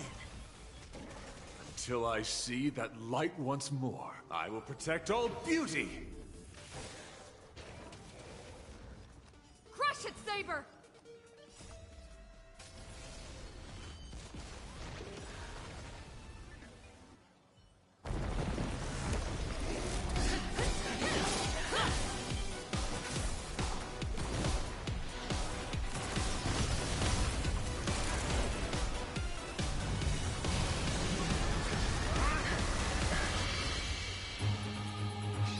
Command spell, I command you to unleash your noble phantasm!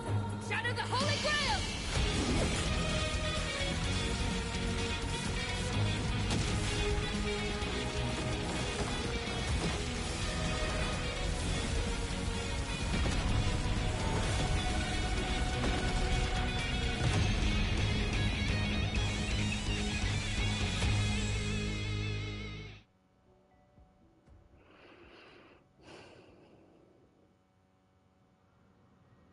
It's finally over. Is this grand theater ever gonna see a day of peace? I'm starting to feel bad for the Bloodhounds and the Dreamweavers. No need to feel bad for a heritage building insured with hundreds of different policies. Old Odie would never allow himself to lose a single coin over that. So he dragged everyone into this Holy Grail war while hiding in the shadows, and none of you are going to make him pay for that? We should give him a good thrashing, make him pay for our emotional damage. Unfortunately, no master was harmed in the making of this show. Even if we tried to hold him accountable, he'd probably just brush it off with his usual tricks. The best legal team money can buy, and sky-high compensation. And I fear the Holy Grail War has already given him returns far beyond what he's put into it. The silver lining is that this little spectacle will serve as the perfect excuse during negotiations for Madame Jade to pry open an even bigger opportunity in Penacony. Does God have no rights? Do servants have no rights? So the IPC is still the final winner of it all. Justice Mr. for Scott's Scott. issues will be handled by the IPC. These Penaconian rules, stinking of money, won't keep me down. Lancer, let's go take care of that old fudger. Master, well, I'm all in on the suggestion. Time's running out. Without the Holy Grail holding us up, us servants need to go back to where we belong. Are you leaving already? Who are you again? Such a shame, brother. If we ever cross paths again, I'll take you to the finest honky-tonk in the cosmos for a drink. Finest in the cosmos, huh? That's something to look forward to. Alright, no need for a tearful farewell for us bros. Let's not ruin the good run we've had together. Till we meet again, buddy. And you two, seriously, why can I never get a proper fight with you? Is that so? I distinctly remember beating you. You know, just a humble archer. Let's call this one another loss on me. I'm done arguing with you lot. I'm going to take another peek at Penacony's view before leaving for good. And so, it's time to say goodbye. Master, I have to admit that your fashion sense could use a little work, but as a servant, I'm genuinely glad to have fought by your side in this Holy Grail war. I can still see the determined heart of the child you once were underneath all your grand speeches and extravagant flair.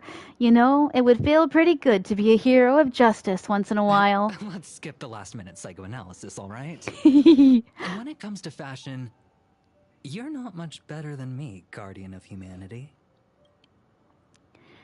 That brings up a good point. Why would I, a Guardian of Humanity, get summoned to a world without the counterforce?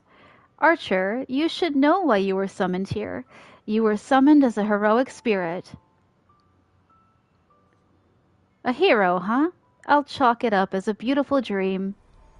A faint smile tugged at the man's cold face before he vanished from sight. Soon, only the final pair of master and servant remained.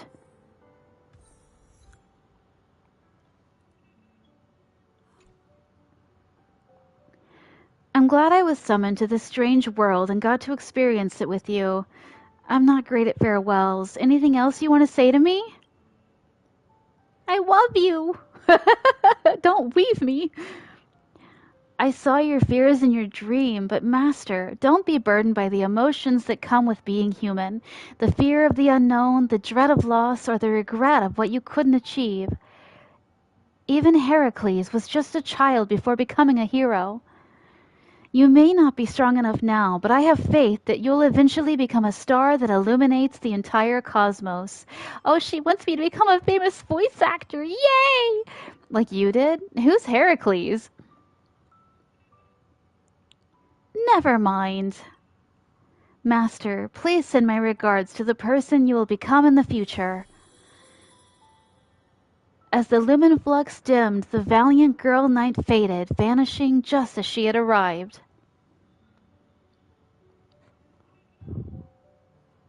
At the same time, in the Dreamflux Reef, the host of the Holy Grail War is sitting elsewhere, watching the scenery with interest.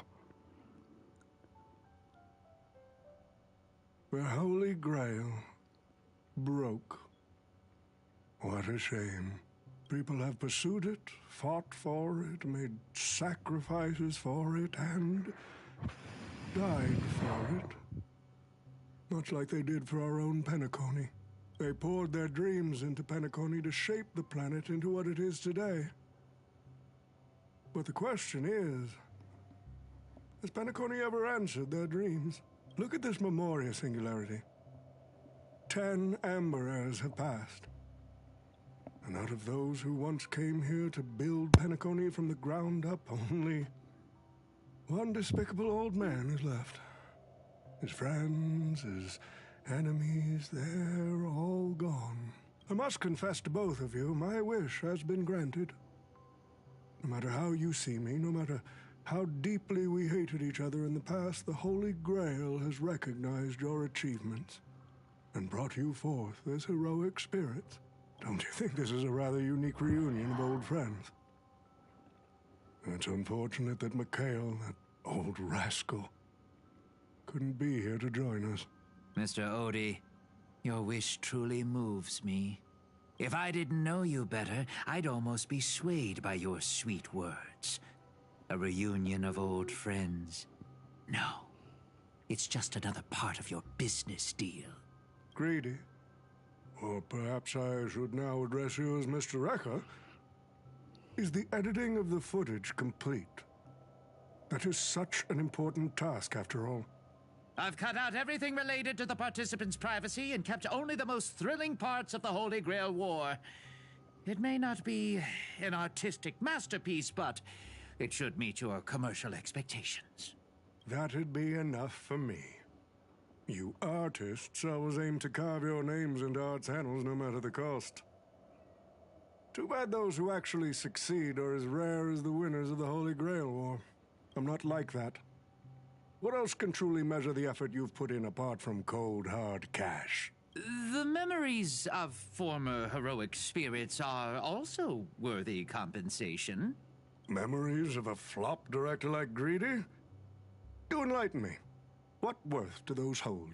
His memories are indeed positively worthless as a filmmaker, but when it comes to him as a person, those memories are treasures beyond compare. He has had his struggles, disappointments, and defiance, only to be reduced to another nameless nobody. That man is a symbol of the Penacony of his times, a most ridiculous clown, and a most genuine hero. How could I ever miss out on a memory with as many facets as a veritable diamond?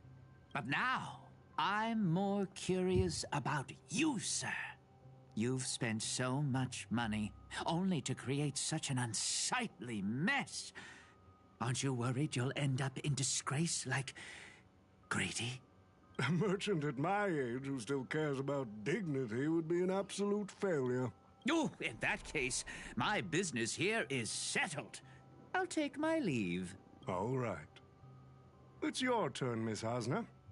I'll sign the declaration to renounce the trademark on your name and all rights to your creative works. Are you happy with that? Happy? Never. But if you don't carry it through, I'll squeeze your puny neck with every ounce of my strength until I disappear. I'll watch you take your last breath, even if I know it won't actually kill you. Goodbye, Penacony's most successful merchant. There's something I've always wanted to say to you. I wish you were already dead.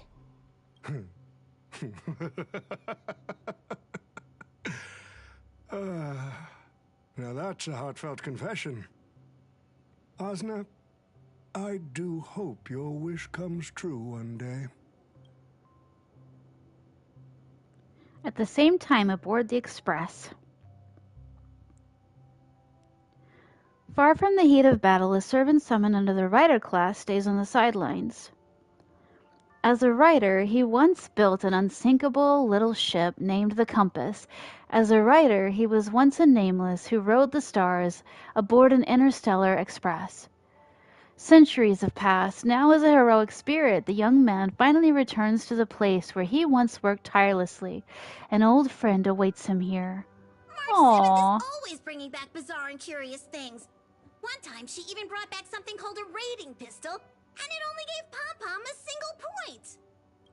Also, watch out for Himiko's coffee. It's the most terrifying beverage Pom-Pom's ever encountered. But please don't ever tell her that to her face. Is it worse than the tea from Granholm's hometown? 100 times worse. a try.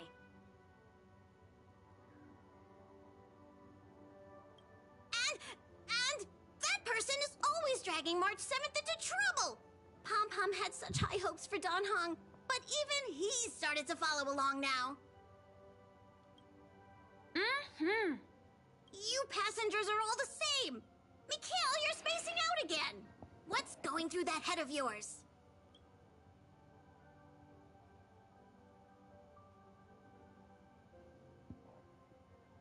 Conductor, looks like it's time to say our goodbyes again. Aww. Will you be returning to the Express? Maybe. I'm just happy to hear that so many people like me have boarded the Express over the years. The nameless come and go. Some find a place they want to stay, while others keep moving forward. Just like the silver rails that never stop. That's the Astral Express. I'm sure the conductor's future will never be lonely.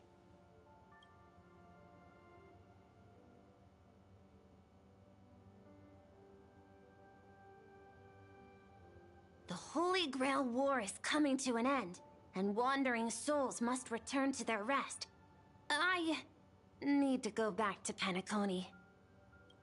Mikhail, remember, whether you leave or stay, the Astral Express will always be the home of the Nameless. Pom-Pom will always be here, waiting for your return. It's a deal then, conductor. The next time the Express stops at Penacony, please sound the horn for me, Rosalina, and Tiernan. If we can hear it, then we'll definitely come visit you. It's a promise.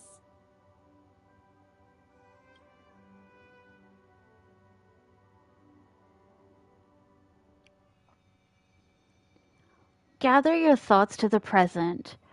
If there really is a chance to fulfill a wish, what would yours be, Celestiana? Make a silent wish. You see, wishes lose their power once spoken aloud. That does sound like something you'd say. Anyway, the first Holy Grail War orchestrated by Old Odie ended up being the last one. But the Dream Bubble movie, co-produced by Mr. Rekka and Dr. Edward, became a huge hit. Not only did it fill up movie theaters in Epsilon, it even created a new dream-chasing trend throughout the stars. Mr. Odie and the IPC's Penacony branch made quite the fortune from it. That old fox didn't lose a thing. He's far too shrewd. What about my appearance fee?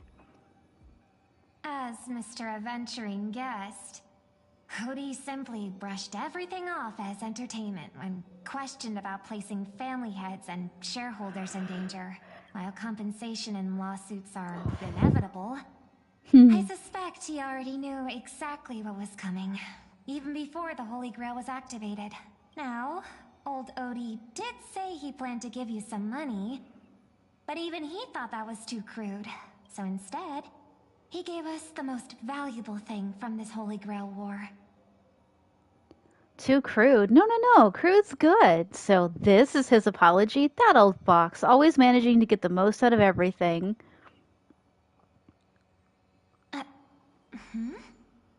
There's something inside the Holy Grail. I think this is a note for you. Hey, sister. Since you all look pretty busy, I headed out with Hook. Big thanks to Mr. Odie for buying this rare trinket I got my hands on. That's how I could afford this spontaneous trip. By the way, aren't you curious what old Sempo's wish to the Holy Grail was? No, I'm indeed curious. I knew it, sis. You're still thinking about old Sempo. And I won't lie, the audience is waiting for it too. All right, folks, the show's over. But if there's anything still out there that can hear and fulfill my wish, I wish for everyone in the world to be happy, joyful, free, and have their every desire fulfilled.